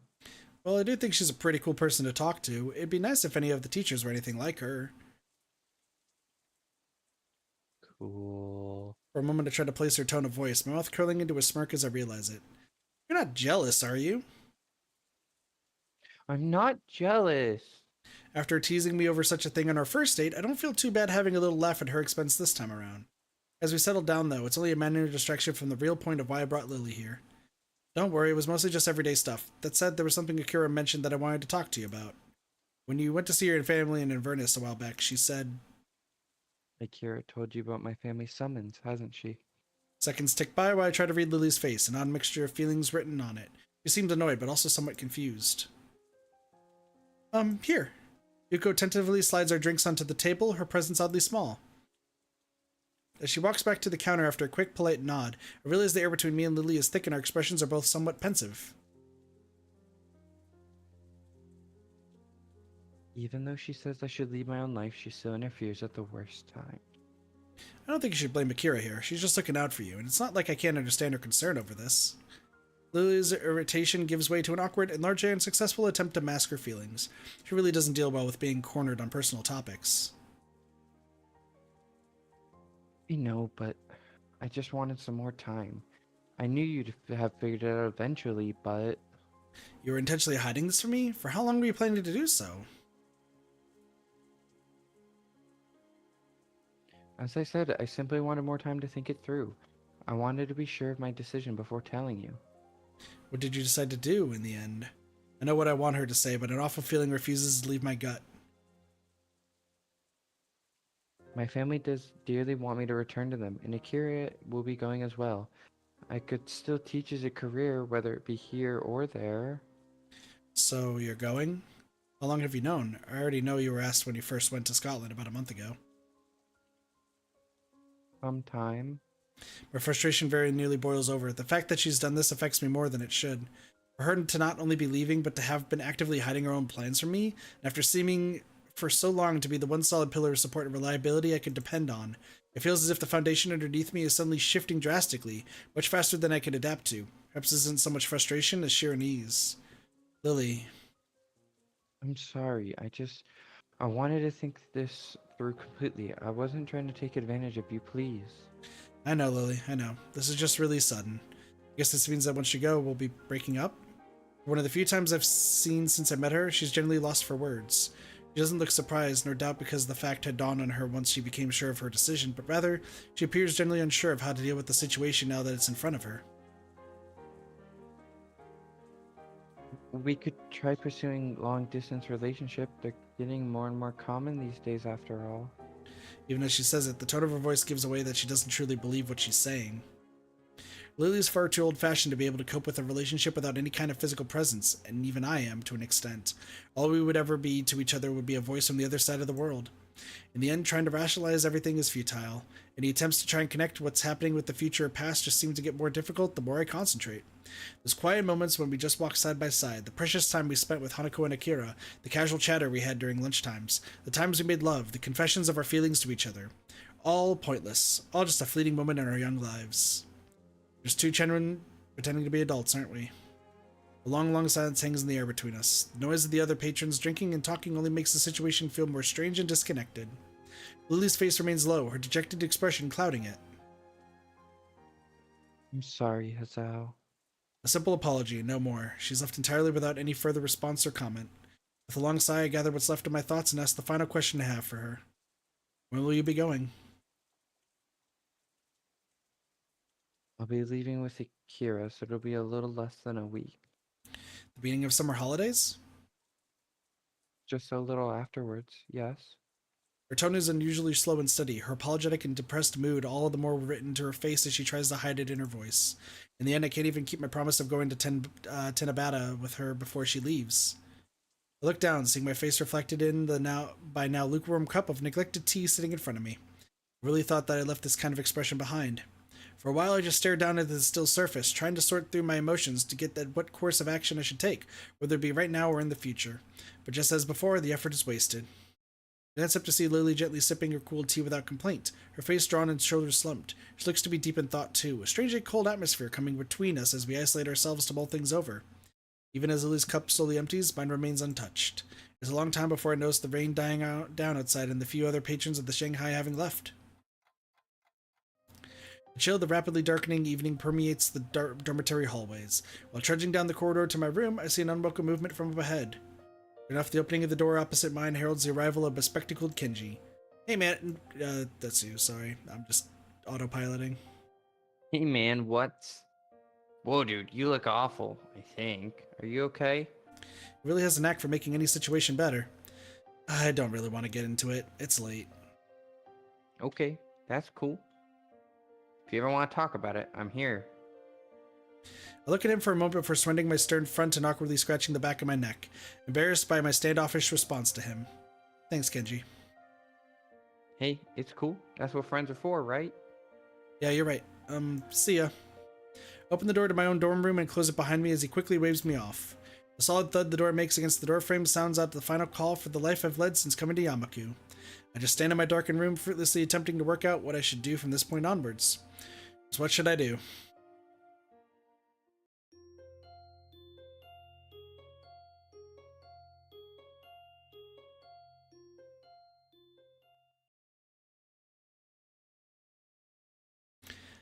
As class ends, I simply rest my head on my hand and stare out the window to pass the time.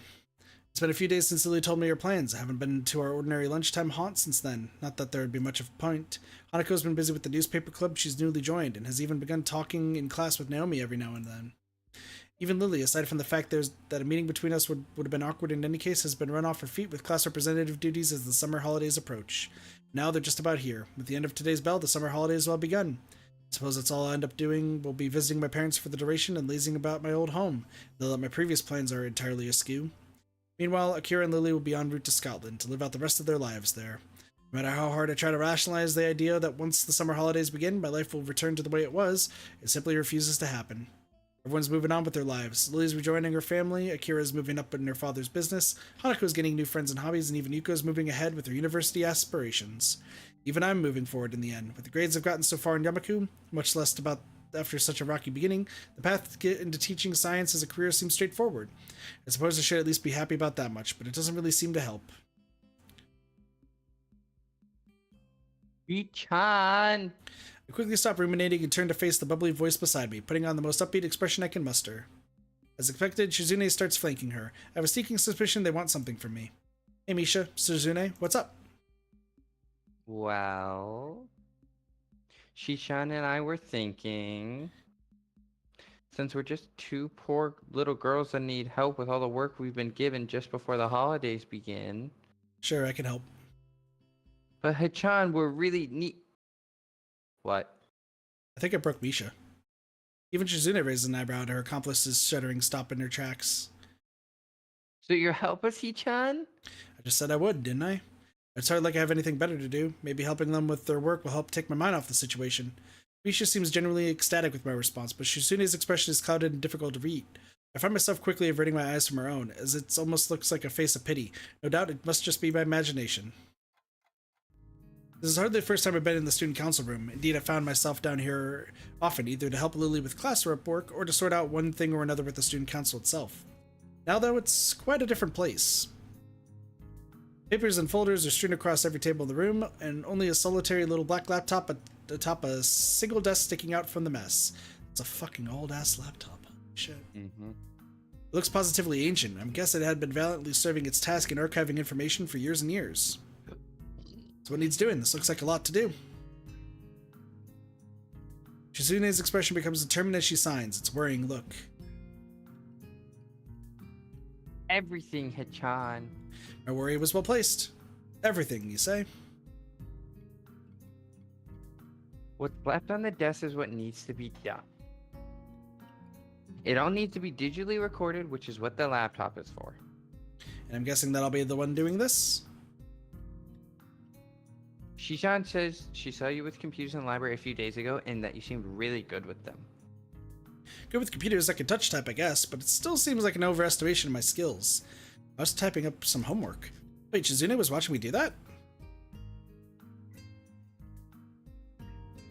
One must know their allies before they can know their enemies, of course. It's actually the other way around, but that's True. fine. Whatever. Wow, that's pretty wise. Once, it's not very hard to work out who said what. Nonetheless, it doesn't seem worth fighting over. Sitting at a computer doing some typing hardly seems onerous, as far as tasks to help Shizune and Misha go.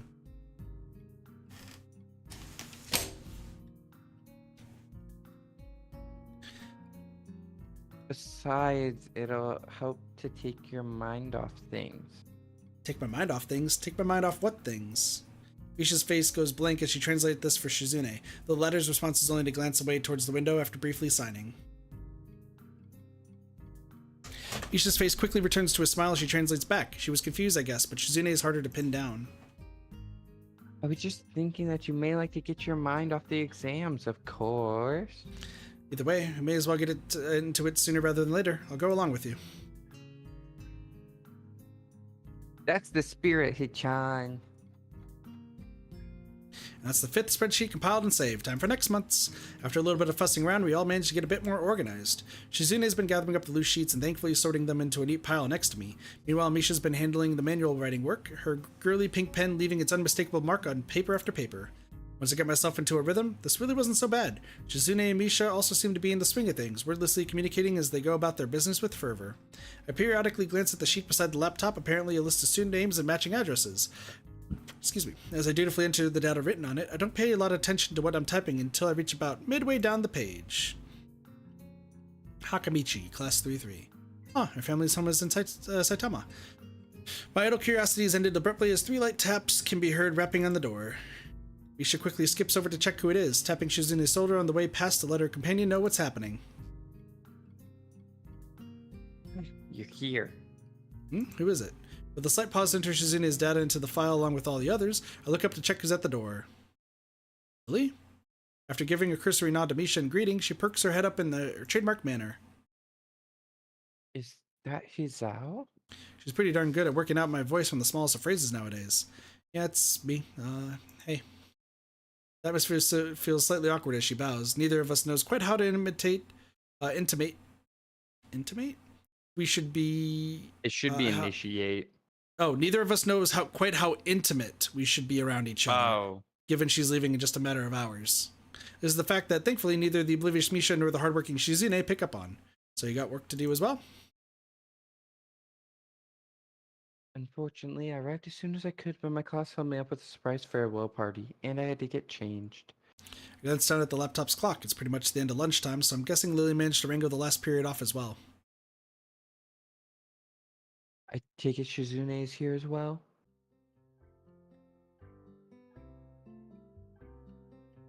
Of course. And I've been here during all of lunchtime as well. The last comment was really not needed. Shizune is baiting Lily into another argument. I could feel it. I'm sorry I can't be as hardworking as you, Shizune. I'll endeavor to hire more lackeys to do my work in the future, I assure you. Lily just took the bait, escalating things further. But aren't you the one that's always outsourcing work to your classmates? The difference is that they choose to help, unlike your tyrannical grip on your own class. Tyranny works! Even if we did things differently, we still got the same results, right? What a word. This is school, not a police state. You will have to remind me when you are appointed class monarch, I'm afraid. You have to seize power. It's not as good if it's just handed to you. But I guess you really wouldn't understand that. You'll also have to remind me when monarchs were elected into their positions. Lily positively bristles at this. Shizune's 2-hit combo forces her onto defense.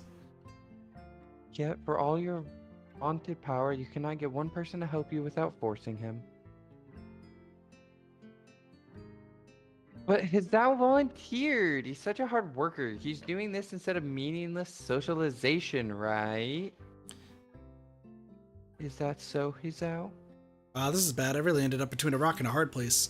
As much as it pains me to do this, the truth has at least a chance of stopping this argument here and now. It's okay, Lily. They didn't harass me to come or anything. Lily gives me a disapproving grimace, silently radiating her strong feelings of displeasure in my general direction. She can be quite scary when she wants to be, though thankfully that isn't often. Morning, War. Hope you're having a good day. Chan, you make that sound like it's a regular occurrence. It isn't? In the end, it doesn't matter so long as everything's getting done at a good pace. Let's just get this work over with so we can go home.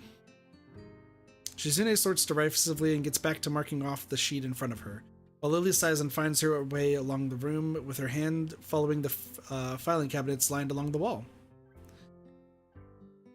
This would mark the only time I managed to successfully defuse one of these situations, but the grudging ceasefire built around mutual fear and respect makes this feel more like the Cold War than any real peace. Haven't really slept well? That's not good, War. I can't take all the credit, though. Lily's leaving has surely affected Shizune to some extent to make her give up so easily. Almost before getting back to my work, I noticed Lily reaching up to grab something from above a filing cabinet. Almost offered to help, but her height gives her an ample ability to take it down safely. When she sets the strangely shaped device onto the desk beside me, I realize just what it is, sort of, as she takes the old green covering off and sits down. At first glance, it seems to be an old metallic blue typewriter, but it doesn't take me long to realize it's far from ordinary.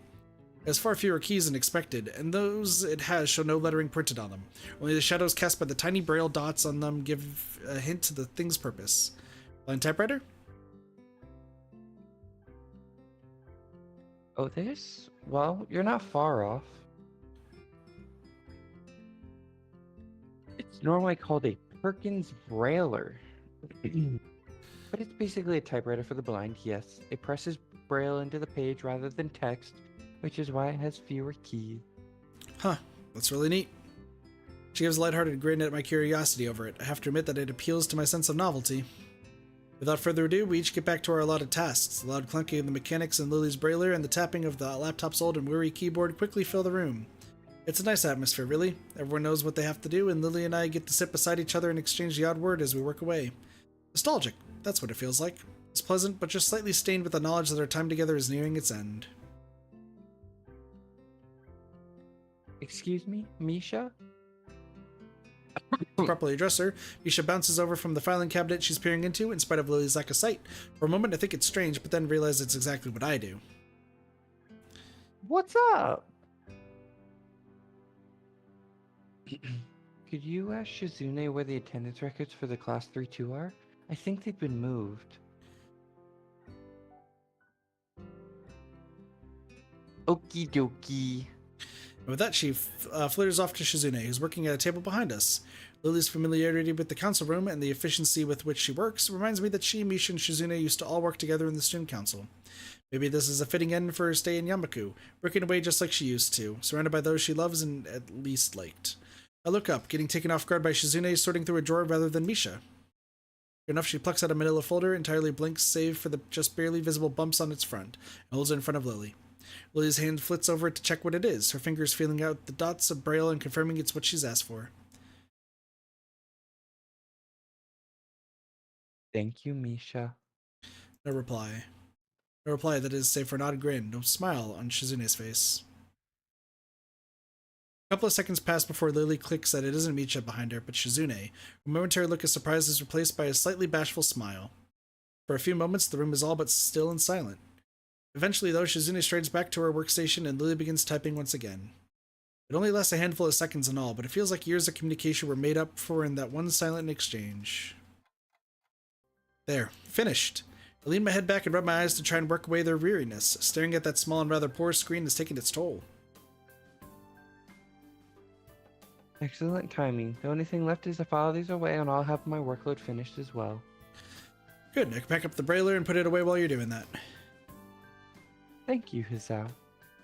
Misha, are you and Shizune far from being done? I look around for the two as I replace the cover over the brailer, only to see them waiting at the door. I guess they must be waiting for us. With a minimum of wasted time, we file and pack up everything that remains and join them. Thanks for waiting, you two.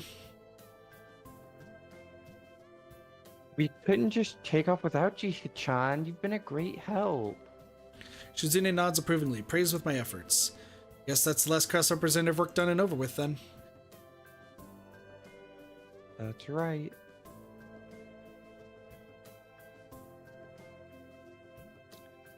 I'll miss you, Lily. I think it was fun working with you. Thank you, Misha. It's been good working with you and Shizune. Shizune thinks for a moment before formulating her response. It's not that she often communicates without thinking, quite the opposite, but this time it's even more considered than usual. Misha looks a little surprised before passing on the message. Shizune says you'd better do your work over there better than you did here. Far from taking offense, Lily giggles into her hand. If that's the case, then please tell Shizune to give those still here a little more understanding in the future. Competitive until the last, maybe Shizune and Lily aren't so different after all.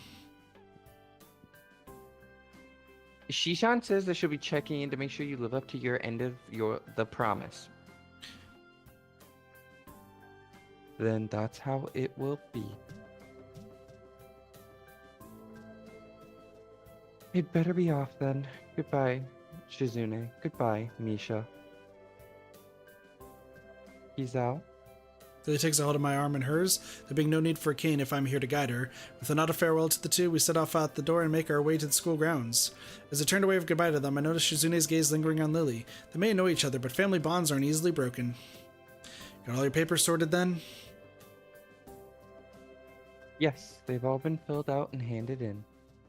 On top of things as always, aren't you? She gives an earnest smile at the compliment, but it feels as if her happiness is just a veneer over the fact that she's fully aware of how much she's leaving behind. It reminds me of how she was like when I first met her. Always smiling, always that little bit aloof, always that little distance away from everybody. Even now, she still maintains that air around many others, especially those she's not close to. I'd hoped that our time together would have changed that fact. Our pace slows, the two of us coming to a halt in the all but empty school gardens. Hizao is something the...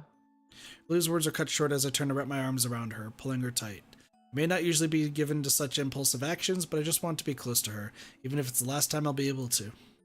All the other students have retreated to their dormitories and homes, only the ruffling of leaves in the breeze making any sound whatsoever. As I draw back, I can see she had dropped her carefully maintained smile. Her hand hesitates, wanting neither to leave nor to stay on my features. She's putting up a brave show, but her slight trembling gives her away. Lily may be able to control herself, but even she can't hold her composure together now. This is the woman I've come to love, but also the one who, in all too short a time, will leave the country forever. I'm sorry, Hizao. It's okay. Got your own life to lead, after all. We walk up the hallway in the girls' dormitory hand in hand, our emotions by now largely quelled. Nevertheless, our hands grip each other's much more tightly than before. Faint, muffled voices can be heard from Lily's room, the origins of which aren't difficult to guess. The moment she opens the door, Hanako bursts through and wraps her arm around Lily, taking her very obviously by surprise. Lily, Hanako? I'm going to miss you, Lily. As expected, she's on the verge of tears. Lily gently rubs Hanako's hair with her hand in response, then pulls back and gives a warm, reassuring smile. Looking beyond Hanako, Akira can be seen getting up from the side of Lily's bed and scratching her head. Her eyes turn from Lily and Hanako to me, a stilted, weak smile hanging on her face. I tried to return a more generally happy look, but the result was probably just the same. So everything is set? Managed to hold back from killing Shizune? The comment draws an amused giggle from her sister. Yes, I have everything in order, and yes, I managed not to. Have you packed up everything you need? Got the 2 bags right here, but there's still some left at the Hariyamaki's Akamichi. home. I can pick that up while we wait there for tomorrow evening's flight, though. Akira gives the 2 large black traveling bags on the floor a hearty pat. She probably came to help pack and make sure everything was in order on Lily's end before going together with her. Lily, will you be okay over there? It'll be alright, I assure you. I have Akira looking after me as well, and you know she's reliable. But Don't worry, Hanako. I have your phone number after all, so we can stay in touch. With Akira's help, I can send you things over the internet as well. Hey, don't use me just because you won't learn how to use a computer. Hanako and Lily both giggle briefly, the mood lightening ever so little.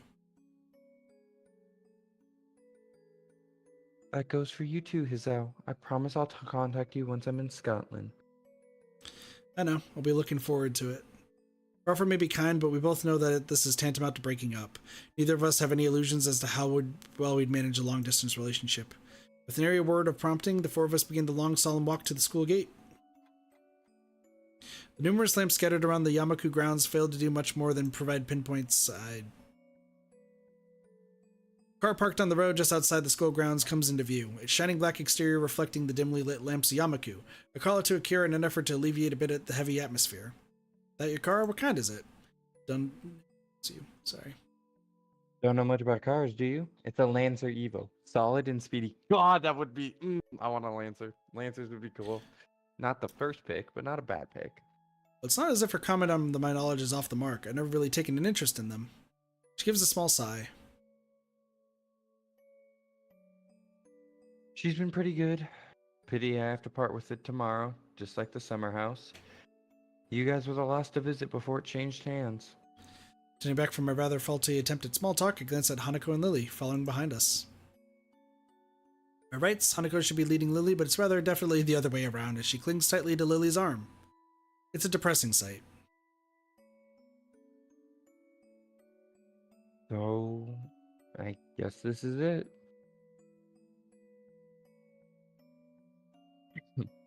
Indeed. Although the time for everyone to say their farewells is now, nobody really wants to take the first step. It's as if the longer nobody speaks, the better the chances of them simply not leaving. Lily, do you really have to go? I'm sorry, Hanako. I won't be leaving you forever, though. I can still call you.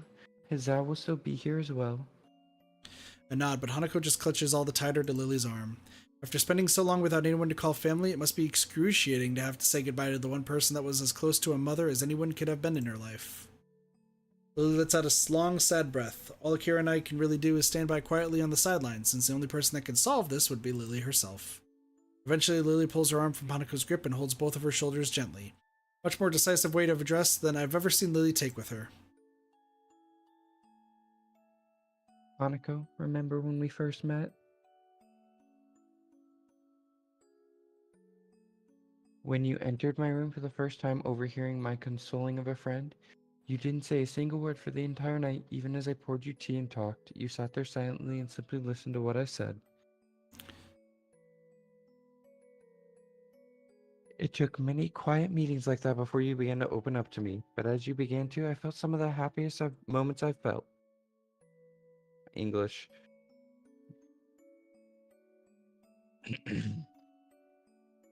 I didn't become your friend because I pitied you, Hanako.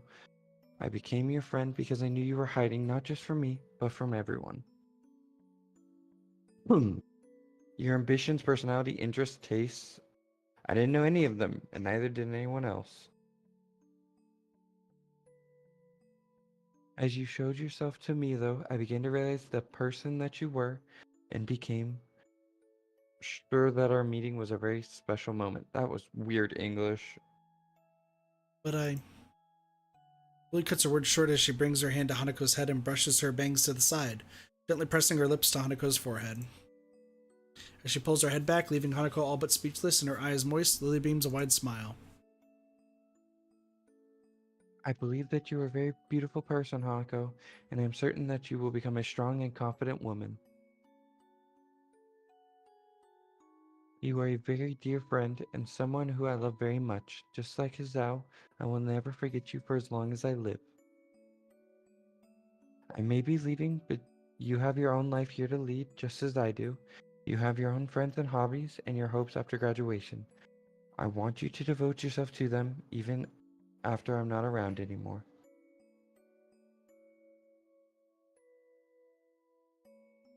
This is why I think you will be okay, because you are your own self with your own life. You yourself proved that to me. Hanako lowers her head in embarrassment, but nods as she does so. I understand. I know I have to say goodbye, and I have to go your own way. But thank you, Lily, for everything. Thank you, Hanako. Will you be okay? There are a few seconds of silence before the answer comes. I will. Lily smiles, undoubtedly at least partly in relief. That makes me very happy then. Goodbye. Goodbye, Lily. And a farewell to you as well, Hizao. Goodbye. I'll miss you. She pauses for a moment before walking up to me. Her right hand, outstretched in front of her, takes a hold of my shoulder. The left hand slowly and gently reaches towards my face, taking my cheek in her palm. For a while, she simply holds my face, her fingers just slightly moving to take in its contours. Usually her hand would be warm on doing such a thing, but the night's air given her skin a cool edge. I'm not sure how long we should stay like this. Her clouded eyes pointed just below my own as she wears a wistful, almost distant smile. Eventually, though, I take her cold hand in mine. It's difficult to do so, but with a slight sigh, I gently remove her hand from my cheek. I hope you have a long and happy life, Lily, no matter where you might go. Thank you. I'll make sure to. She takes a long, trembling breath before turning slightly towards Akira's direction.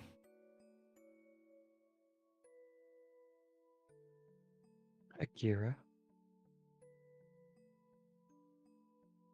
Okay.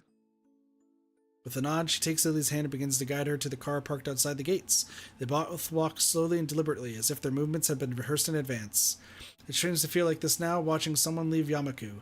The feeling of unease I've now reminds me of the first time I walked through those black wrought iron gates. It always looks far too pompous for what they were. As they leave, all of us know full well that our lives are irreversibly changing. I always told myself that I just have to take life as it comes, but everything's changing so fast, so suddenly. In the end, Lily's an irreplaceable part of the lives of both Hanako and me. The noise of Akira opening the passenger door for Lily brings me out of my thoughts, her hand waving back as Lily gets in. See you guys. Take care of yourself. Goodbye, Hanako. Goodbye, Hizao. Hanako's hand quickly shoots up, her face brightened by her enthusiastic farewell. Goodbye, Lily. Goodbye. See you, Akira. Goodbye, Lily. The door shuts as we put on our best happy farewell faces, Akira getting in the car herself and starting it up in short measure. Lily's hand can just be seen waving through the tinted windows, both of our hands waving high as well. Just as every other time I've done such things, I can't quite work out precisely why or Hanako waved to her given that she'd never see us doing so, but it doesn't matter. Even after that black shiny car goes down the hill and disappears into the dark night, we carry on waving and seeing Akira and Lily off. And then, they're gone. A strange stillness takes over as our hands return to our sides. I don't quite know what I should do now or how I should feel. In the end, we just started stand there silently staring down at where the car disappeared from sight. Goodbye, Lily. All I could do in response to her quiet, mournful goodbye is to place a hand on her shoulder. She looks at me for a few moments before looking back down the hill, securing the knowledge that I'm still around for her. What we'll do from now doesn't seem all that certain. We all have our own ambitions now, just as Lilly said. But even so, it feels like there's a certain missing part in both of our lives now, something that can never be replaced.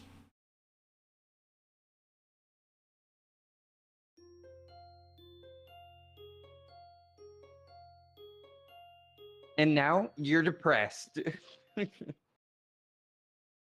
So, we'll have to, I don't know if we'll get to the other option tonight, or if we do, I'll let you do it solo. As we finish it up here. That is like basically the final scene of the other decision. That is basically where it splits, and you get like one more scene of Hazao being fucking sad, and that's about it. Gotcha.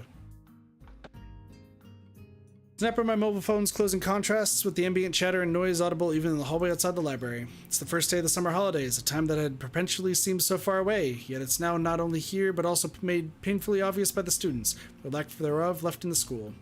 Most students have returned home to spend the holidays with relatives by now. The few that are left are mostly chatting between themselves, usually about what they intend to do in the coming weeks. Makes me feel like the odd one out for taking advantage of the school library being open for the first several days of the holidays. Ostensibly, it's for the students to drop off any books they borrowed and have yet to return, and for those who'll have their parents pick them up, I'll pass the time until they get whisked away. Thanks to the recent lengthy phone call from my parents, which had so rudely woken me from my sleeping on a beanbag at the back of the library, I'm now in the latter category. Letting my phone back into my pocket, this time remembering to set it to silent, I go back into the quiet and wholly placid room. It's a nostalgic sight, just as when Lilly first led me to the library, the orange tint of the sunset bathes the room in its lights while Hanako sits on a beanbag silently reading and Yuko fusses, just barely visible behind the counter. Hanako especially has been noticeably more quiet than usual since yesterday's happenings, but I can't really blame her. It wasn't just me that depended on that person after all. I quietly walk back to the beanbag near her where it sat before, being doubly careful not to make any unnecessary noise. The soft puff it gives as the bag takes my weight makes Hanako's eyes flicker towards me, but only for a second. I get the feeling that Hanako's been quiet, only partly out of sadness following Lily's departure. Rather, she seems more thoughtful and measured than I expected, perhaps due to her desire of working out how to deal with Lily's leaving, rather than just being depressed over it. Makes me a little proud of her. Hey, Hanako? Yeah? Still going ahead with your idea of traveling? She gives a determined nod. I'll be starting in a day or two. Naomi's decided to come with me, too. Wow, quick start. Where are you two headed to first? I think we're going to start by going north, then loop down and go southward. So Kaido's going to be first? She gives another nod more tentative than the last. The significance of that place is not lost on either of us. Do you know how you're going to handle the traveling expenses and accommodations? Yeah, I've worked everything out. I think it should be okay. Naomi says she has her side worked out too. You know that if you need anything, you could just call, right? I gave you my number before. Any time of the day is fine. She gives a smile which in itself feels like a small personal victory. I know. But thanks, Sisao.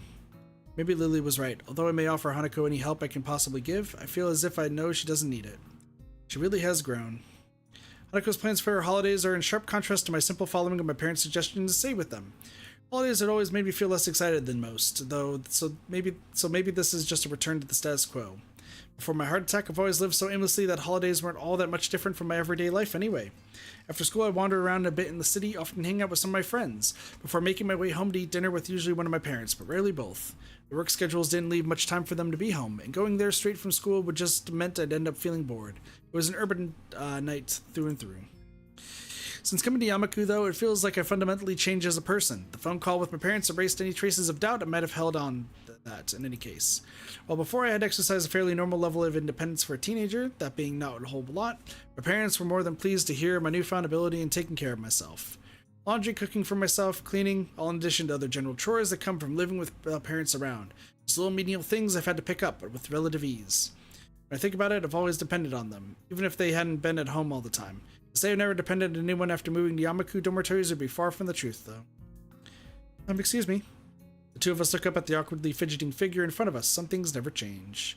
It's getting close to closing time, so, right, I've forgotten that the library closes even during the holidays. Hanako and I both get up and dust ourselves off, placing our books back on the shelf behind us. The fact that our taste in reading material have a fair amount of overlap is useful at times. With a bow to Yuko to apologize for taking so much time, Hanako takes her leave of us. See you tomorrow, Hisao. Bye. With that, she walks out of the large wooden aging doors that herald the entrance to the library. She's a quiet person, isn't she? I suppose I should be surprised at a staff member sharing personal opinions like this, but after knowing Yuko for a while, it's largely unexpected. Our relationship is more personal rather than one with her acting as an authority figure. Yeah, I think that's just how she is. She's got a lot more confidence in herself these days, though. I don't know her as well as you do, but I think I agree. Just to see her talking to people here, she never used to do that before. Hey, Yuko, you know about Lily's leaving, right? You told me yourself a few days ago. It must be hard leaving everyone behind like she is. She quickly looks back to me after she says this, probably remembering that I went to her for advice on the relationship between Lily and me before. Are you going to be okay? That's a difficult question. It's something I'd rather not think about for now, though giving more pressing issues. Something seems kind of off about this whole deal, don't you think? Yuko appears to think for a while, absentmindedly scrunching her face up in a variety of creative ways as she does so. I don't think I really know her well enough to make that kind of judgment. I'm sorry I can't be more help. No, that's fine. I'm just sort of thinking out loud. I give a deep sigh and scratch my head in frustration. There's just so much stuff happening at once that I have no control over. It feels like I'm being swamped. I think everyone goes through times like that. What's important is to concentrate on what you can do, rather than what you can't do. At least that's how I see it. If I didn't think like that, I don't think I'd be able to manage my life as it is.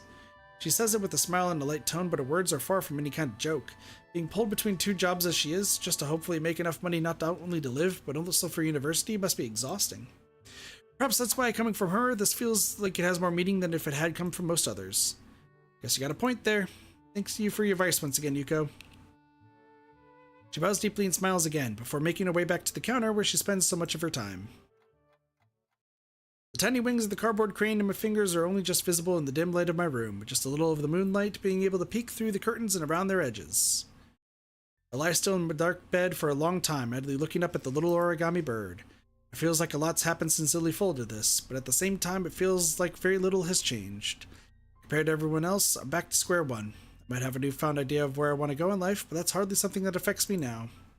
Hanako changed, I know that much. If anything, she just makes me feel like I've got no excuse to be like this, considering her previous situation. Lily, though, I turned the bird in my fingers another way, looking at it from yet another angle.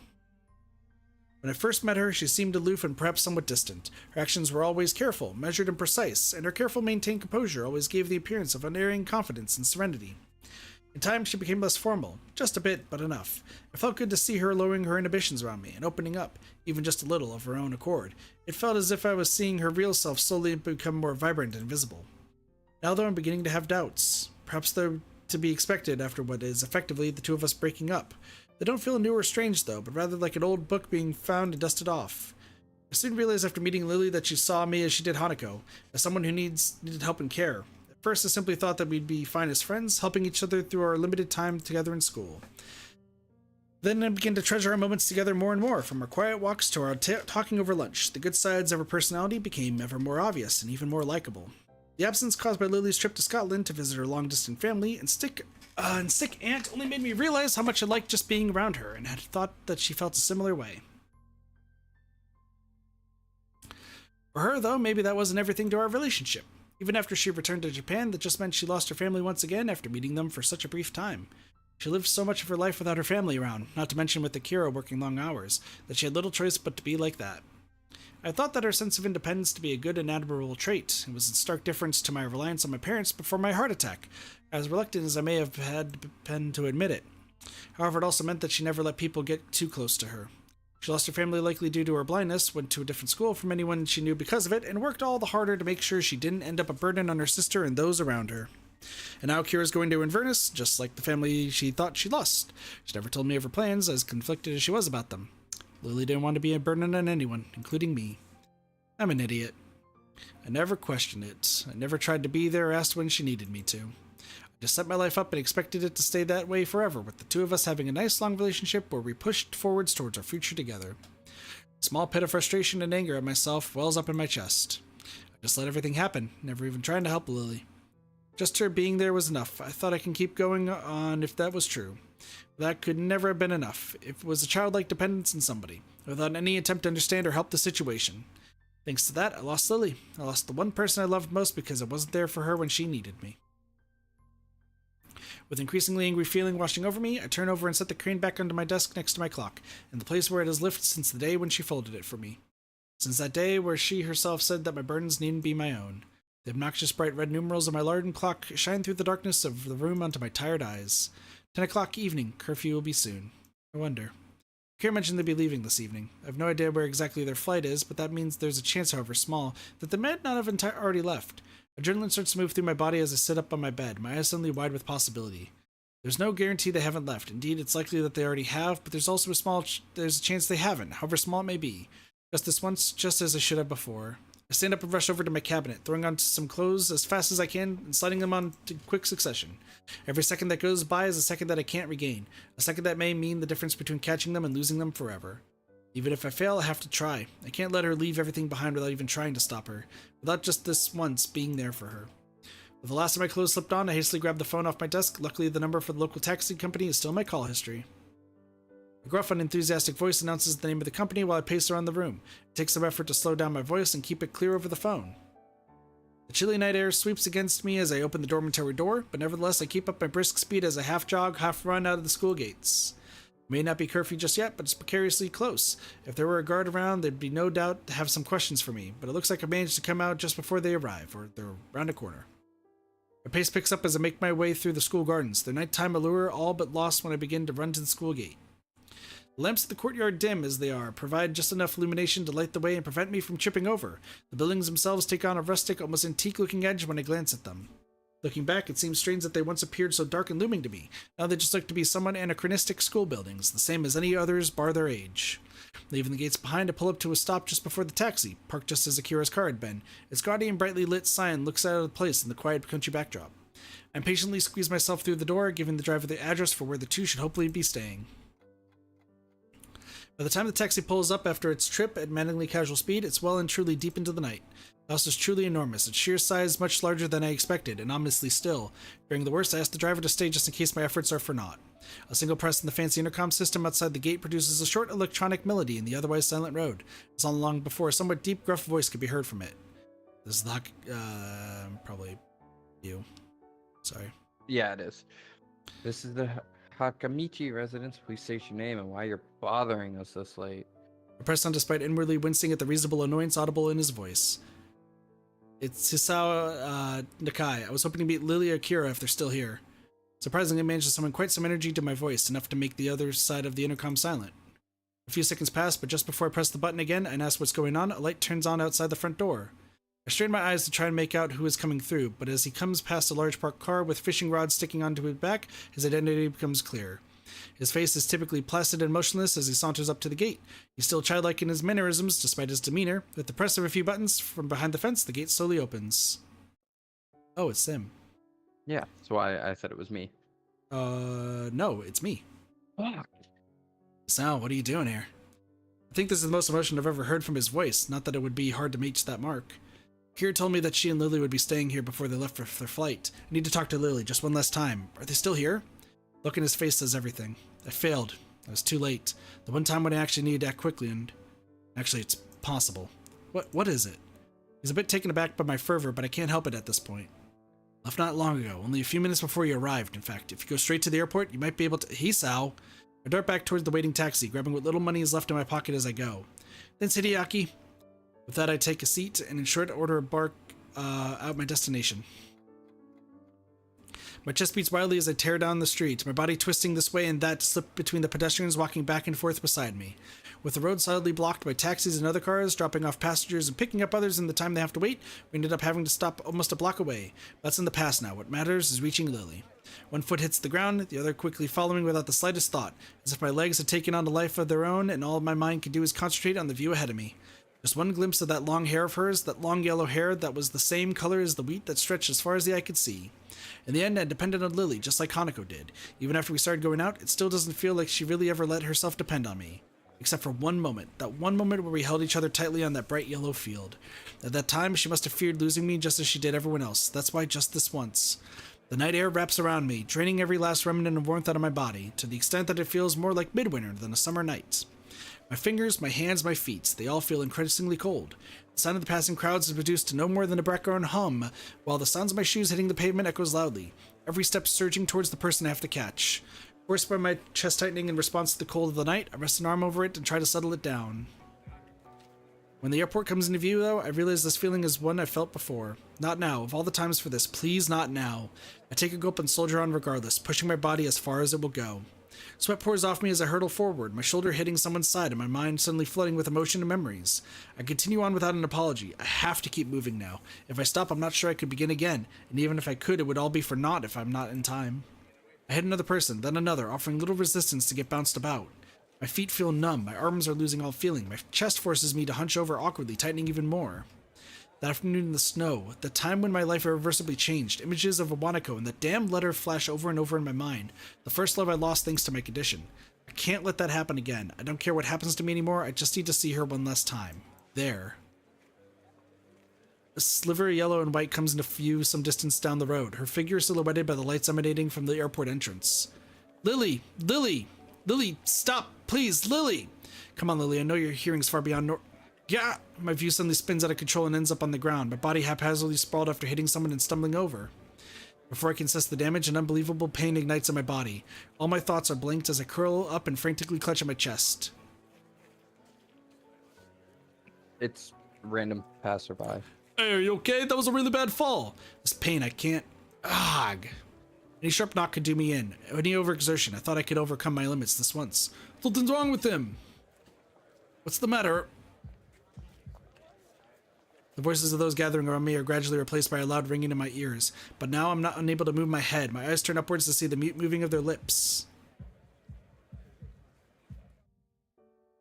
Even as I clutch my chest, I realize I can't feel my fingers anymore, nor my feet. It feels like my entire body is shutting down, starting from my extremities.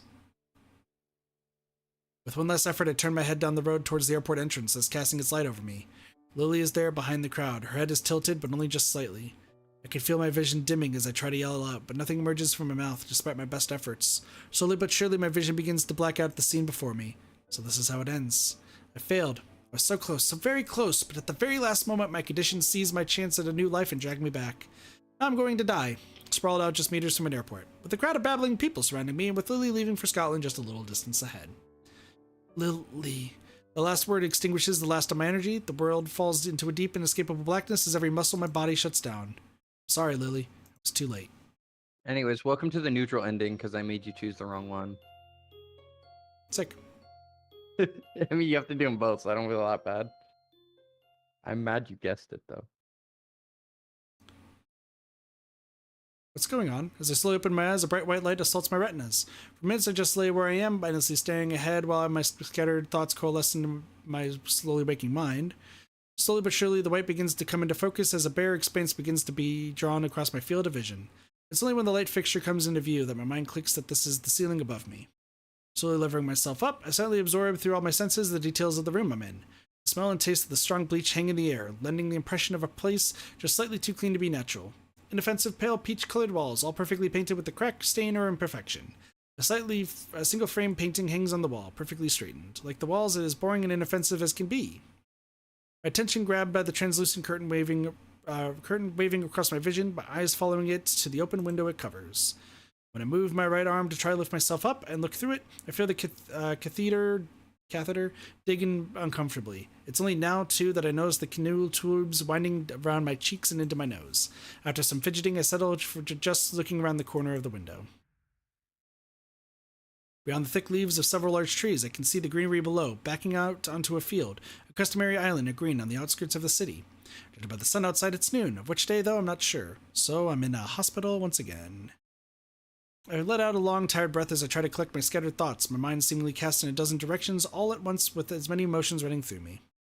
After slowly laying back down, I decide to start at the beginning, why I'm here.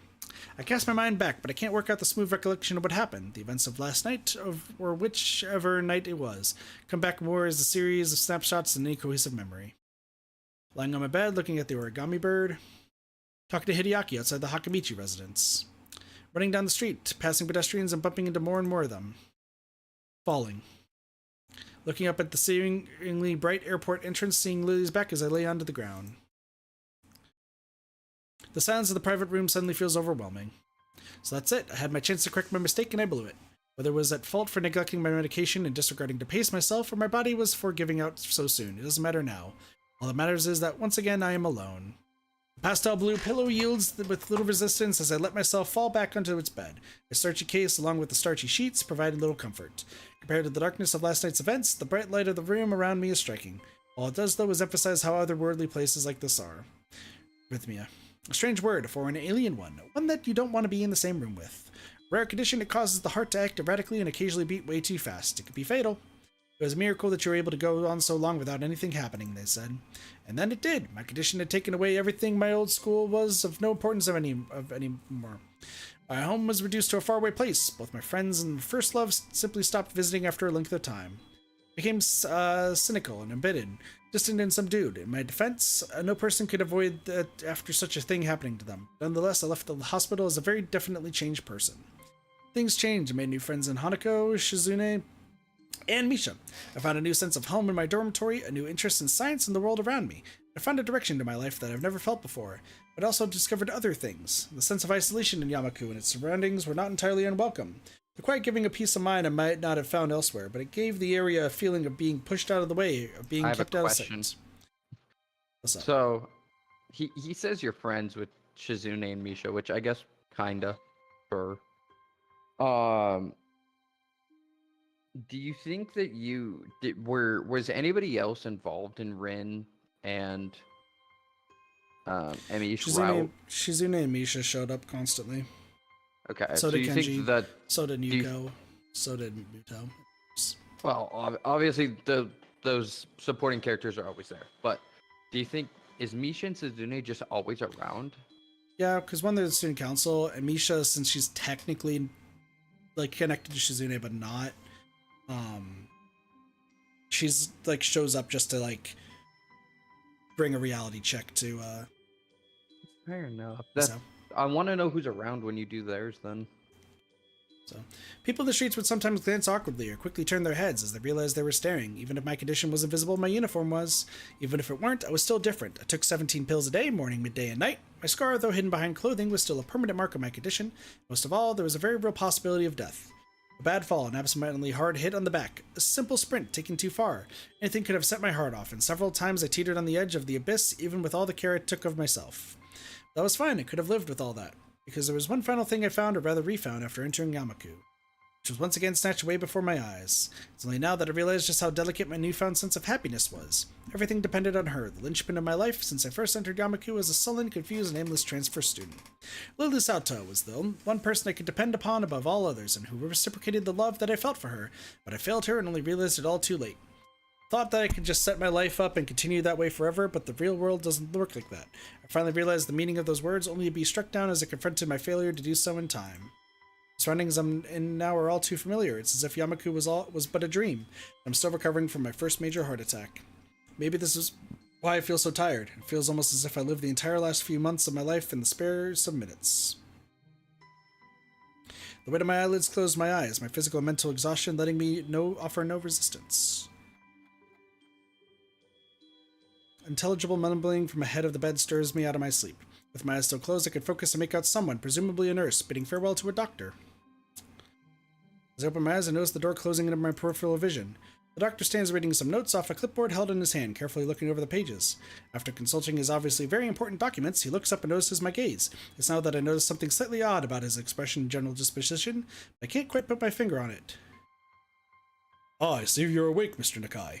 His quick glance to my bed and to verify my name shows that his documents obviously didn't have it written on them. "Must admit, this is a bit unfortunate. Your parents visited you just earlier while you were asleep. I could notify them that you're awake now if you'd like." Thanks. That would be good." I give a somewhat dazed reply, most likely the one he'd expect, before really thinking about what I'm saying. "Not a problem. If you have any questions you'd like to ask, I'd be happy to answer them. This is unless you prefer to rest. The anesthetic's still going to be affecting you a bit, I'm afraid."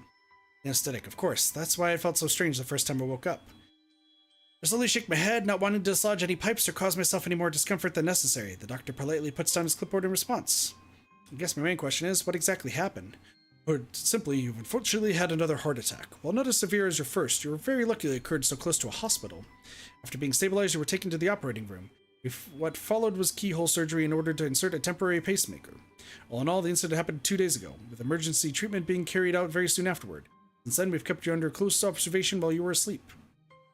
Will I be alright? Are there any lasting problems? Compared to the procedure carried out for your first heart attack, this was relatively minor. While you will have to undergo surgery once more in a few days' time to remove the pacemaker, assuming there are no complications, there should be no lasting implications. He continues talking, the subject shifting to the repetition of facts about arrhythmia and my medications that I already know for the most part. I start to nod and feign interest when my mind drifts. I begin to think about how perfectly hung the inoffensive painting hanging on the wall behind his shoulder is, and how neat and sterile the surroundings are, even including the doctor himself. If my mumbling bores you, you're quite welcome to say so, Mr. Nakai. Lord knows I lose track of myself sometimes. He gives a short chuckle as if is his self-deprecating joke as I grimace awkwardly, having been rather badly caught out. The doctor's chuckle sounds different from that of the nurse at Yamaku, though, come to think of it. As I pondered why, I realized why the man in front of me feels just a little bit off. His smile is neat and sterile. He delivers his little joke perfectly with the customary inoffensive chuckle. It is like, rather than talking to the man whose name is neatly printed on the name tag pinned to his lab coat, I'm merely interacting with an actor reading off a pre-rehearsed script. Every action had been choreographed beforehand. I suppose he has to be this way, though, being a doctor. He has to keep his neat and sterile smile while chatting to the girl with cancer slowly spreading through her body, when reassuring the woman who will surely die from childbirth, and with every other terminally and critically ill patient. That little bit of distance, that little bit of aloofness. Makes me wonder if I'd been too harsh, especially considering it's a disposition far from being adopted only by people in his profession. After all, the one I loved kept the same distance from others herself. Looking up to the doctor again, I realize I've been in thought with my head bowed for some time. I understand you must still be tired, you've been through a lot, and as I mentioned before, the anesthetic would still be affecting you. If you don't mind, I'll let you get some rest and tell your parents who've woken up for you. I think that would be good, thank you. He gives a curt nod before picking up his clipboard and making his way to the large white door in the corner of the room, closing it behind with a thud. In the end, I'm alone again. Lily's gone, Akira's gone, Hanako will be traveling, and even my parents have already left the hospital. 4 pale peach walls, 1 white ceiling, and a single open window to look out toward the world outside. It's hard to think of the future when the past is crowded around you, claustrophobic in its neat and starchy bleach-smelling grip.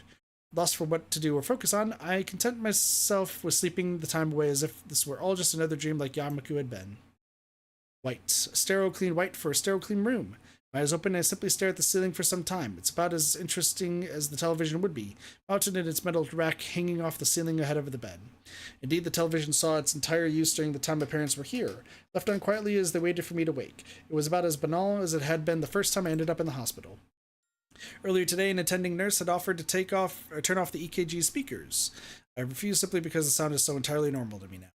It's almost comforting in a way. The metronome-like regularity gives at least some feeling that time is moving, even in a place such as this. After such time of listening to its beeping while I'm fully awake, though, I realize there's another sound in the room. Concentrating all my efforts on listening, a task made rather easy by the lack of distraction, a tiny tinny melody can be heard. Light and quiet, the music sounds almost fragile, as if dwarfed by the EKG's pulses. Tilting my head just slightly to the side in an effort to see the source of the melody, without dislodging any of the sensors and pipes stuck onto me, I notice a little wooden box sitting on the nightstand next to the bed. Yeah, I fucking lied, bitch. I know you did, because Emmy's ending is the same. My mouth opens just slightly when I silently watch the tiny yellow metal drum slowly rotate inside. Little bumps on its surface gradually moving in and out of sight. This music box, it's the one I gave... Creaking of the door breaks me out of my reverie, my head and heart remaining still as my eyes turn to see who comes through. Long tan skirt, peach off-the-shoulder sweater, pale, almost porcelain skin, blue-clouded eyes, and long yellow hair. All I can do is stare as Lily slowly walks into the room, her fingers lightly running over the wall for orientation, and my mind comes to a shuddering halt. Literally pretty much the same as Emmy's ending. Yeah, but she's Lily? in now. She stops mid-stride, her entire body tensing, also sparks in. Hazel, is that you? Her voice is quiet and pensive, echoing her expression. I thought you were... Lily takes one tentative step forward, then another, as if she was holding herself back. Control over her composure is for naught, though, as she finally rushes over to where I left as the last of her resistance falls.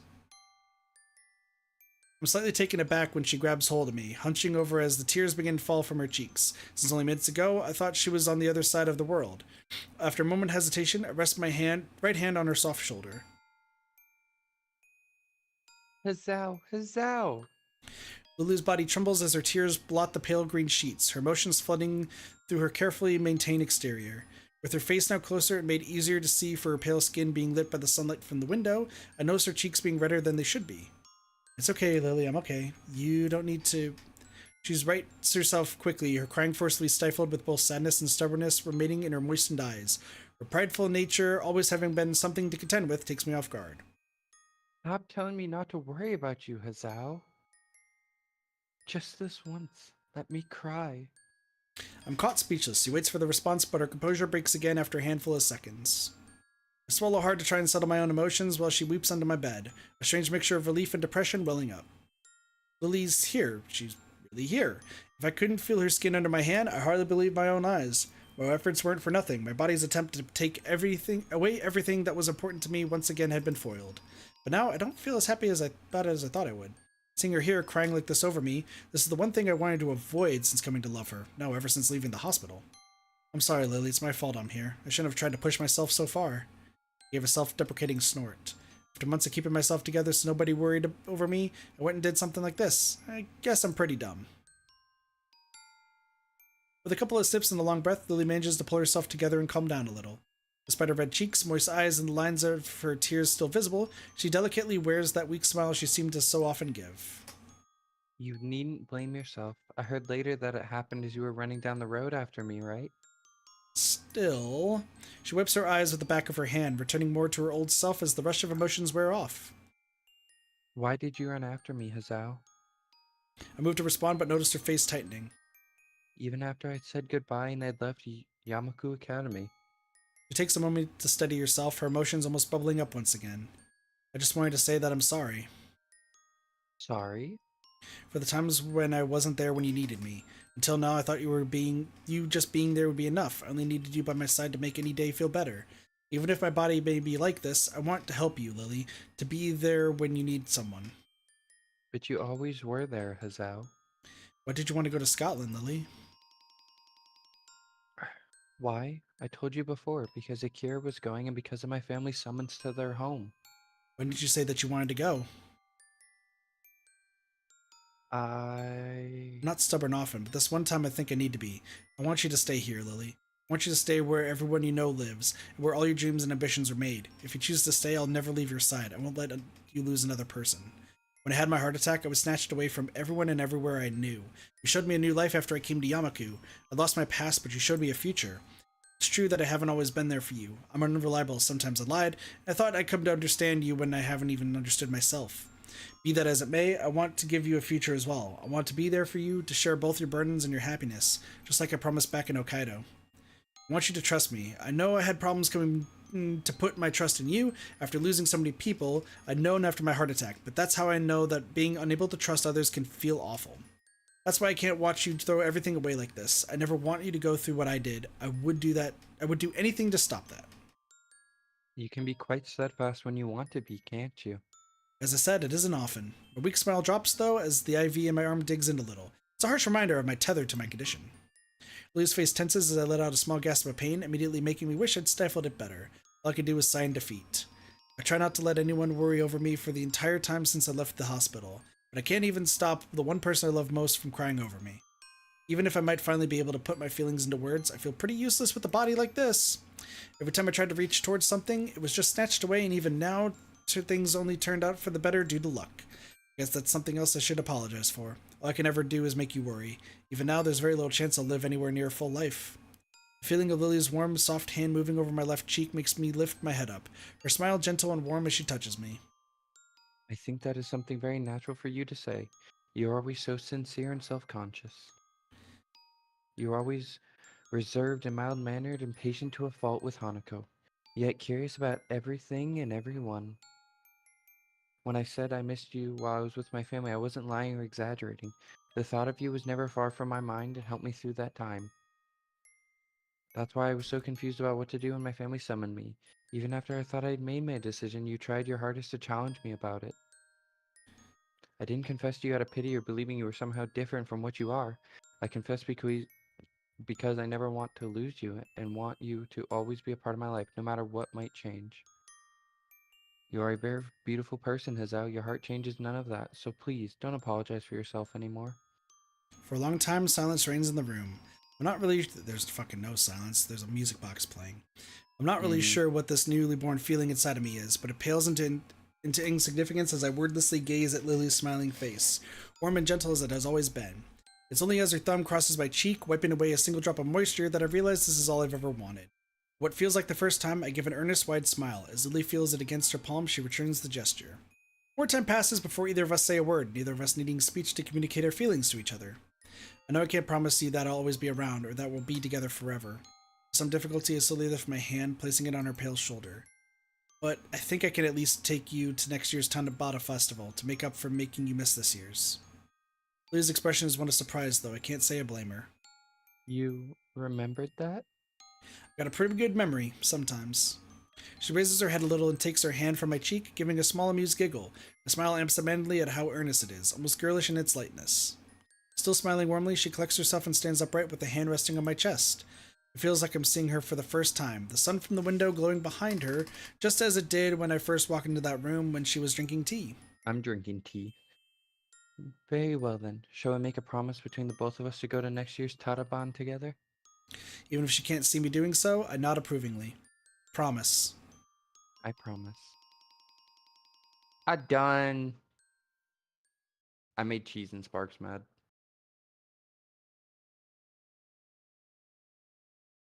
Yep.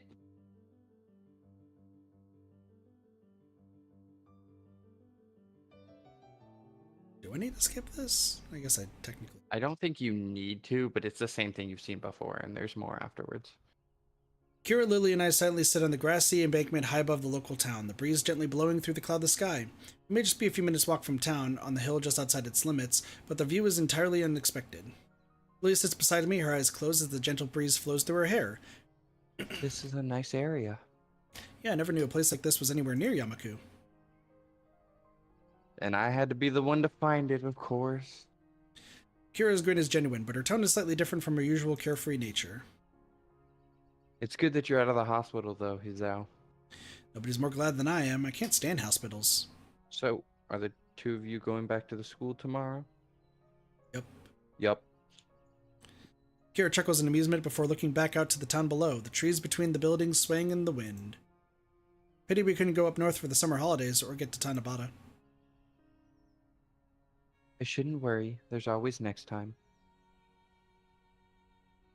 Get bamboozled, Sparks. You'll be graduating before the next summer vacation, won't ya? Yeah, there'll still be college after that, mind. Going to the same one? Likely. We both have high enough scores to meet the entry requirements. You sound so sure. Don't worry. You're better than I in most subjects. Guess we'll work it out in due time. That's the way. Just enjoy yourself in Yamaku while you're there. Lily gives a sad sigh at the distinction made between Akira and the two of us. Do you really need to go back to Scotland? Yeah, the folks are already out for my blood as it is. You weren't meant to stay this long? She gives a trademark wide grin. Setting my boyfriend up with a passport took some time. You're taking him with you? Just for a while at first. He's a surprisingly worldly guy, so I think he'll do just fine. Akira gives an amused snort. If our father had his way, I'd have gone a long time ago.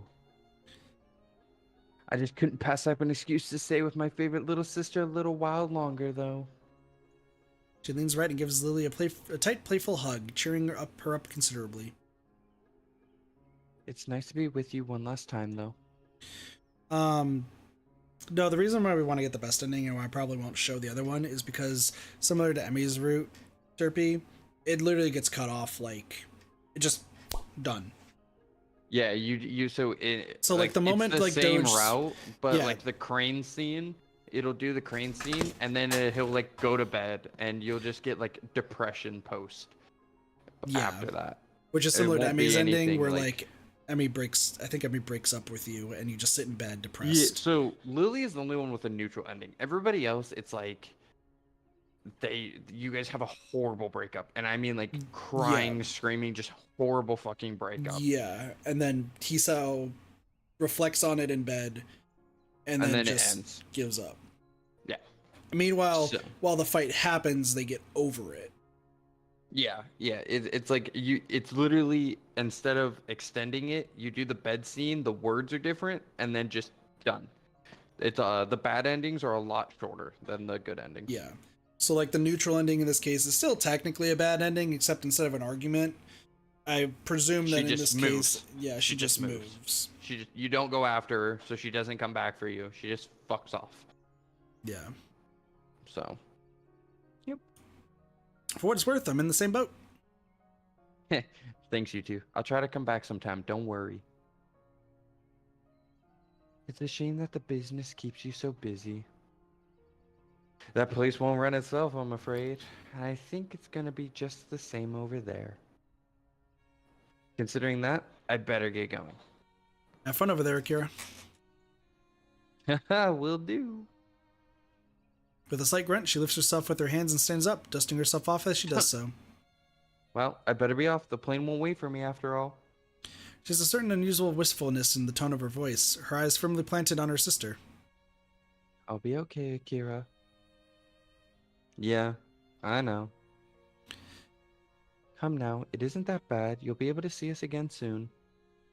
It is strange to have Lilly reassuring a doubting Akira for once. She really has changed. Goodbye, Akira. Bye. For a second, the dark-clad figure looks down at the both of us, smiling widely, perhaps more widely than I'd ever seen her do before. She lets out a long, slightly wavering breath to steady herself before leaving, but eventually slips her hand in her pocket and turns on her heel. With that, she walks away, one hand held in the air she goes. See you later, you two. A jazz tune with no beat, melody, or direction to the very end. After a few moments of sitting silently, Lily and I pick ourselves up and dust ourselves off. Turning towards her with a broad smile, I hold out my hand. Shall we be off then? She takes my hand in hers with a gentle nod and a smile as beautiful and warm as ever. Indeed we shall, Hizao. As we set off toward the school, that wonderful smile engraves itself onto my memory, that wonderful smile that we both share, in what looks to be the Pokemon Mystery Dungeon background. Our paths may be scattered. It looks Pokemon-esque. Our paths may be scattered and at times overshadowed by sadness, but they're also never irrevocable part of our lives and personalities. Even if I could change a single thing, I wouldn't, because my past was what led me here. That's why, even with all that's happening to us before, and all that may well befall us, together we'll keep walking forwards. Forwards towards the future. Our future.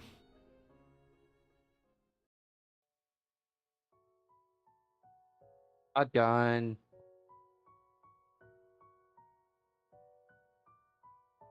So yeah, Kit, are you going through the bad ending?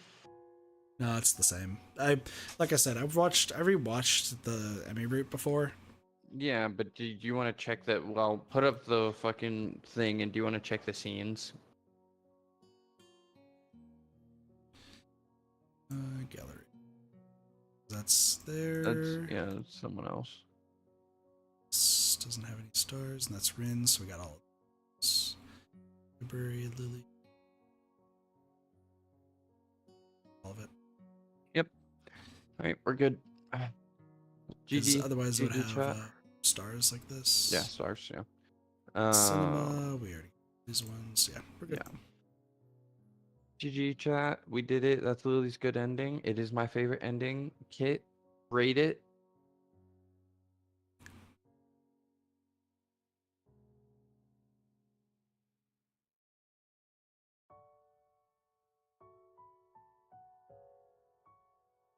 We want to talk about this real quick while I think. Sure. Yeah, I can Just- do that. Just general Katawa Shoujo, or Yeah, just about Lily Root and like your thoughts on it overall. so the Lily route, I think, exposes you to a lot of the other options in the other routes. You really don't see Rin and Emmy like at fucking all. Obviously you see everybody during the festival, so that's just part of it. But post that, you really don't see Rin and Emmy, which I think is fucking hilarious. But besides that, you get a little peek into Hanako and what that route would be like. You get a little peek into Misha and Shizune. I really appreciate Lily's route because it feels probably the most vulnerable out of all the routes. Like, everyone has their trauma and their issues that they want to work through with you, but Lily's feels more vulnerable in a like a romantic and like a feeling ways. Like kids talk about with the Emmy route, they're just messing around to have fun, That's not to say the relationship isn't legitimate, but it's a lot more carefree than this one. This one's you're much I mean, it more starts about off the future. very carefree and then devolves into an actual full-fledged relationship where you don't want to each other Yeah, and after the fight. this exactly, and in this one, it's pretty much from the get-go. You guys are thinking about, oh, our future. Where are we gonna go? What are we gonna do? We got to take care of our fucking kid, Hanako, and stuff like that. So it's I obviously relate it to my own relationship in a lot of ways because the minute I got in mind, we were thinking about the future and how to take care of our kid, Kit. So it's a lot more fulfilling and like a real relationship in my opinion than some of the other routes. Because some of the other routes just feel odd. There's just odd decisions here and there. Where this one doesn't feel odd. It's not very dramatic. Like obviously there's the whole going away thing, but it doesn't feel dramatic. They've tend to hand it very adult like. So I've always just really enjoyed that.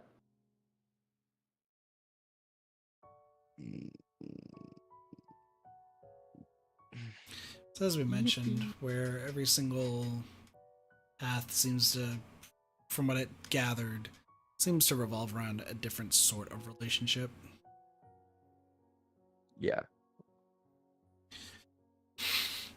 Where with Emmy's, once again, starts off very carefree and them trying all the stuff, and then elevating it into an actual like full-fledged relationship where they deeply care about each other after a fight, which just happens in relationships.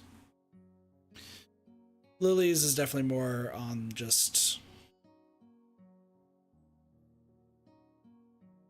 treating both people with respect from start to finish. Starting a little bit fast in the relationship and then going slower, a lot slower. Mm-hmm. And then the issue compared to Emmy's where she's afraid of...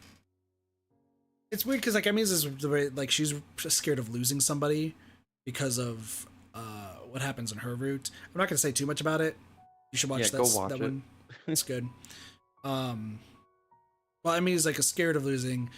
Lilly seems to just be completely fine with losing, even though she tells herself she doesn't want to. She just kind of lets it happen.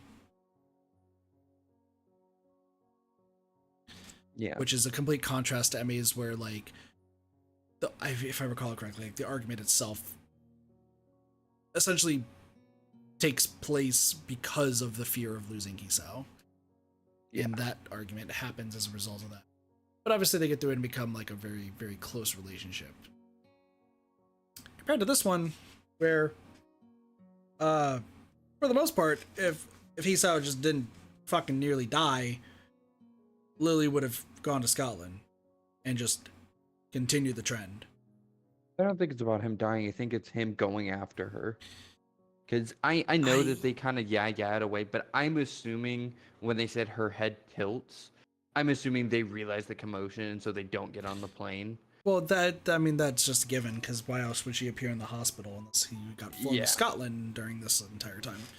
That's how I'm taking it, is that she realizes he came after her and she's finally picking herself over like her family.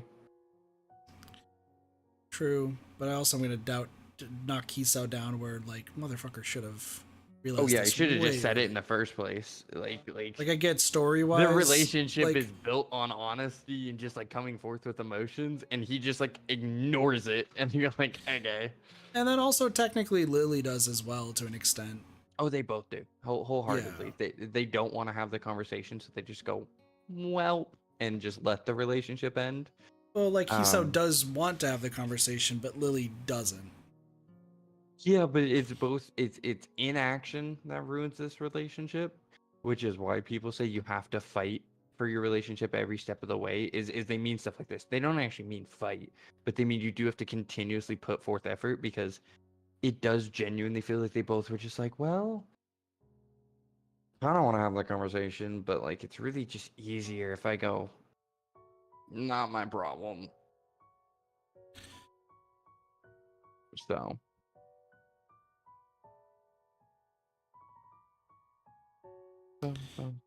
Professionally, writing-wise, and all Mhm. that's jazz. Mm-hmm. I think it's an 8. There's a lot less conflict in it than I think most of the other routes have. Yeah, no, there's always some conflict over it.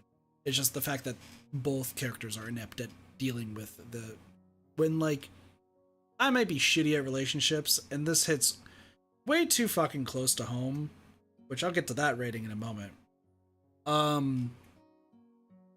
Like even I'm privy enough to at least like Hisao realizes it late after talking to Akira, but you still have Akira pushing it forward, being like, "Hey, this is happening. Fucking do something." Yeah. Which sometimes you have to have a friend like kind of push you ahead. Compare that though, like I personally think that if I or anyone else was in Hisao's position, We would have just spoken up. yeah, we would have been like, "Hey, yo, what's going on?" Like after the fall, been like, "Hey, everything okay? Let's talk about Well, and it." he did. No, he didn't. Not when she fell and yelled "damn it" at Kenji. Kind of just hand waved it away. My stance would have been like, "Hey, is everything okay?" That was kind of not like you. Something on your mind, something stressing you out. Exams. Definitely not exams, because if that's the case, you would be seeing me do the same thing. Like, I think the first 2 acts are really, really well. Okay, Act 1 is just strong all the way through. Just call that as it is. Well, that's because that's the same in everyone's route. Yeah, exactly. 2 and 3 are pretty good. I think 4, like, kind of stumbles and creates its own pitfalls, because Yeah. I don't. Once I again, don't even think it's too 2's close that to. strong. I think 2 is strong because like you're seeing somebody who is trying to like figure out his feelings and figure out his place, and that's why like I also said this for Emmy's route, where I believe that 2 is just really, really strong. That second scene, because it's essentially not you trying to find feelings for this particular person, but you're trying to have yourself fit in with a school that you're unaccustomed to a place you're not accustomed to, and you have your first friend. In this case, it's Emmy. In previous case, it was Emmy. This case, it's Lily. Obviously, there's the other girls, and there's 2 in one because there's Shizune and Misha. Mm-hmm. But like, it does do a good job at like putting Hisao in the way of like he's trying to get accustomed to his surroundings and trying to deal with the poor role in life that he was just being. Mm-hmm. That's really what it comes down to. And that's why I think like the second one's pretty good. Third one, obviously, they're coming to terms with like emotions and everything, and as seen in Emmy's route, a lot of stuff happens really fast. In Lily's route, it happens still fast, which I feel like that not entirely a thing that Lily would do. Just based on her general character, I feel like they wouldn't have gone fast, and if anything, it would have been spurred on by Hisao rather than Lily. Oh, I completely disagree. Once again, I think that's more up to interpretation, though. I guess the argument it could be. Ones, Kit. It's always the quiet ones. I guess there's the other aspect too, where Lily has never really like had Felt anything that as her way. own. Yeah, so she might have just kind of jumped onto it. Yeah. For me, that's though, once again, I'm also just not educated in this at all. I don't know better. To me, it seems like Hisao would have been the one to kind of. I understand he's not taking the lead due to his heart, but also like I think he would probably have been the one to like push it forward. Initiate. Yeah. Yeah, but I can see the argument where Lily would be more mature in wanting to do that because she's wanting to be close to somebody. I don't think it's even a maturity thing. It's just in my personal experience, it's like there's quiet and mature in understanding herself and taking a moment to think, and then there's quiet like Hanako, where Hanako's not going to push any narrative forward because Hanako will break at the slightest even hesitation from Hisao, whereas Lily almost understands, and so she likes to drive the narrative because she knows it fucks with him. And obviously super emotional scene, you just confess your love to each other, emotions are all over the fucking place. I think it's a little more awkward than it's a little more awkward in some ways and a little less awkward in some ways than it would be in real life. But like you said, those quiet, methodical people, they have to have brash moments somewhere because not everybody can be quiet and like no one can be quiet and methodical your entire life every single day. So I think that this is just her outlet is Hizao. She finally lets one person in, so he just gets the brunt of any and all anything she wants. She kind of shows that with alcohol too. Yeah, I can, and like I said, I can see the argument. It's just how you take it, and also I think also personal experiences probably play a role into that. Oh, definitely. Because like once again, I can't entirely understand where like you and maybe it sounds like Derpy would be coming from in this case. Yeah. And I don't think either of you would possibly maybe understand my stance on that because you all are either currently in or have been in a relationship where you can maybe attest to it compared to somebody like me who has never even gotten close. In fact, the reason, like I said, professional wise, writing and everything, I give it an 8, and I still think Emmy's is better, but that's also more based on personal opinion. Because I see myself way too much in Hisao and 4. I'm gonna be fucking real with y'all. I would have given up pretty damn quickly. I probably would have hit neutral end pretty damn quick. In a real life situation than this, would have figured it was hopeless and fruitless and went on with the day. I give that a 2 in personal way because I knew what I would do. And it feels so immature to be like she made her decision, but fuck that.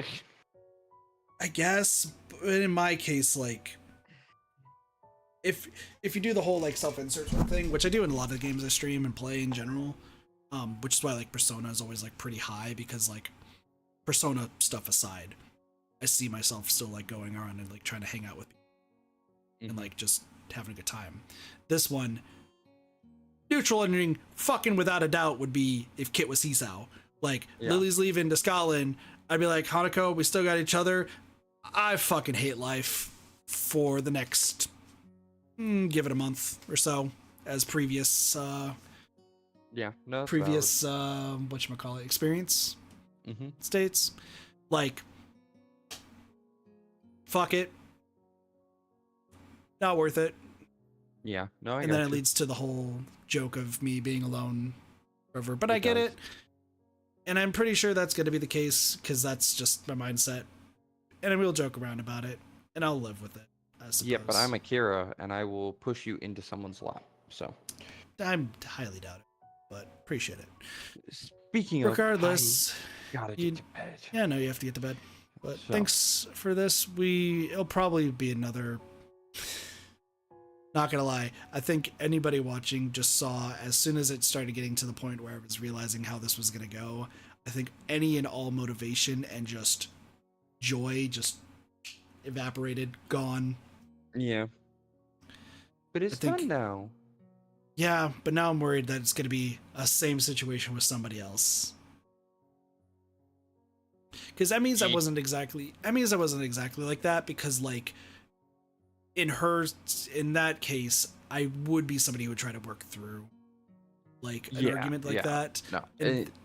Katawa Shoujo is going to get on the back burner and it'll be the same thing where we get to like through chapter 2, you see the signs and you're like, well, once again, it's the reason why it took us so long to get through 3 because and I know you don't fucking believe this, but just a mix of real life stuff and just how hard it was all hitting me. I honestly felt like I could not continue further. I honestly felt that like we were gonna get to 3 and I was gonna see the self-insert and it was just gonna fuck me up more than I was being fucked up with however long ago. Yeah. I know you don't believe it, but that is literally the honest truth. And you won't tell me what you think, but whatever. Like, I knew that was gonna be like getting the case. Luckily 3 wasn't that bad, and like I just was like curious about like why this was happening, but like didn't really question it and just kind of shrugged my shoulders, right? Yeah. 4, I think 4 I was expecting a lot happier of a whole thing and more like, you know, not what happened. Yeah, obviously. So, but yeah, Anyways, writing and it'll get motion, put good. on the back burner. You two things. One, update your fucking Twitch bio. It says you're playing Dead by Daylight and fucking Skyward Sword and Persona 4 Golden. Yeah, no, I need to redo like the PNGs and all that sort of stuff. I need to. There's a lot of stuff I need to work on, which I'll do. Otherwise, probably co-op streams for at least the next month, and then we'll probably jump back into either something else that pops up and catches our attention. We go ooh, or it'll be Persona 5. What do you say co-op streams? You mean like? Cube Slime or Helldivers or fucking We also if got we can Pokemon stuff. swing it Pokemon, or if we can actually swing it the fucking teddy bear that I can't remember his Danganronpa. name. Thank you. I'll message the group chat, but I mean, there's also the other plan that you and I have, or I guess me, when I was asking you about. Yeah. I think that's not until May would be when we do that.